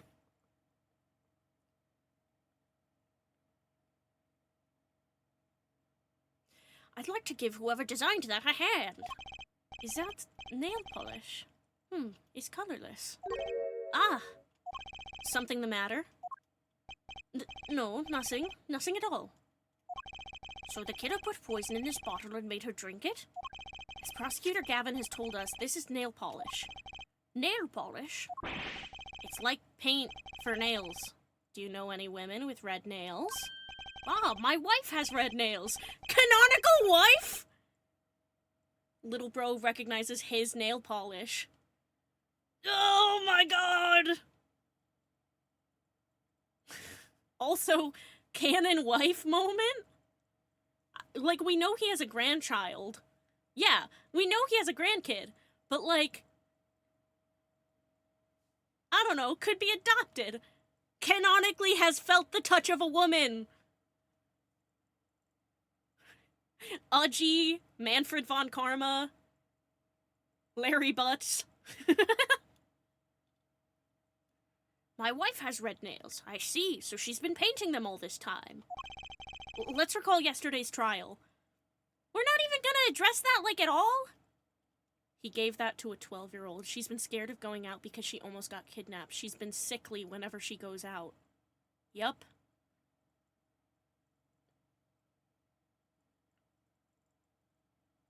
Let's recall yesterday's trial. Remember when Vera was testifying to the court? Court is now back in session. Vera seems pretty tense. She's practically chewing her fingernails clean off. Whenever Vera became nervous, she had a habit of biting her nails. Her nails? Ah! Prosecutor Gavin, when the prosecution had Vera examined, did they check her nails? Bailiff, have them check the defendant's nails at once. Mr. Justice. Yes? Okay, I'll go do that. Do you know who did this? Do you know who put poison in that nail polish? Yes. That bottle belongs to Vera Mission? Why do you ask? Know someone else who might have a bottle like this? No, just checking. Mr. Justice, you are about to accuse someone of poisoning that bottle of nail polish. Please dispense with the chatter. You realize the weight of this accusation. Here, let me show you. Understood, Your Honor. No problem. I know what I'm doing this time. Despite the trial being long right now, it feels like we missed a section. Yeah. Like, as cool as the Mason system thing is, I really would have appreciated seeing Apollo's reaction to it.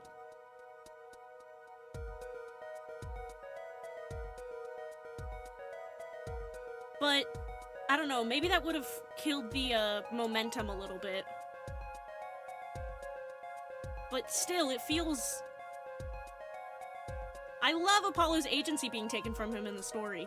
No, yeah, I know, right? It's so good, and I bet it never happens again. You are Apollo Justice, and the story is not about you. And it never will be. Anyway, I know what I'm doing this time. Then let us ask, who poisoned Vera Misham via her nail polish? Christoph motherfucking Gavin. What's this? Christoph Gavin? Objection! What's your game? My bros, there's no way he could do a thing like that. You should know that better than anyone else. Indeed. He is behind bars. I know. However, that doesn't mean it was impossible to do what he did. What? Ask yourselves when he put the poison in the bottle. It could have been yesterday, it could have been a month ago, maybe it was a year ago, or perhaps it was 7 years ago. But Christoph Gavin had no motive for killing this poor girl. It's simply inconceivable. Prosecutor Gavin doesn't seem to think so. That face tells me one thing. Christoph Gavin's own younger brother doesn't find it inconceivable at all. Well, Prosecutor Gavin, if you feel there is a clear and pressing need, then we may have to summon Christoph Gavin from jail as a special witness. Fine. I've known for some time that an impenetrable darkness lurked at the bottom of this. A darkness that has swallowed even myself. Okay. The defense's wish is granted. Let prisoner Christoph Gavin take the stand! Christoph voice, yeah, I'm just gonna slowly poison this 12-year-old girl because I'm bored.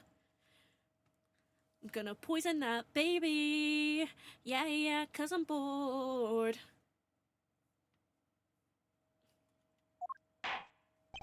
Bailiff, begin proceedings to call a special witness. Okay. The witness is Christoph Gavin, currently residing in solitary cell 13 at Central Prison. Okay.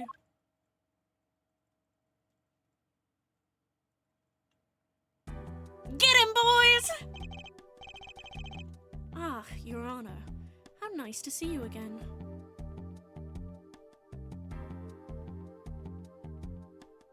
I'm begging my Twitch channel to actually open correctly so that I can fucking pelt him with tomatoes and gunshots.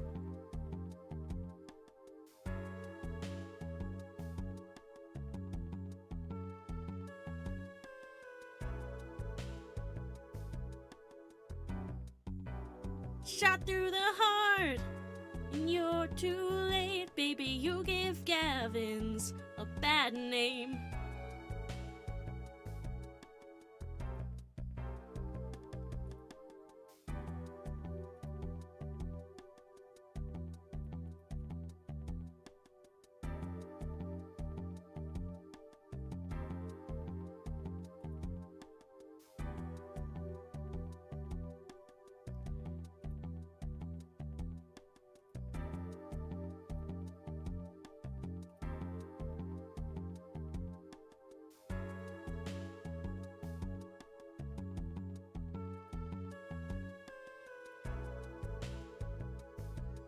Okay. I think I got that out of my system for the most part for now.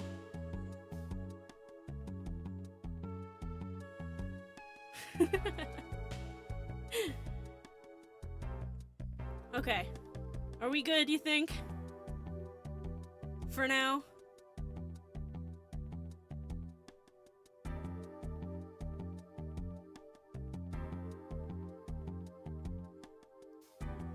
Yeah, make sure you stock up, gang.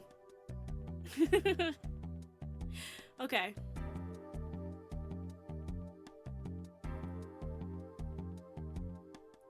Ah, Your Honor. How nice to see you again. It's been quite a while, hasn't it? To what do I owe the pleasure of your company? It's not every day I'm summoned from my solitary cell. In fact, it's never. It's not enough, only the rocks are violent enough.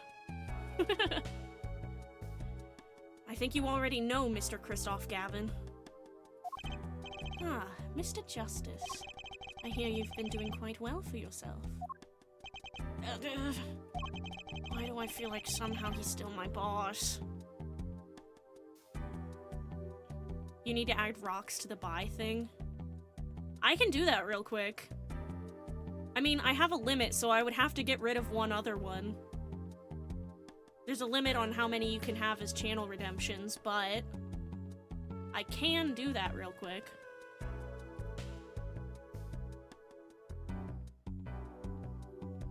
Maybe I'll get rid of the flowers. They're cute, but...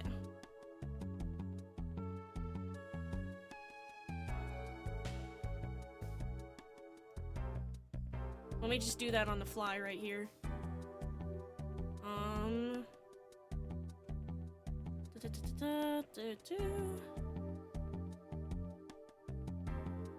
Your attacks, channel points, okay. Sorry, flowers.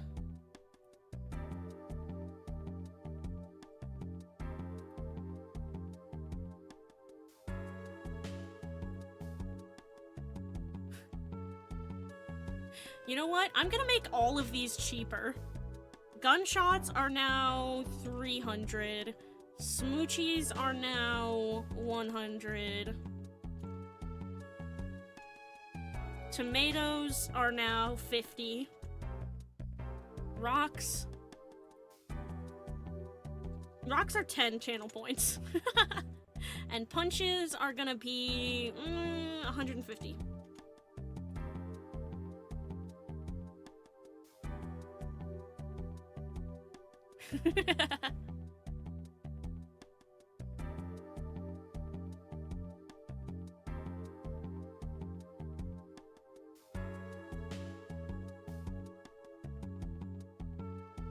Stock up now, folks. The economy's crashing. And while you guys stock up, I am gonna... let me check...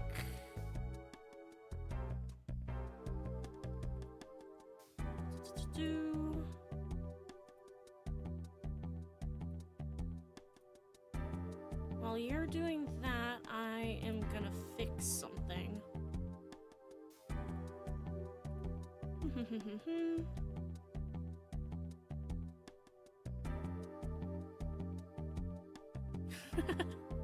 Rocks are now my cheapest channel point redemption.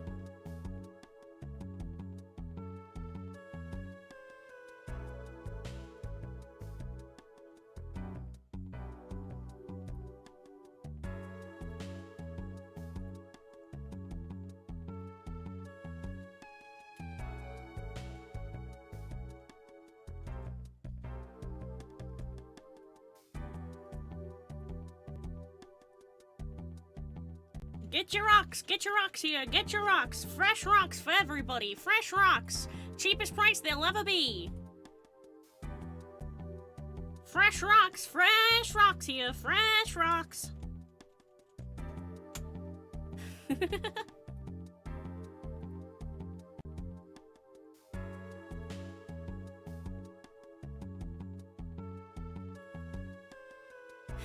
Sending a kissy to Apollo while you've got the chance. I respect it, I respect it. Okay. And I have fixed the PNG for the rock attack. It's not flowers anymore. There we go. Look at me fixing that shit on the fly. You will not be able to see this in the recording, but the,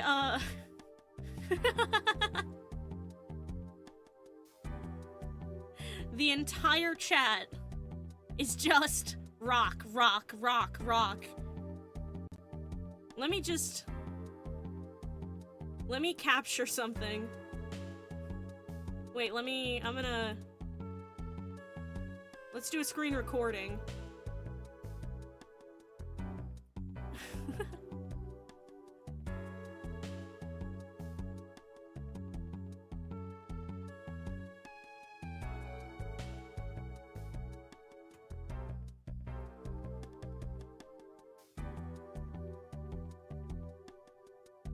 Okay. I have done nothing but buy rocks for 3 days. Forget the execution, we're just gonna stone the man to death in the courtroom. It's just rocks. And tomatoes. And rocks.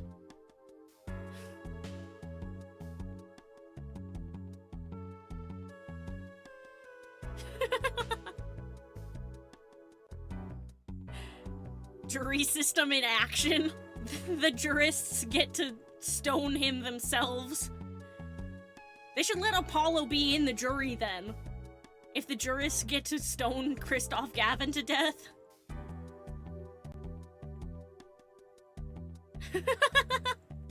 Okay. Do we want to get back? Romeo has a dentist appointment. We gotta focus. We gotta lock in. Why do I feel like somehow he's still my boss? Stiff upper lip, Apollo, you can do it! Does this bottle look familiar? Ariadone nail polish. Why, yes, I use it myself. As did the late defendant, I hear. She's not dead yet! The late defendant! Oh my god. Ooh, I can't say that on Twitch. I can't say what I want to say on Twitch. Krill your shelf, dog. Log off.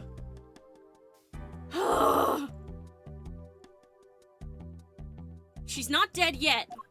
And was there something concerning about this bottle you wish to ask me about? I admit I respect her for her taste in nail polish. Her taste, indeed. This nail polish was how Vera Misham was poisoned. Troquinine, was it? You're well informed about the case, Mr. Gavin. If this was still 2016, Christoph would be called a metrosexual. Oh, there go the rocks. Straight to the judge. Sorry, love. I'll time that better next time.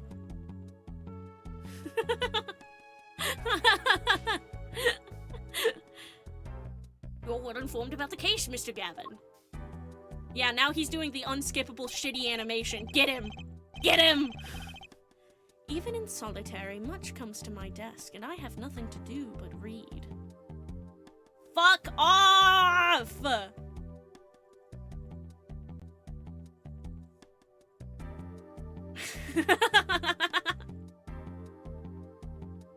Stoning him to death, and a tomato for good measure. Alright, are we good? Got a little bit out of our system? Even in solitary, much comes to my desk, and I have nothing to do but read.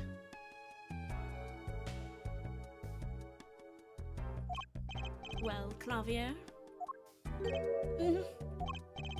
Maybe you can explain this. You're being accused again. By him again. Ah, and you agree with his accusation, do you? Oh, the way that he's, like, the barely concealed threat that Christoph is giving him. Oh my god. Let's hold a proper trial. Let's hold a proper trial, shall we? Christoph Gavin, your testimony, please. Actual interaction between the brothers. I know. I'd be delighted. The charges against you are quite severe, Mr. Gavin. You are suspected of the poisoning of the defendant, Vera Misham. Please testify on this matter to the court.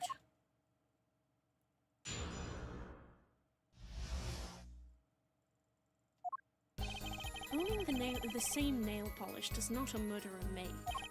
I have been in solitary confinement for half a year. How could I poison her? Her father died of the same poison, the meaning of which should be clear. The prosecution's case holds. She poisoned her father, then attempted to poison herself. Surely you aren't going to suggest I was responsible for poisoning her father, too. Well, I'm afraid the defense's claim is sounding rather unlikely. Naturally. For one, I don't even know the Mishams. Isn't that so, Mr. Justice? Very well. Mr. Justice, begin your cross-examination.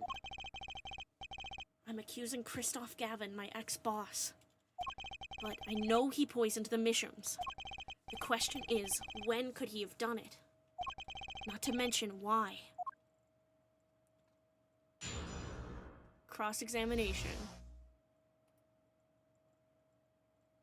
Poisoning Vera. Okay, hold on, give me a second.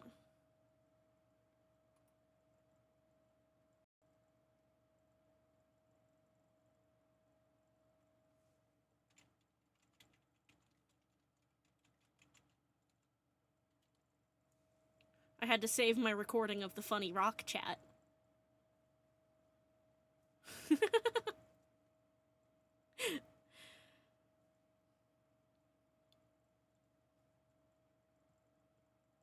Okay. Poisoning Vera. Only the same nail polish does not a murderer make. I'm just gonna press him on everything. Tell me, is this nail polish expensive? Ariadone is a nail polish of the highest order. Not only is it fabulously expensive, but it is made in extremely limited quantities.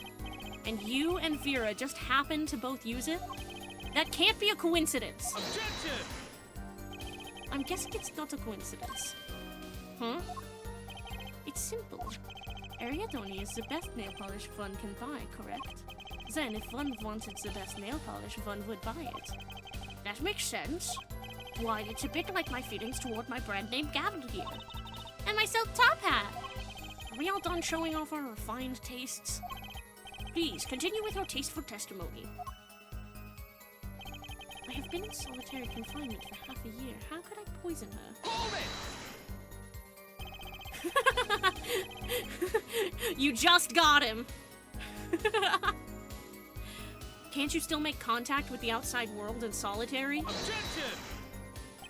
Ah, so he had an accomplice on the outside. Is this your latest accusation?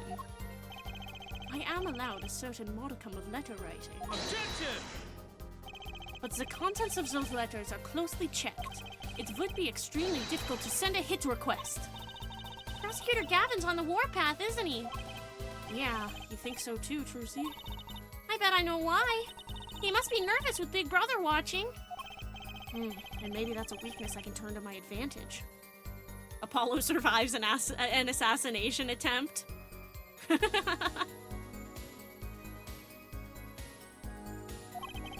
we cool with that? May I continue? Her father died of the same poison, the meaning of which should be clear. Hold it! The defendant is not dead yet! There are no known cases of someone surviving atroquinine poisoning. You seem to know a lot about atroquinine. I know a lot about a lot of things, which is why I suggest we pick up the pace, or else you'll be short one defendant for what she's worth. The witness will refrain from speaking ill of the ill. My apologies. Shall I continue? God, he's such a bitch! Throw rocks at him!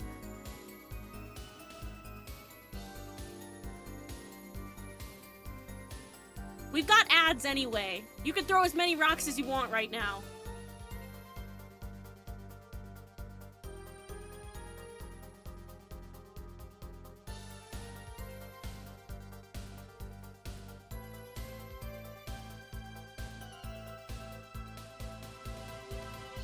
Thank you, guys. I can always count on you.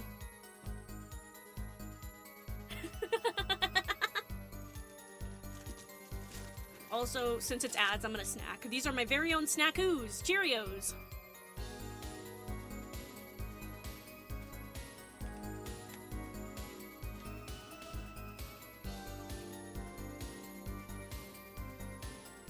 I don't want to see his smug mug. Here, I got you.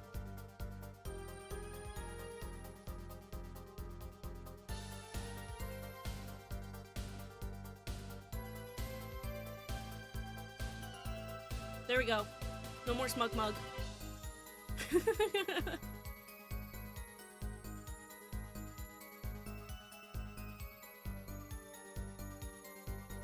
There we go.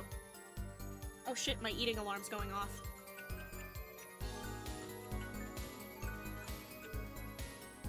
I can't change the amount, but I can make rocks 10 points. Give me a second. I gotta dismiss my eating alarm.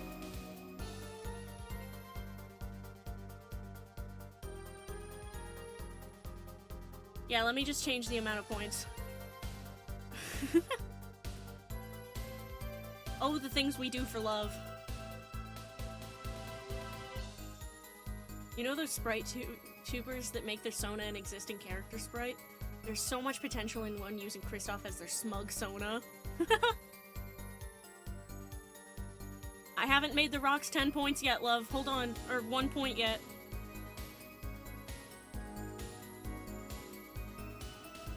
Rocks are now 1 point.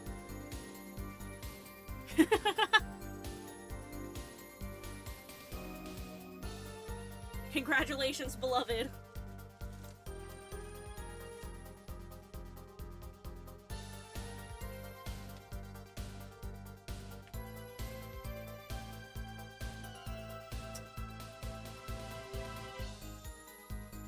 Okay. My apologies. Shall I continue? The prosecution's case holds she poisoned her father, then attempted to poison herself. Hold it! Vera had no reason to want to commit suicide. And also, who would commit suicide by doing their nails? Objection! The answer's quite simple. Basically, allow me to explain, beginning with why did she do it? The answer's quite simple. She couldn't live with her own guilt.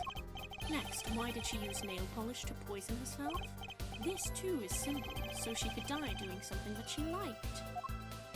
Something that she liked? Once she saw that the trial wasn't going her way, she knew she would die. And it's not easy to bring poison into a courtroom. Must I explain further? I believe that's clear enough. Crystal clear. The way that Kristoff fucking interrupts Clavier and doesn't let him get a word in. The way that he's so, like, dominating of the conversation. Ugh. Wow, the two brothers together is like a two-man wrecking team. They could use a little more teamwork, though. This is probably humiliating for Clavier.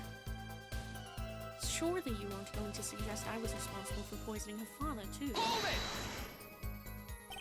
Both Vera and Mr. Misham were poisoned with atroquinine. That really can't be a coincidence. Objection! The defense is repeating fallacious statements based on conjecture. The prosecution requests concrete, unambiguous proof of the witness's crime. Objection sustained. The defense will please present concrete proof. Does Prosecutor Gavin seem strange to you, too? It's like he's all grown up. I think that's how prosecutors are supposed to be, actually. Though he is acting different than usual. I'll bet it has a lot to do with his brother Kristoff being in the room. Well, let's make this testimony count, Apollo! Right, quick and painless. My bracelet should do the trick. Okay, I'm questioning my ex-boss. His testimony seems watertight, but he's lying. I'm sure I'll be able to see something, as long as I focus. Only the same nail polish does not a murderer make. Okay.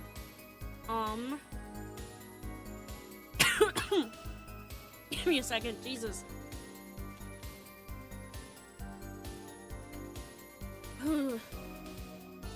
Okay. Owning the same nail polish does not a murderer make.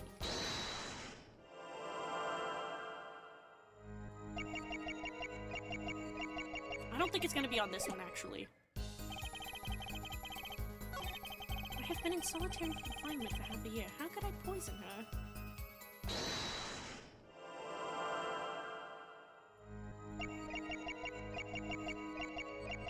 Yeah, get him in the eyes.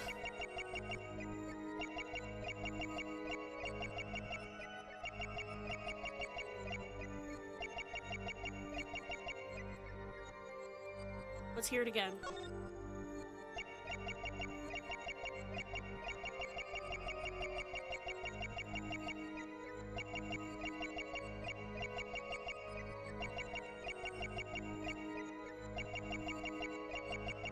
Okay, nothing there.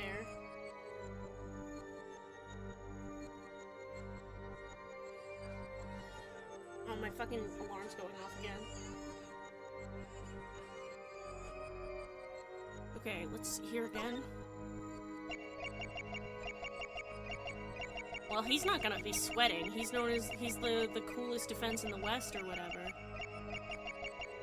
Okay, I can't really see that hand very well. It won't, like, let me look at the other hand much.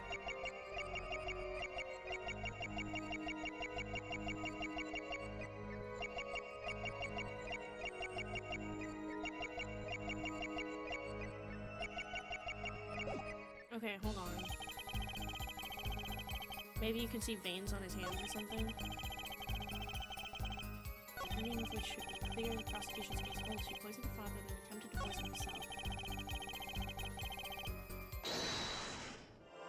This is gonna be it. Look at his fucking eyes! Ah! What the fuck?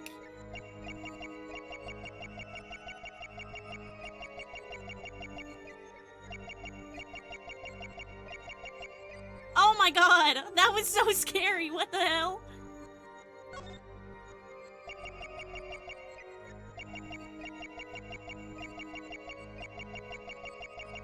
Jump scare!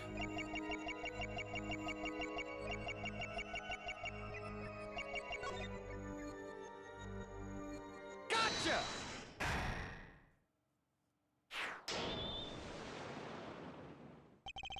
It was you who killed Drew Misham. Blood worthy of your new mentor, Mr. Wright. Oh, really? But you see, I saw it. Right when you said her father, too. Your hand tensed unnaturally, and a little devil appeared to give me the news. And let's assume, for the sake of argument, that you saw me being tense. What does that mean? Are all tense witnesses guilty? And tell me, was Drew Misham fond of nail polish too? Sorry, but there's more than one way to poison a man. You don't need nail polish to get to someone's mouth. Ah.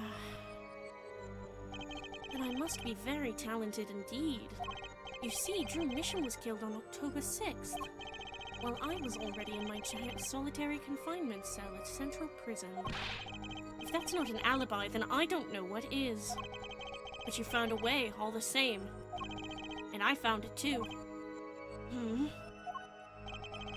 This is how you poisoned Mr. Misham. The stamp.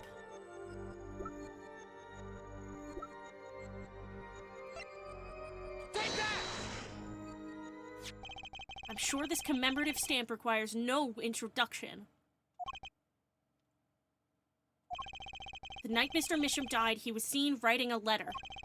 Troconine was found on this stamp, Mr. Gavin. So am I to understand this stamp was the murder weapon? Yes, you are. Oh, and yes, this stamp was found in your prison cell.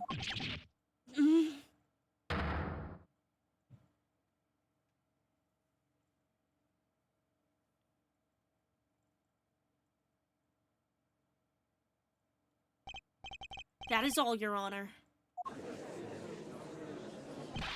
Order! Order! Order! Poison on the back of that stamp? Random, but I think I could find a way to include Apollo in the Mason stuff, but I'll talk about it later. Yeah, I would love to talk about that, actually. We're gonna have such fun discussions in the Discord server. Oh, I'm so excited! Poison on the back of that stamp? After Drew Misham was killed, someone paid a visit to this witness's cell. Phoenix Wright. Daddy? That's when he found the stamp. You made Drew Misham write you a letter. That's how you killed him. What? My. You've upset my poor brother to the point of uselessness. The way that he calls him useless? Ugh! I hate you, I hate you, I hate you, fuck you, Clavier's trying his fucking best and I will fucking murder you. Stone him! Stone him!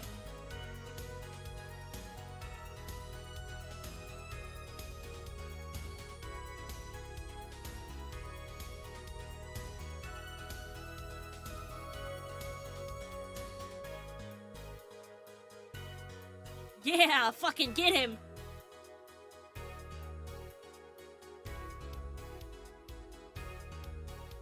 Thanks, boys. Yeah, make sure you get his arms.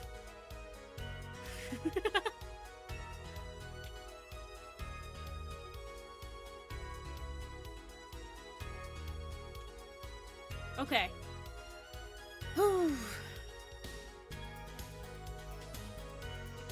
Sorry for crashing stream with rocks. Did you crash stream? Wait, did it crash?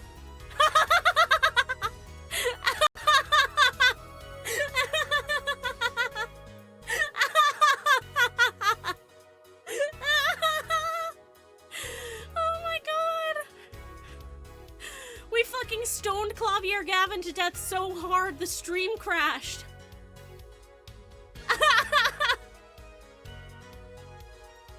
Incredible. Thank you, my love. Thank you. Truly. Truly incredible.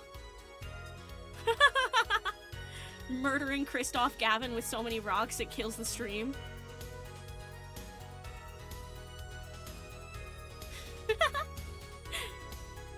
My, you've upset my poor brother to the point of uselessness.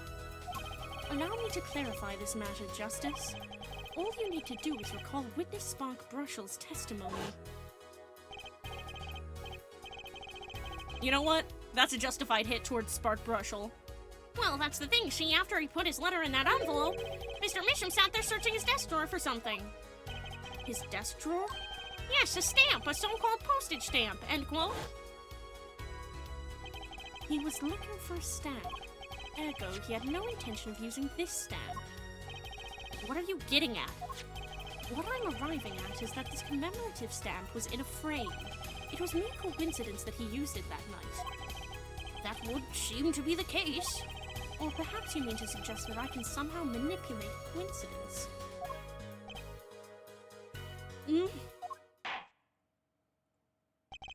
He does have a point. How would this witness know if the victim was going to use that stamp? Without that, he couldn't have planned the murder. What? Really, Clavier. You should be seeing through these weak-spined bluffs by now.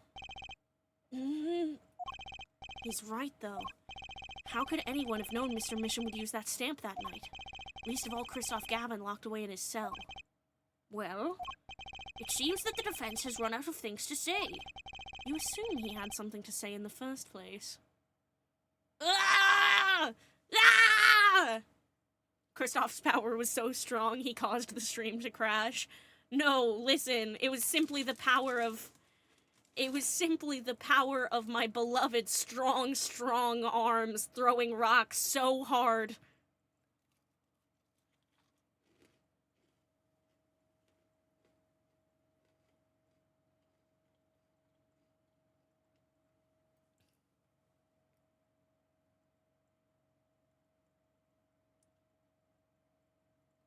Thank you for the attack, my love. Drew wrote to Christoph about his daughter being under his spell. AKA the poison. Yerp. Yerp. Okay. Enough attacks, I want to get on with it.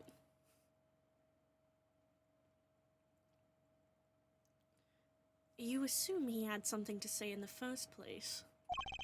I believe the defense's bluff has been called. The defense's bluff? I'm not sure I agree with you there, Christoph. Clavier? Honestly, I wanted to believe you. But the defense wasn't trying to get away with a bluff. You were, Christoph! Well, what are you saying, Prosecutor Gavin? Air Forehead, what was your accusation again? Huh? Oh, it was that this poisoned stamp killed Drew Misham, yeah? To which my brother responded thusly. There was no way to know when Miss Misham would use the stamp. Yes, that's right, which is why it couldn't have been planned.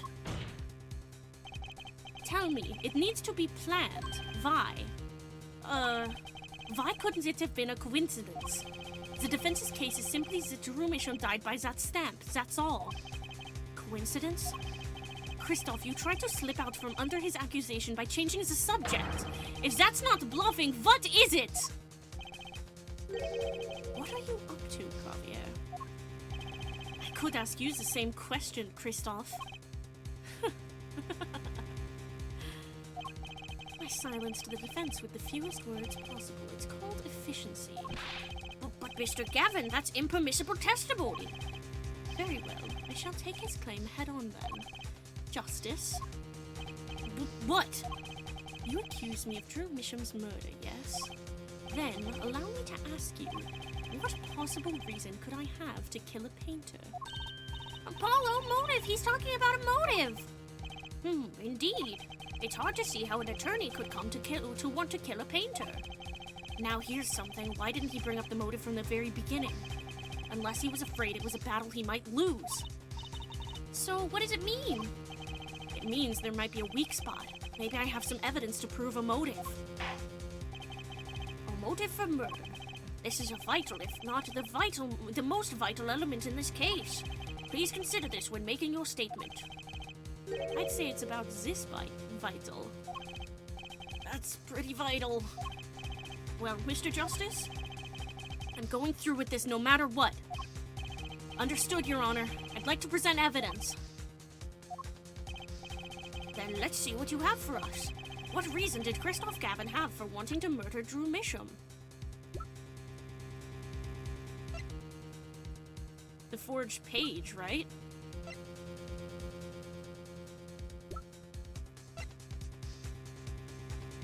Like, that's the, I mean, it's either that or the letter, but I'm pretty sure.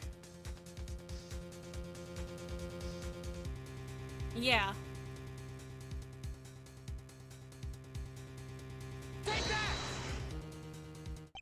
Christoph Gavin's motive becomes clear when we consider why the stamp came to Drew Misham's studio in the first place.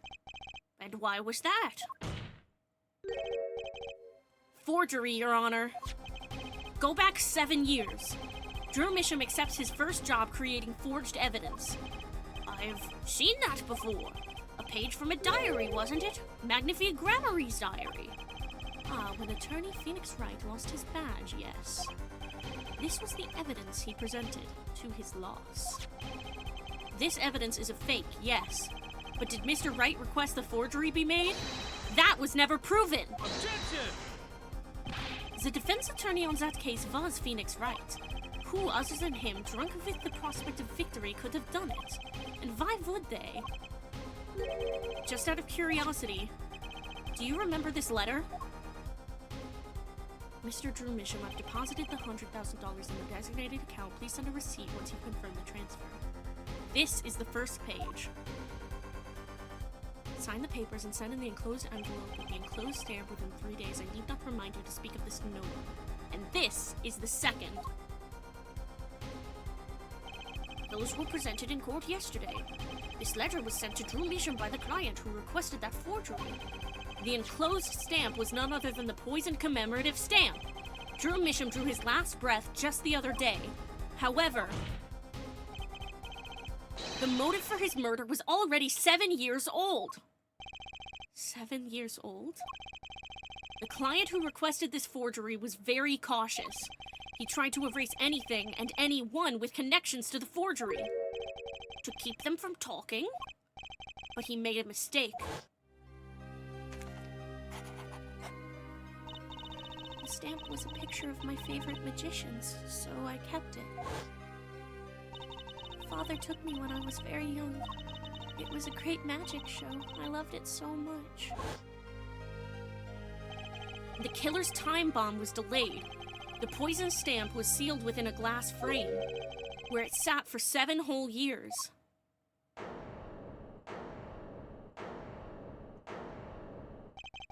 Air Forehead, do you understand what you're telling us? The one who schemed up the forged diary page was the one who poisoned the stamp, and it was Phoenix Wright who presented the forged evidence 7 years ago. Adding the two statements together, the one who schemed to kill Drew Misham was none other than Phoenix Wright! Objection! Sorry, but that's not how this is going to go down. Oh, then how will it go down? I checked through the records on that case when I found this. 7 years ago, just before the trial began. Oh, old boy. Here. What's this? I don't know, I just got it over there in the hall. And he told me to give it to the old boy in the blue suit with the spiky hair. And one more thing. I'm sorry to have sprung this on you so suddenly. I received the files from your previous attorney only yesterday. I understand I am asking the impossible of you. Yes, well, you haven't really told me what happened yet. All we did was play cards. And that was enough. Phoenix Wright was put on the case the day before the trial started. He didn't have time to request a forgery. The day before? Now here's a question. Just who was Shoddy Enigmar's previous defense attorney? No, this can't all be... But it is all true. There was another man, a defense attorney with a badge on his collar. It was you! Christoph Gavin!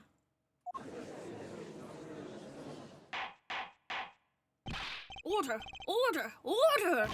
Well, what is the meaning of this? Witness, I mean defendant, former lawyer. Let me begin by denying this. Objection! It's easy enough to look up Mr. Gavin, and impossible to prove if you can't. Attorneys are registered with the court the day before the trial begins.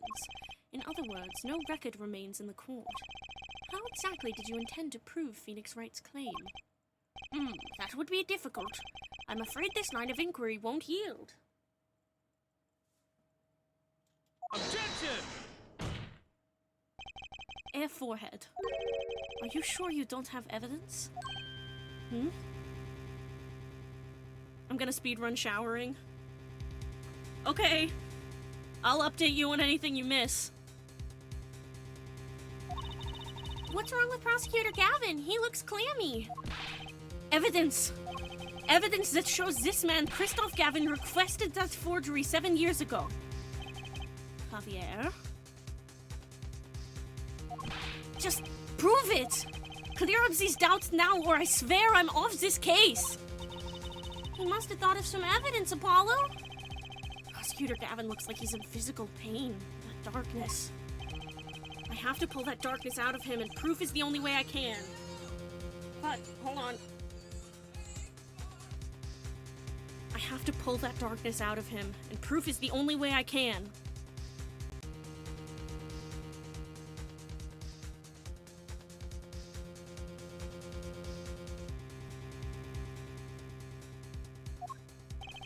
What proves Christoph Gavin's link to Drew Misham? Well, Mr. Justice, you claim Christoph Gavin requested a forgery of Drew Misham 7 years ago. Prove it. It can be proven. Simply ridiculous. Why even discuss it? This evidence does not... Objection! After you... Are you telling the truth, Apollo Justice? I am. God, he's so... desperate for Apollo to prove this. Oh, the desperation is so fucking good. Then, I say we give him the benefit of the doubt. Very well, but if you're wrong about this, be prepared for a penalty. Objection! Your Honor, you do the defense an injustice. Mr. Justice is clearly passionate about his claim. Should the penalty not match his passion? Holy shit! Fuck! I haven't given a penalty like that in a long time. Well, Mr. Justice. Fine, Your Honor. All I have to prove is any kind of link. Something that ties Christoph Gavin to Drew Misham. And I have something that clearly does the job. Very well, Mr. Justice, present your evidence. Show us the link between our witness and Drew Misham.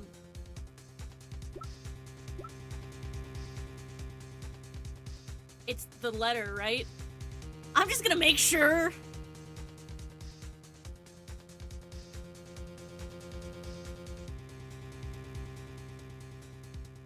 Okay. Yeah, it is. Okay. Take that! This evidence proves there's a link. Objection! That scrap of paper. I'm afraid I can't let you submit that. Is there some problem? There is. How could you possibly have that? You couldn't. Hmm? Hey! That's Daddy's handwriting! Mr. Wright's handwriting? What is the meaning of this? Ah, I see now. Yes, of course. What do you mean? What do you mean, of course? I just remembered I had a visitor yesterday. Phoenix Wright came to my cell, except I wasn't there. Phoenix Wright? When I returned, I saw he had something of mine in his possession. Of course, I had no intention of letting him get away with reading my private mail. Mail? You mean this letter was in your cell? No. However, it appears Mr. Wright has yet to be cured of his bad forging habit. Well, if it's a forgery, it's not a very good one. The handwriting's terrible. This is Mr. Wright's reproduction of what was written in the real letter. Reproduction? When Mr. Wright visited Christoph Gavin's cell, he brought with him a small video camera. What? Oh, he is so fucking stressed. Fuck you, fuck you, fuck you. Look at the veins. God damn. What? He recorded his entire conversation with you, Mr. Gavin. And the contents of your personal mail. Regardless, this mockery of a piece of evidence will never be accepted by the court. Evidence based on a video a man with no authority whatsoever claims he took. A man who happens to be an ex-attorney suspected of forgery. Prosecutor Gavin? Prosecutor Gavin? As embarrassing as this is for me to say, I'm afraid my brother is incapable of making rational judgments at the moment. Your Honor, your decision, please.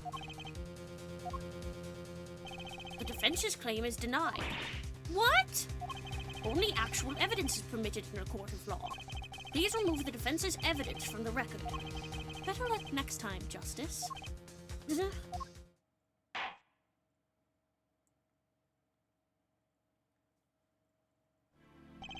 Well, we've certainly taken a detour from our cross-examination. But the defense appears to be lacking proof. I'm forced to end the cross-examination of Christoph Gavin at this point. Apollo, do something! I'm thinking, but without evidence. I don't have anything I can use on him. Very well. This ends the special witness's cross-examination. Objection! The show's over, yet the crowd screams for more. Only now do I understand why. Prosecutor Gavin? Frankly, I'm relieved. This has been bothering me for 7 whole years. Oh, we're in an ad break. We get to listen to Guilty Love now. Let's go!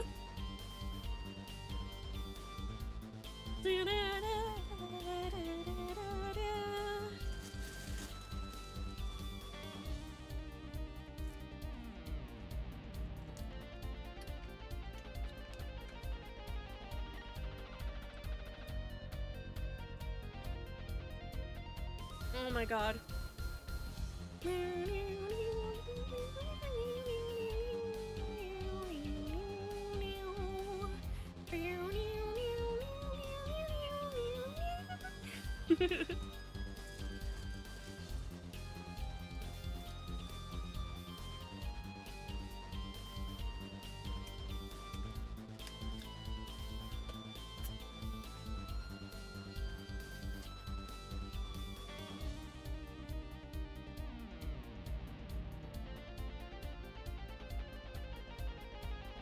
God, this song is so good. Get his ass, Clavier! Get his ass, Clavier!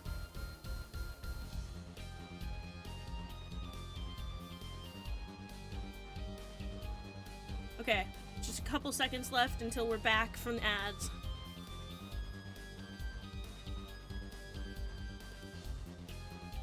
Fuck off, bot! Embattled Regret is a cool name, though. Why do the bots have, like, sick names sometimes? This has been bothering me for 7 whole years. All is right in the world. Phoenix and Edgeworth got together in Tamagotchi life. Let's go! Let's fucking go. What kind of confession did Phoenix do?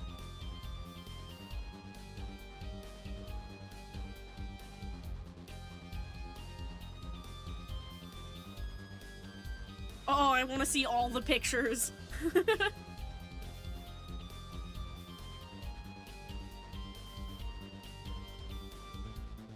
I love that so much, though.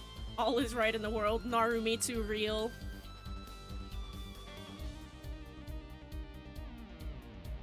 This has been bothering me for 7 whole years.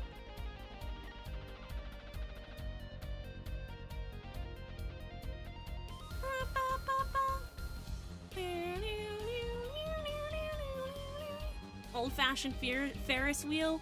Aww. Cute, cute, cute. I love that. Okay. This has been bothering me for 7 whole years. And I'm tired of the whole youthful angst scene. Now's our chance. Let's clean out the family closet, eh, Kristoff? Let's come out of the closet together, Kristoff! We're both gay! Hey, you didn't miss much. Basically, we presented the yellow letter that Phoenix had from, Kristoff's cell, and we were like, this isn't actually the letter. It's a reproduction that Phoenix Wright made based on what he saw and recorded, and Kristoff was like, that's bullshit, you shouldn't accept that into evidence, Your Honor. And the judge was like, yeah, I guess it's bullshit, I can't accept it into evidence. And then the judge was like, I guess the defense doesn't have anything else to say. And Apollo was like, fuck, I don't have anything else to say, I don't have any other evidence. And then Clavier objected and was like, frankly, I'm relieved. This has been bothering me for 7 whole years, and I'm tired of the whole youthful angst scene. Now's our chance. Let's clean out the family closet, eh, Kristoff? Clavier, you're spinning out of control. Calm yourself before you say something you'll regret. The threat? The threat? The threat? Spinning out of whose control? Mine or yours? Ah! It's all of the headcanons that me and Beloved have been talking about with Clavier and Kristoff's relationship, and how it's so, like, Kristoff has had such tight control over Clavier for so long. Oh my god. And, like, growing up, it must have been so fucking hard. Spinning out of whose control? Mine or yours? Take a moment to consider everything you've built. Your reputation as a prosecutor, your fame with the masses. You could lose it all, Clavier. Apollo, did you see that? He's trying to press Prosecutor Gavin. Prosecutor Gavin, try to remember what's really important to you. You amuse me, Air Forehead. I couldn't forget what's really important to me, even if I tried. In fact, I haven't. Not even once. 7 years ago.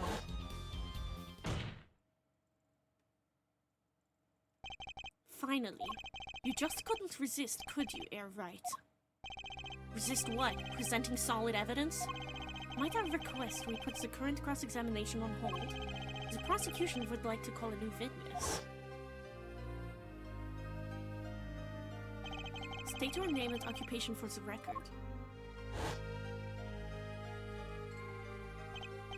I'm familiar with the trial. I've watched the video several times. Didn't you find anything unnatural about it? Unnatural? Well, you did seem unusually well prepared. I mean, Mr. Wright had only just presented his evidence. And the next moment you call in Drew Misham. It was almost as if what?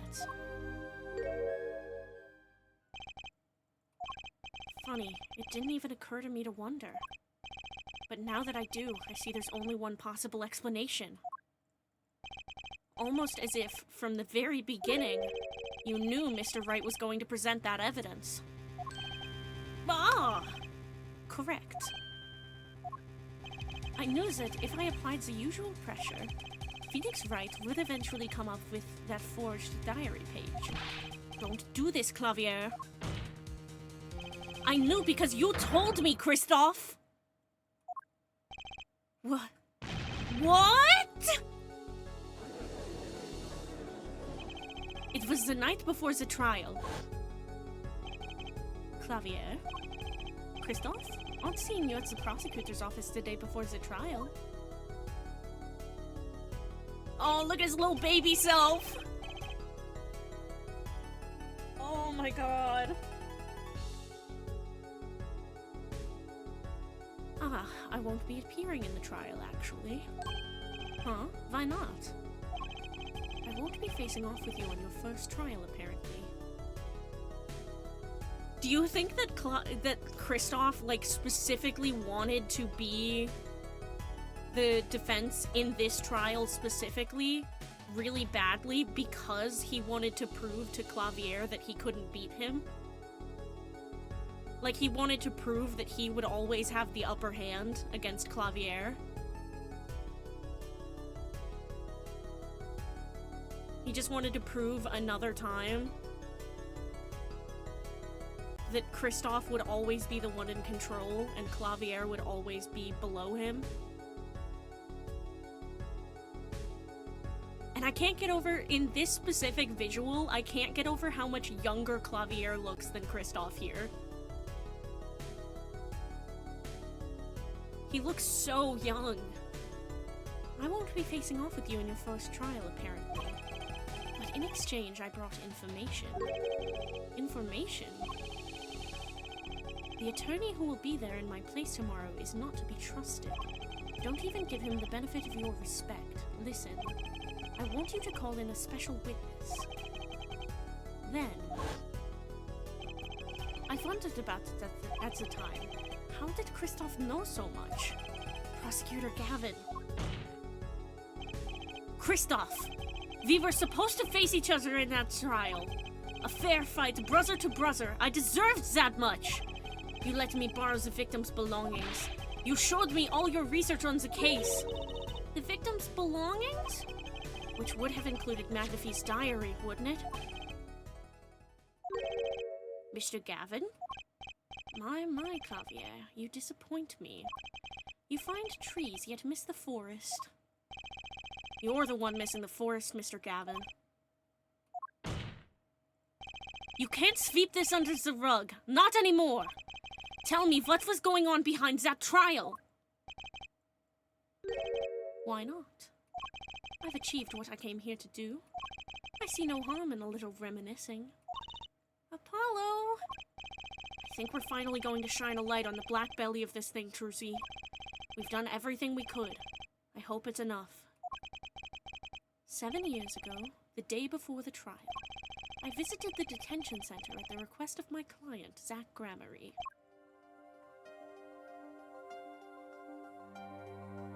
Two cards. One card.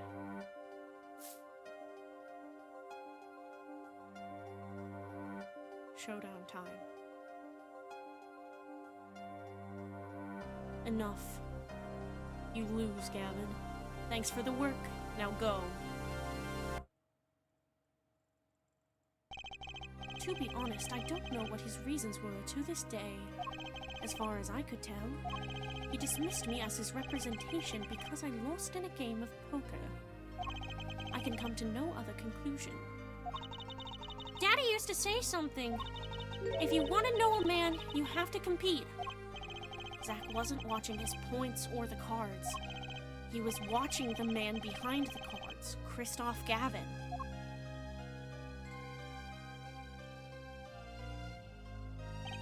I couldn't believe it. Phoenix Wright? A second-rate attorney who relies on luck and bluffs. He dismissed me and went with that pitiful excuse for a man. He deserved to die for that error alone. Hold it! So the one who requested that forgery was No, I'm not admitting to anything. My point is, these two men shamed me and I could not forgive that. Phoenix Wright and Zach Gramarye both deserved what they got. Look at his face twitching! Oh my god! Gets rejected once. Literally murders a man. Sets up a little girl and her father to be murdered. Ruins a man's career because he got rejected once. Phoenix Wright and Zach Gramarye both deserved what they got. Welcome back, Manfred von Karma. But for some reason, doesn't Kristoff feel more evil? Even though Manfred von Karma... I typed out a whole thing about it last night. Let me find it.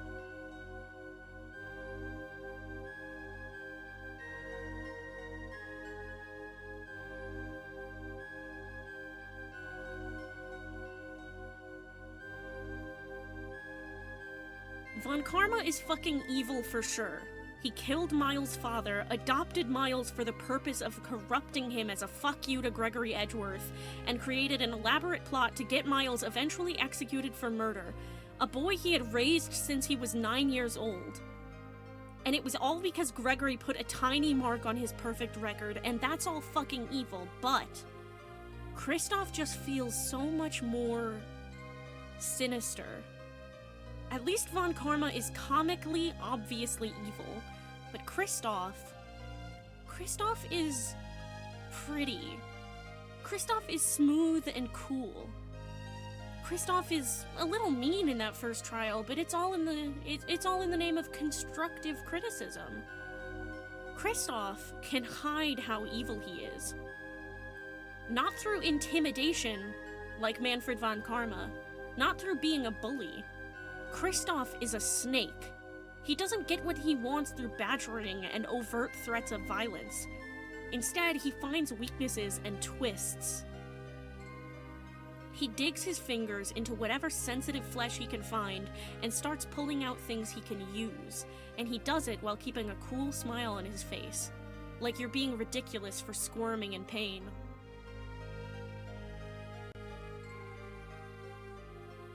That's my assessment of those two characters. Kristoff is this looming specter over the entire story.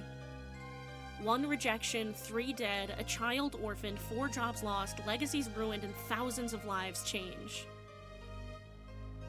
Because he got rejected once. You know how I criticized Alita's character being a copy of Dahlia without giving a new take on the trope they're based on? I feel like Kristoff is a great successor to Manfred in terms of being a manipulative antagonist. I agree. I heartily agree. Okay, let's speed this up. Phoenix Wright and Zach Gramarye both deserved what they got. So you asked Mr. Misham to forge that evidence. So you could win. But then, when you were dismissed as Zach Gramarye's attorney, you used your forged evidence as a trap. You fed me information about that forgery you made. Then you gave your dirty evidence to him. You're free to imagine what you will. My point is that all I had imagined came to pass.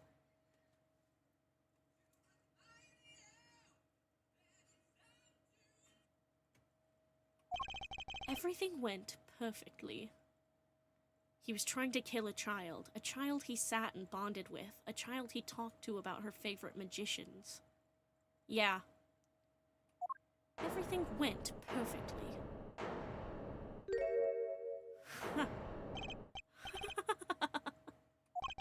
Incredible. If I wasn't laughing, I'd weep. Prosecutor Gavin?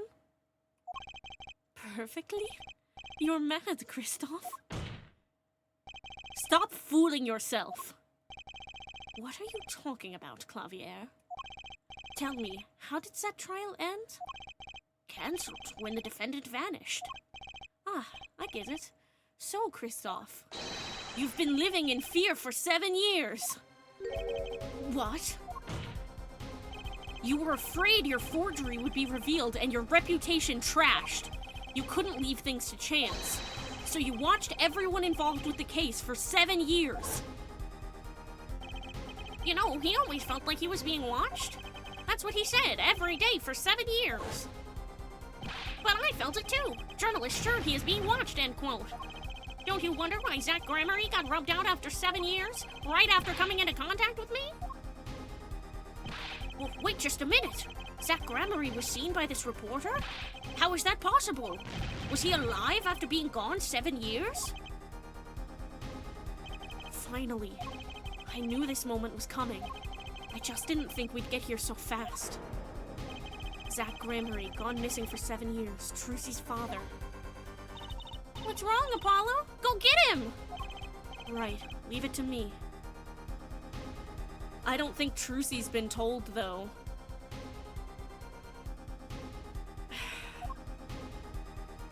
Allow me to refresh the court's memory. 6 months ago, Christoph Gavin was charged with murdering a mysterious traveler. I remember him quite well. Shoddy Smith, was it? Poisoned in a Chinese restaurant. Tragic. The details don't really matter right now. It was a Russian restaurant. The details don't really matter right now. What matters is that traveler was Zach Gramery.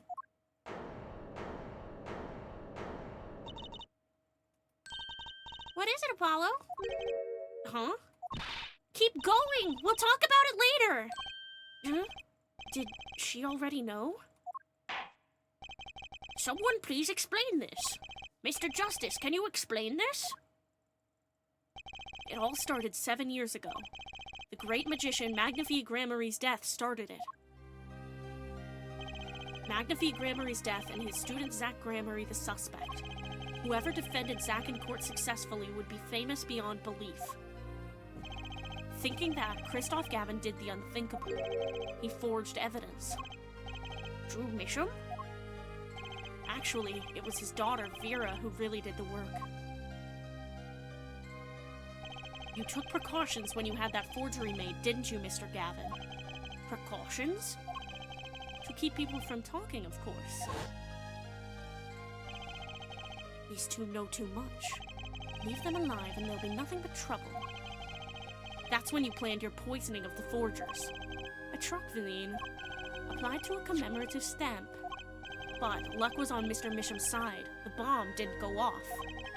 His daughter. She saved him by taking the stamp, I see. But that wasn't the only bomb he set up. The Ariadone nail polish, of course. You noticed something when you requested that forgery. When Vera Misham is nervous, she has a bad habit. A tendency to bite her nails. Ah! That nail polish was her good luck charm. She was almost kidnapped once. Since then, she's been, well, you can see for yourself. She refuses to leave the house. That person gave me a good luck charm for when I absolutely had to go outside. It protects me. Yes, apparently she received something, a gift. She won't tell me what it was. It was from that client, the one who wanted that note made. It was his insurance. Insurance? As long as she lived quietly at home, there was no danger to her. But what if she had to go outside? If she ran into any trouble, she'd become nervous. And the nail polish would do the rest. His time bomb sat there for 7 years, and then they went off almost simultaneously.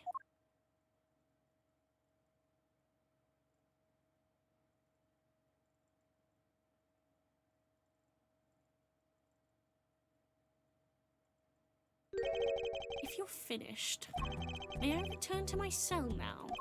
I'm not accustomed to standing for such long periods of time. Mr. Gavin! Have you heard a single thing we've said? Oh, I listened quite closely to your little tale. Quite an entertaining piece of fiction. What? Clavier, surely you understand. We're back to the evidence. The lacking evidence. Nothing proves a link between him and the atrochvanine that took Drew Misham's life. Objection! What about the restaurant? You killed Zach Gramery to keep him from talking. I killed no man of that name. Read over the report again if you like. The victim was a traveler by the name of Shoddy Smith, about whom we know little else. You can't seriously think I knew he was that particular fugitive. Objection! Okay, then why did you kill him? I plead my right to remain silent. Remember, this court did not convene to put me on trial. The defendant's name is Vera Misham, suspected in the murder of her father. My trial's been finished for 6 months now. I'm afraid we have strayed considerably from our purpose here. This court concurs with the witness. It is defendant Vera Misham who is on trial here. No! But you were doing so well, Apollo! As long as there is no evidence to support the accusation against him, this course of inquiry cannot find Vera Misham innocent. Objection! Your Honor, Phoenix Wright spent 7 years collecting this evidence. Objection! You still don't get it, do you? Let us assume there was poison in the nail polish. Who then was responsible for causing Vera Misham to bite her nails? What? It wasn't me, I know that much. The one who brought that poison to her lips was you. What? Evidence is everything. There is nothing more. I believe this discussion has reached its conclusion. Your Honor! Mr. Justice, you have performed admirably well for a novice attorney. I respect your partner, Phoenix Wright's determination as well. Don't call him my partner. However, without direct proof, you have nothing. Isn't that right, Clavier? Unfortunately, yes, Christoph, you're right. That is, you would have been right until now. Huh? What? Did the news not reach your desk in solitary?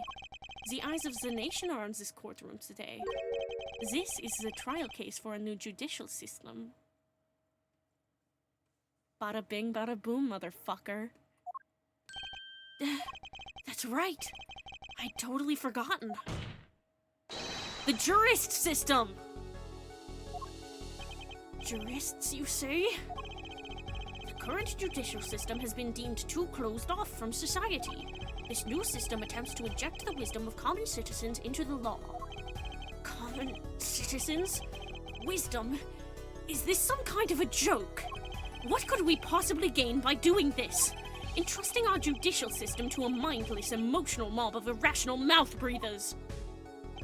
Common citizens have something called common sense. Common sense is not restricted by the law.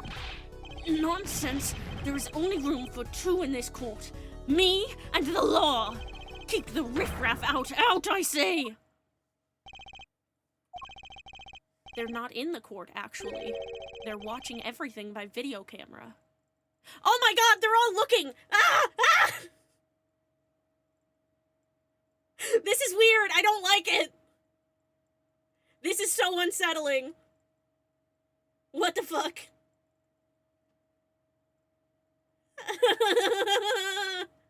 I don't like when they're looking at me. I don't like their peepers trained on my person. They're not in the court, actually. They're watching everything by video camera.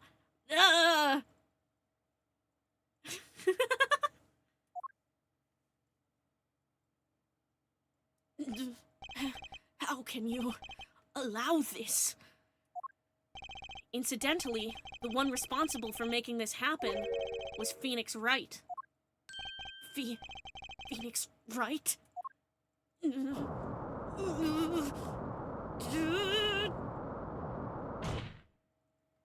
So, everything was leading to this, of course.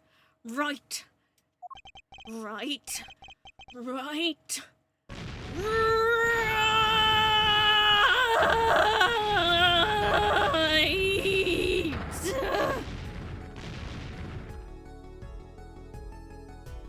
Oh, not so fucking put together now, are you, pretty boy? I won't accept. I can't accept. This is no court. Law. The law is everything. Law is absolute. You'd let ignorant swine soil your courts? Christoph, it's over. Clavier! The law is absolute. You can't be serious. What? Odd. I thought you spent your life looking for loopholes. The law isn't absolute. It's filled with contradictions. The law is the end product of many years of history. The fruit of human knowledge. Like a gem polished to a gleam through trials and errors. It is this fruit we receive and pass on and face in our time. And it is always changing, growing. Nurturing it is our task as human beings. Except for you, Christoph. You aren't changing. You've stopped. You're not needed anymore. I couldn't think of anything to say.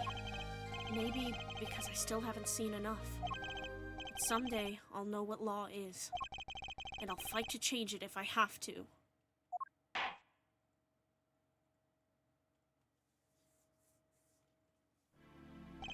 I see no need to further prolong this trial. This began as the trial of Vera Misham, accused of murdering her father. The painter Drew Misham, however. Several other incidents were reviewed and we seem to have reached a conclusion. Nothing to say to your ex-boss having a breakdown? Apollo's dealing with a lot. Before this court declares a verdict, I await your decision. Jurists of the court. For the death of Drew Misham, how do you find the defendant, Vera Misham? Innocent or guilty? I turn to you now to consider this matter.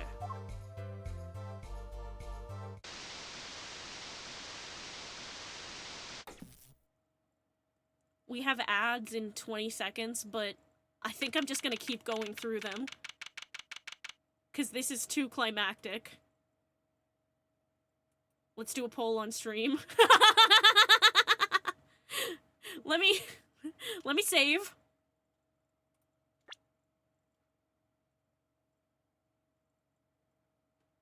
Oh, it won't let me save! It won't let me save! Yeah, let's do a poll on stream, guys.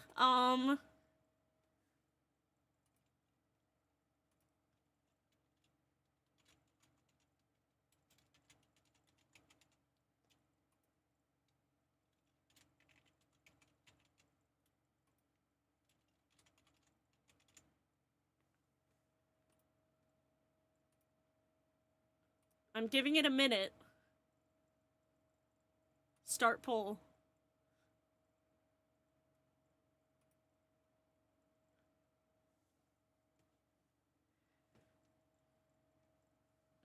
I do want to address what Beloved said earlier. Christoph was trying to kill a child. A child he sat and bonded with. A child he talked to about her favorite magicians.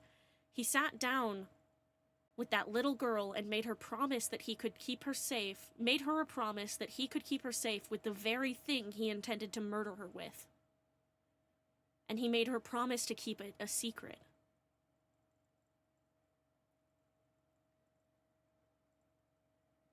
IDK, guys, I think she might be guilty. I don't know. I don't know. I don't know.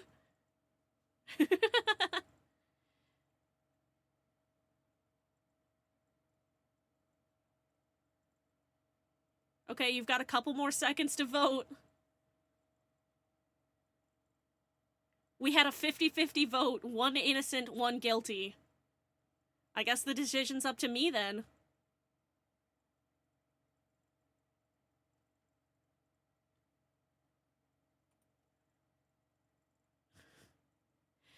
Guess the decision's up to me.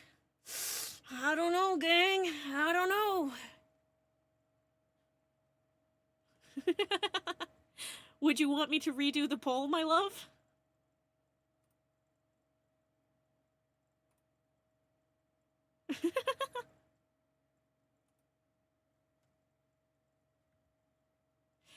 Okay. Back to it. October 9th, 12:48 p.m. Jurist's Chambers. This ends the trial for this case. Only the verdict remains to be decided. Defendant Vera Misham is currently in intensive care. If a decision cannot be reached today, it may never be reached. The factors involved are simple. Did the defendant poison her father that night? If so, she is guilty. Or was there another reason for Mr. Misham's death? Did another person poison him? If so, she is innocent. A panel has been provided for each of you to input your decisions. That is all. Please, wait! Yes, jurist number 6? There's something in the jurist's handbook here. Persons involved with the case may not be jurists. That is correct. I've looked into all your dossiers. None of you were involved with the development of the case. With the development of the case? I see. Does that answer your concern? It's time for your verdicts. Make your decision in the case against Vera Misham. After 7 years, the truth is ready to be heard. Judge wisely, judge well. And now we are playing as someone else. We are jurist number 6. And who is jurist number 6?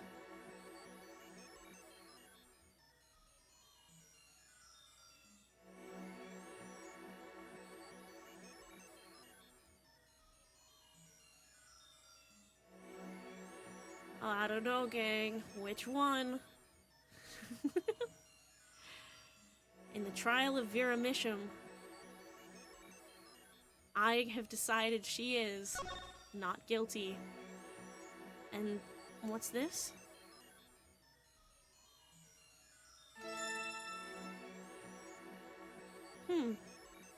Interesting. That bracelet sure looked familiar.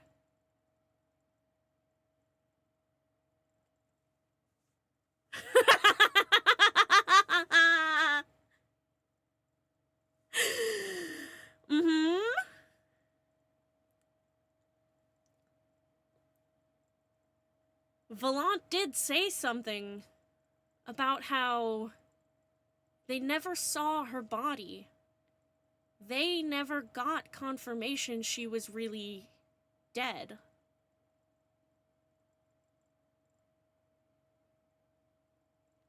And La Miroir, she was in some kind of accident. An accident that took her sight from her. And Zach, he said something about how he loved her eyes.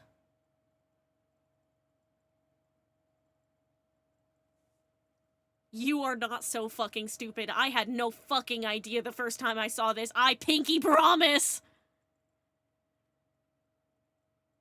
La Miroir is Apollo and Trucy's mother. She had the same hair. To be fair to you, it was in a slightly different style and it was covered up. And so, a verdict was reached on October 9th at 2:14 p.m. The first verdict under the jurist system. Innocent by unanimous decision. The record will show that when the verdict was announced, special witness Christoph Gavin laughed. A laugh louder than any ever heard before or since. A laugh that echoed in the halls of justice, lingering for what seemed like hours.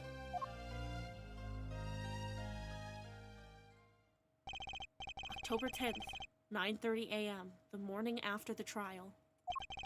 In an intensive care ward, a true miracle occurred. Vera Misham opened her eyes.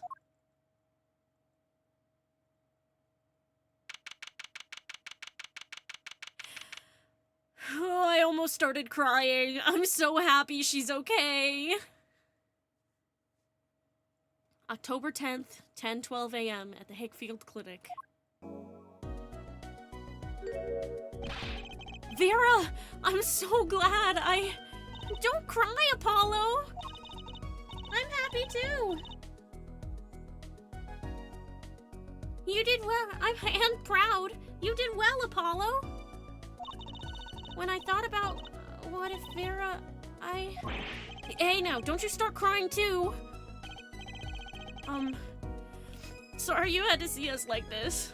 Why this clinic, bro?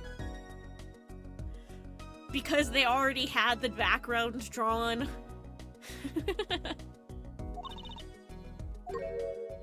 Oh, she's smiling! I'm so happy she's okay. Vera? Thank you so much. Apollo, thank you. No, I'm sorry. I shouldn't have pressed you like that. If I hadn't, you never would have bitten your nails. No, I was wrong. Staying locked inside like that. Clinging to my good luck charm. Vera. When I opened my eyes and saw you, I finally understood. It's important to be a part of the world. To see things with your own eyes. It looks like that poison had some effect after all. It killed off whatever was holding Vera back from life. God, I'm so happy for her! I knew you'd pull through, Vera! I mean, that's what Apollo was fighting for the whole time! Your future! I won't forget it. Here, let me thank you. No, really, it's okay. Ooh, look, it's me! I love it, thanks! Justice is blind. Is that me? Thalassa is blind. She was blind. She got an operation, remember? She said something about getting her eyes fixed. And how they gave her the courage. Is that me? She really captured your essence, Apollo. Well, I think so, at least. That reminds me. Do you know where the other lawyer is? The other lawyer? Oh, you mean Daddy. Except he's not a lawyer anymore. Now she and Vera could both see. God, now they can both see! Oh. It's my fault, isn't it? I'm sorry. Oh, no, that's not what I meant! No, it's okay. I'm through looking away from the things I've done. I hope I can look him in the eyes again someday and apologize. I'm sure he'd be happy to hear that. He brought all those things for me when he came to visit earlier. You mean that stack of videos? Mr. Wright finished watching them all? You know, I knew my real daddy was alive. Huh? I was there 7 years ago, remember? I was the one who helped him vanish from the courtroom. You did what? How? I'm not telling. He promised me that day he went away. We may not meet again for some time, Trucy. But know this, I will be watching, and one day I shall return. You're the next Gramarye, after all. Ha ha ha ha ha ha. Oh, Trucy. In the end, he couldn't keep that promise, could he? It's okay. Phoenix is my daddy now, even if he can't really play the piano. Blind Lady Justice and Apollo cured her from the spell that Kristoff put onto her. Yeah, God. But also, this is definitely super fucked up for Trucy. Like, extremely fucked up.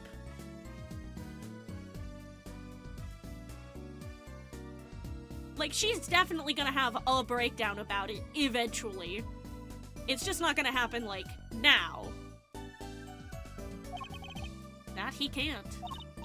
Oh, and I've got you too, even if your voice is kind of loud sometimes. Glad I made your list. Hey, come to think of it, where is Daddy? The one who can't play. Do you know Apollo? I think he said he had to meet someone. I wonder. Maybe it's a new mommy. Sigh. Oh, Trucy? Yes, Vera? I was wondering, could you show him to me once more? Sir Hat, was it? Oh, he's not been knighted. Yet. Here goes. Do us an impersonation, Mr. Hat. Objection, ahem. Not loud enough. And I like Miss Magic underwear better anyway. That's magic panties, Apollo.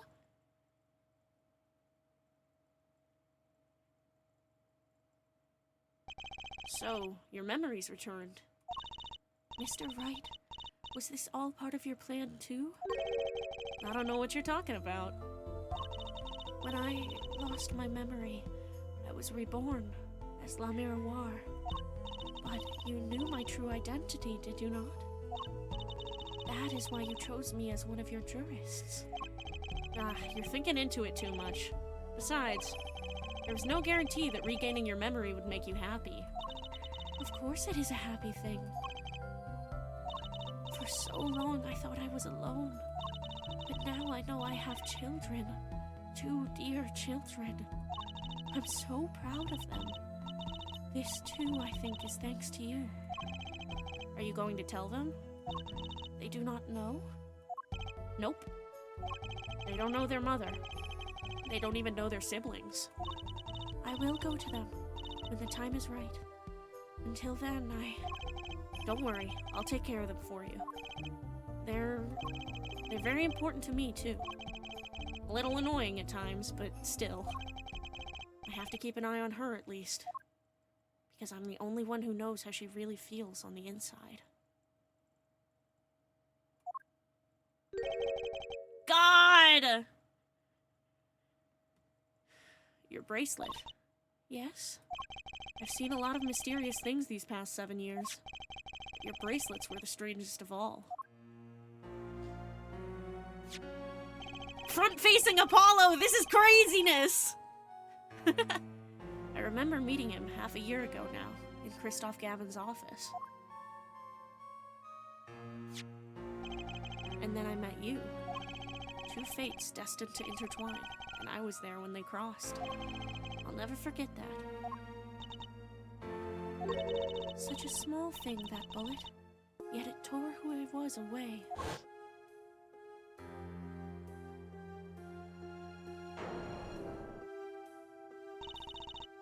"10 years ago, during a simple rehearsal.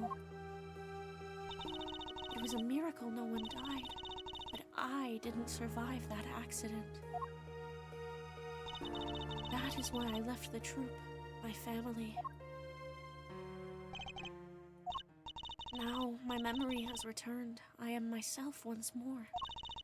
For the first time, I am glad to be alive, Mr. Wright." Ooh, the implications. The implications, Emma! For the first time, I am glad to be alive, Mr. Wright. Speaking of miracles, Vera Misham regained consciousness this morning. I can only hope she's as glad as you are. It is a strange thing, fate. Sometimes a life is taken. Sometimes a life is spared. You know what I've been thinking? People don't die that easily, really. As long as they've got something worth living for. And that's pretty much the end of my story. For now, anyway. I still got a long way to go. And this power of mine, well, it needs some work. But there's hope now. We'd lost it, but somehow we found it again. That's why people are smiling again. Hope. Yeah, I think I'll keep at this lawyer thing for a while. Oops, trading time. Gotta go, cords of steel, here comes justice! Objection! Objection! Mitsuru Endo. I'm glad you're staying with the agency, Apollo. It's like I found my long-lost big little brother. Oh, and don't you worry about Troop Gramarye. Trucy's on the case. Now that I have this thanks to Daddy. Trucy Gramarye, frankly, I got my doubts, but Hat Gramarye, now that'll pack 'em in. I love Trucy's hair. And if you notice, if you look at Trucy, she's got two little horns, just like Apollo. Takeshi Yamazaki. Oh, I missed the other name. It's not every day you get to try out at rocks harder than one of our gigs, yeah? That's why it's over. The governors are breaking up. The news caused a run on tissues at supermarkets nationwide. You're the real stars now. I look forward to our next jam session.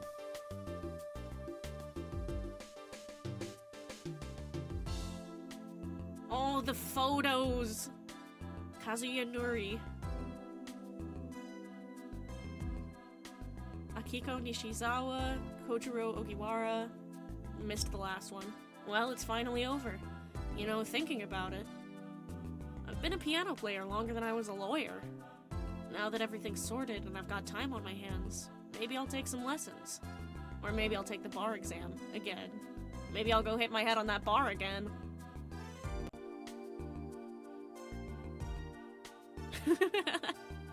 Tetsuya Enomoto, Norihide Fuji, Yusuke Yamamoto, Takanori Kimoto, Tadashi Noyama, Shuichi Muramoto, Kyoko Takeda. Emma! So I was standing around eating snackos the other day when I got to this crazy idea. What if they were golden? You could augment the crunch, or better yet, make them ding. Oh, the power of science. Although the preservatives might not be 100% safe. I love this. Chie Nakayama. Hirotara Miyatake, Yuko Nakadai. In unlikely event you are wanting Russian feast, come to Borscht Bowl Club. The only thing colder than restaurant is borscht. Duh, but if greater challenge is being required, then come to the hideout. You know who to ask for. Bye, Miss O'Reilly. Toshihiko Honda. Nobuhiro Shimizu and Naomi Nishiyama. Takashi Nishimura and Kei Hashimoto. Plum! So, Kitaki Pastries is getting back to its eastern roots. Spread the culture and all. Yo, boss! Culture time! This is how we write root, capiche? But we're still about giving back to the people. Yo, boss! PR time!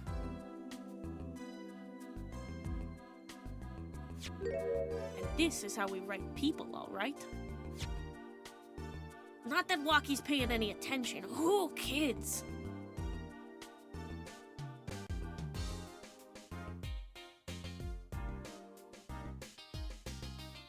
Toshihiko Horiyama and Hideki Okugawa? Bizoy! Chinese characters on cake was a fly idea like 3,000 years ago, believe that! Man, you wanna make it today, you gotta keep it real, you know what I'm saying? Yo, that's why I made the OG cracker, for real! I know it don't look like no cracker, G! What do you want me to call it, the OG muffin? Oh, Waki. Oh, Waki. Yoshiki Sandu. Atsuko Fujitani? I don't know where all this talk about food is coming from. You ask me, there's only one food, and that's noodles. Noodles forever. I got a new one, too. See, this time I just put a big chunk of salt in the bowl. Why pretend? Eldoon's Noodles is about the salt. Salt forever.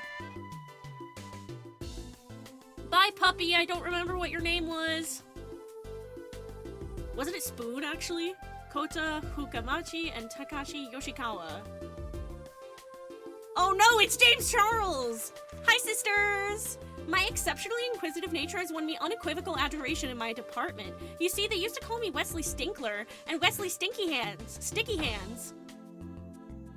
But no longer. I have a new name, one that reflects my true academic nature. Wesley Sicko reporting. Yes, curiosity is a sickness and I am the cure. My headcanon is that he's also related to Old Bag.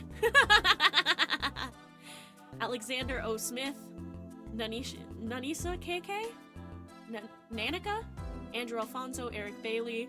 Ah, shit. These are going so fast. Ludo Nomura, Florian Seidel. Fuck.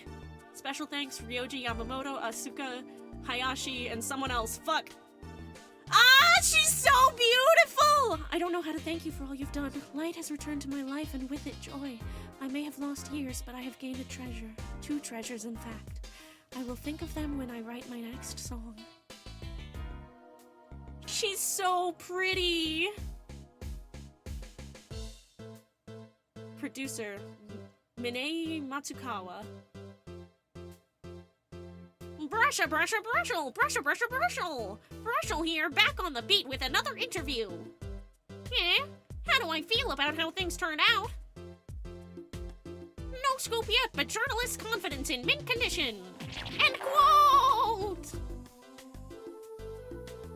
Did they reunite with her? Good question! Executive producer Keiji Inafune. Vera! I've decided to keep painting. Originals only, of course. I suppose I'll have to see a bit of the world outside to find what to paint. But I know there are good people out there now. I've met them. Oh, that's so sweet. The door is open. The world is waiting. Thank you. Is he in jail or is he interviewing Kristoff? I think he's interviewing Kristoff, but I like to imagine he's in jail. Original creator / series director Shu Takumi. Oh! Oh my god. Misham. Wait, I just realized, did we find out what the whole case sketches and the paintings were about?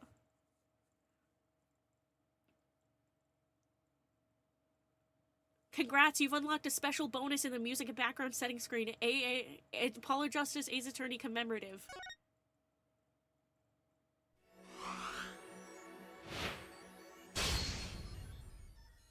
No, we're not going on to Dual Destinies yet. We're switching the music in the background.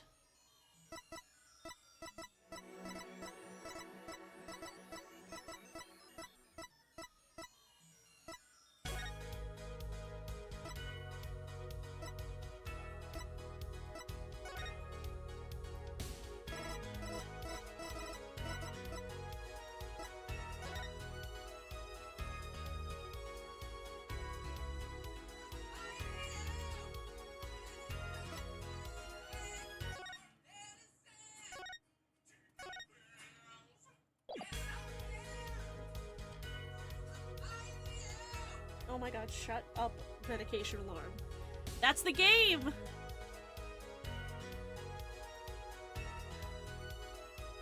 What did we think of Apollo Justice Ace Attorney?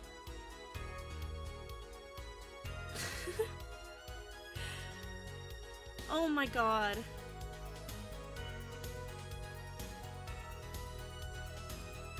Finally, I can remove the spoiler tags on Tumblr. Yay! And now you have to put spoiler tags for Spirit of Justice and Dual Destinies. But so do I, to be fair. It was dang fun. I'm glad, dude.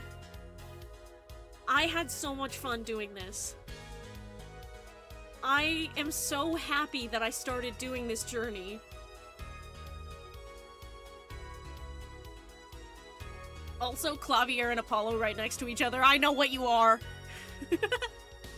But also, Phoenix having taken off his beanie, symbolically showing that he's moving on from the Phoenix era. This game is fucking incredible. It truly is fucking incredible. This is, in my opinion, the best Ace Attorney game. At least out of the ones that I have watched or played. Everything comes back around. Everything has a purpose. Even case 2, which wasn't technically related to the other cases, like, it's all just so cohesive.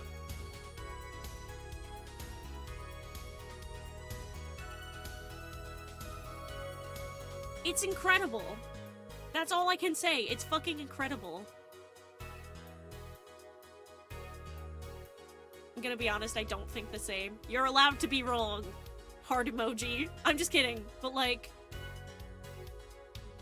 I think that there were some writing choices that were like,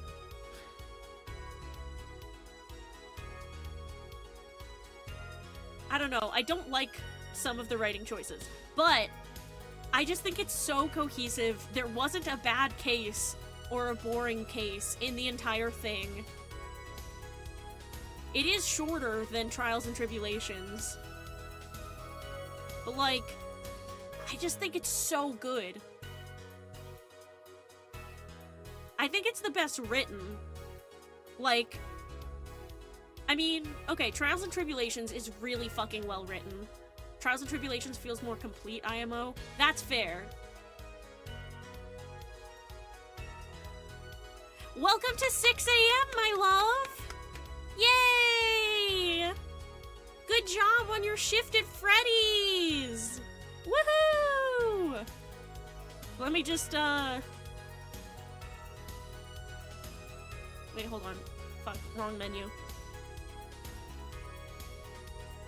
Let me, where's my...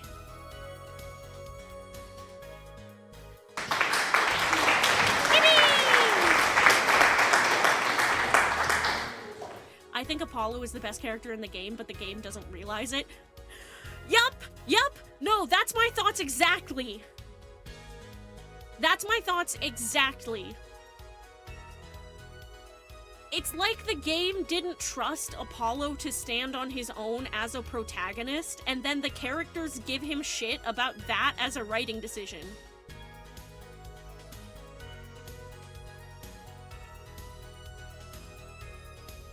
Like, they didn't trust people to like Apollo enough. So they're like, okay, well, actually, we're gonna make half of this game about Phoenix.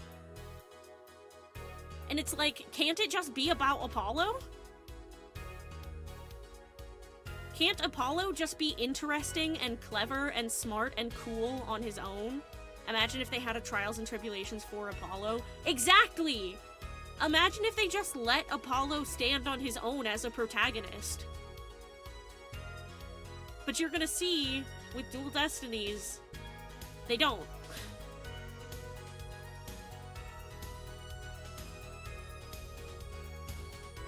It's... In some ways, this game is so fucking good, and in other ways, it's kind of disappointing. I know people in 2007 were mad as fuck about Phoenix being a bum asshole, but that's one of the smartest writing choices for him. Right? It's so interesting. Taking it from being the Phoenix we know to, hey, why is he being such a fucking dick? And then throughout the course of the game, you find out why he's been being such a fucking dick. And you're like, damn, can I really blame him? Because he knew all of this about Kristoff. He knew Kristoff tried to poison Vera. He knew that Kristoff was the one who planted that forged evidence. He knew that Kristoff was dangerous. And so, even though it's fucking unforgivable, it makes what he did to Apollo make sense. Fucking him over with that forged evidence, it makes it make sense because he knows that within the current legal system, decisive evidence is what counts. And he knows that he needs to work to change that legal system, and that's what he's doing in the background for the entire game. And actually, for the entire 7-year gap, he is working on trying to change the legal system. Yeah, he had to get Kristoff's eyes off of everyone. But he spends the entire 7-year gap working on figuring out how to make it possible for there to be a test of the legal system. I want to say more on this in the Discord channel. Yeah, he had to use the one person no one ever expects, not even Phoenix himself. Yeah! No one ever expects Apollo. And so it's like, it's really nothing personal when he gives that forged evidence to Apollo. When he tricks Apollo into using it, it really isn't personal. It's about putting Kristoff Gavin away and cutting the strings he has, puppeteering everyone, so that he could work to get the juris system into a test trial. And he specifically chooses the trial of Vera Misham because it just kind of works out that this can expose everything.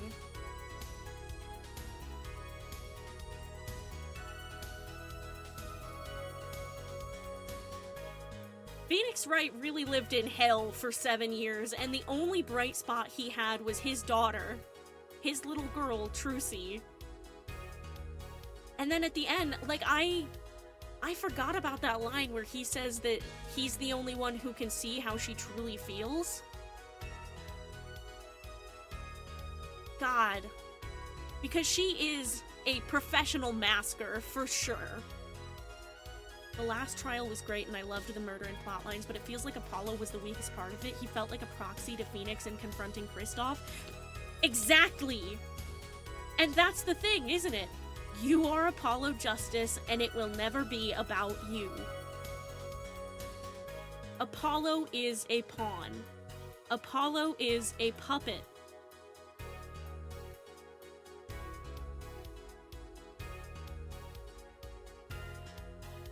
Sometimes I think maybe I don't love this game for what it is. I love this game for what it gives and what it could be. It reminds me of the end of Justice for All, where Edgeworth confronts Franziska, and it's the one time we see her be vulnerable. The whole Beatix with Trucy thing, I mean. Yeah. Yeah. God.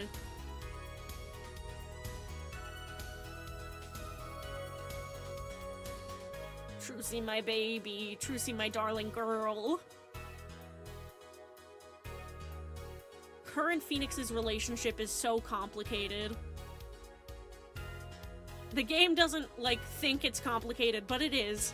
They implied things. I can really see the vision of how even greater this game could be. Right?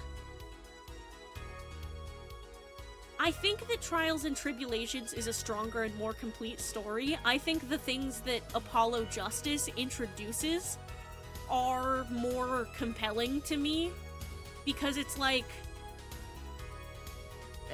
just the amount of, I don't know, like,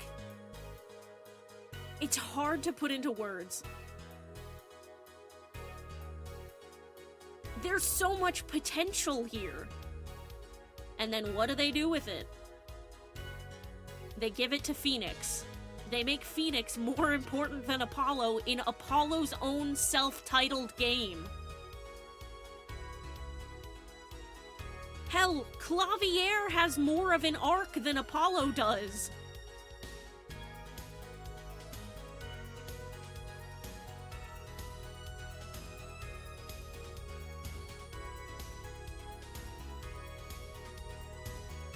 And this is, like, it really just drives me nuts, because, like, Apollo is such an interesting character. He's so compelling. He's so funny.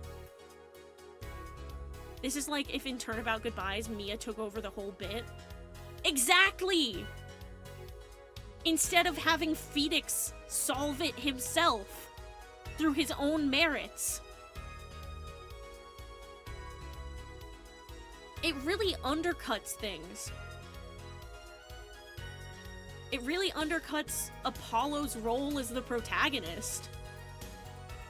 It places Phoenix in the driver's seat. Or more so, it places Phoenix as being the one who's been driving the whole time. And it really does remove Apollo's agency.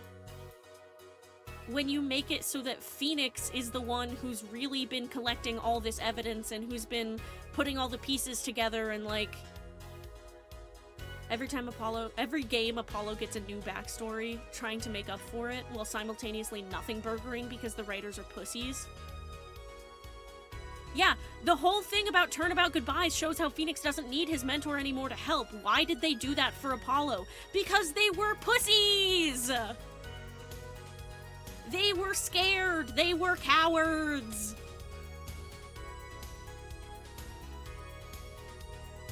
They didn't want to commit to having a new protagonist.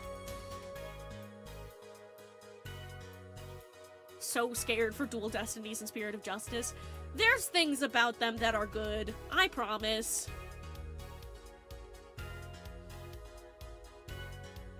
But also, after Dual Destinies and Spirit of Justice, we go on to the Investigations games, which I've heard are very, very good.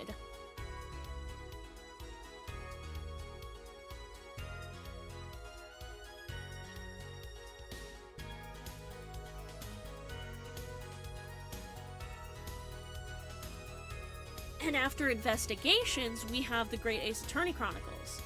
On a positive note, I'm really excited to watch you play the Investigation series because I've heard they're really great, especially the sequel. I've heard the same thing! I've heard Great Ace Attorney Chronicles is like the best of the best out of the entire series. Like, I have heard people say that they do a really great job of taking the established tropes of the Ace Attorney games and turning them on their head and expanding on them and stuff. So I'm really excited for that eventually. The only thing I know of Investigations are Kay Faraday, and there's a guy called Eustace who looks like a chud.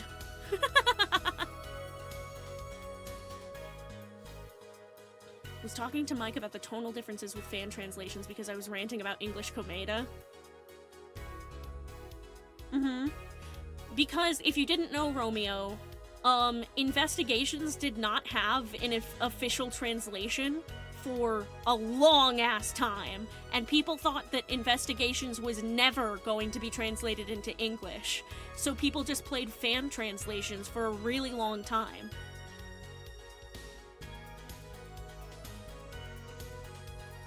He was talking about Investigations too. Yeah. I've seen a bunch of the names are very different.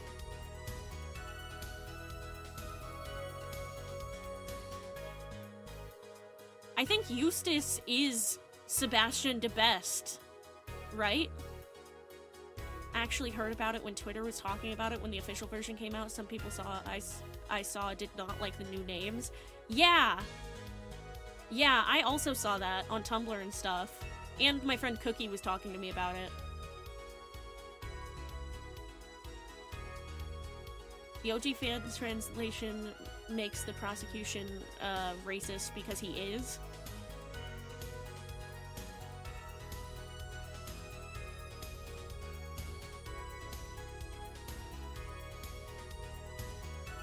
Oh, like he's racist?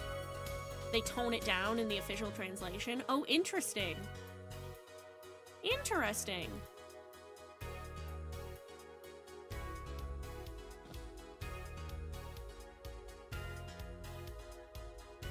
Cool.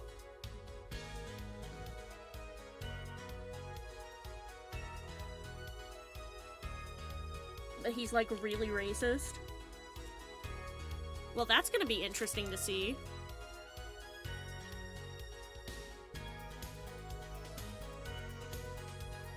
There's kind of a fandom rift between whether it's better to tone it down or whether it's better to translate it faithfully.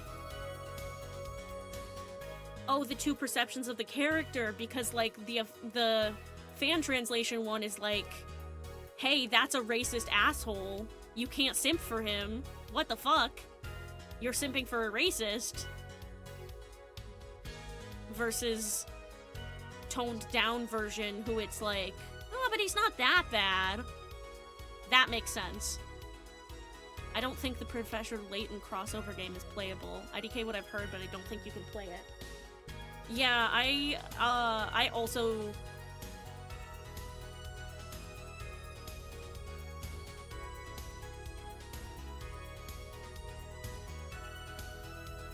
Maya hits you with a pipe in that one? Incredible. Oh, Maya, I adore.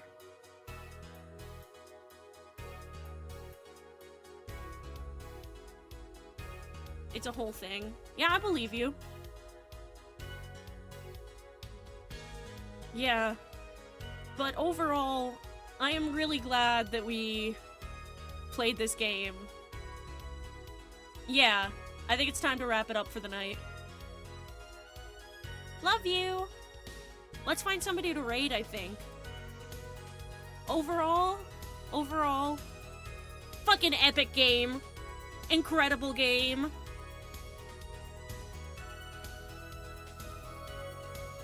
I can really see why you love it. I do too.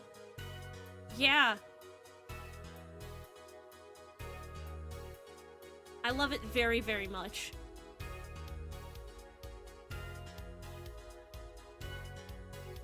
Oh, cute! There's people who are playing, I think, the first case of this game. And they have really cute avatars.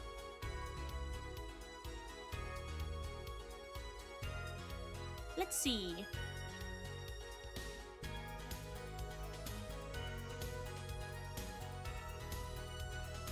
Yeah, let's do this one.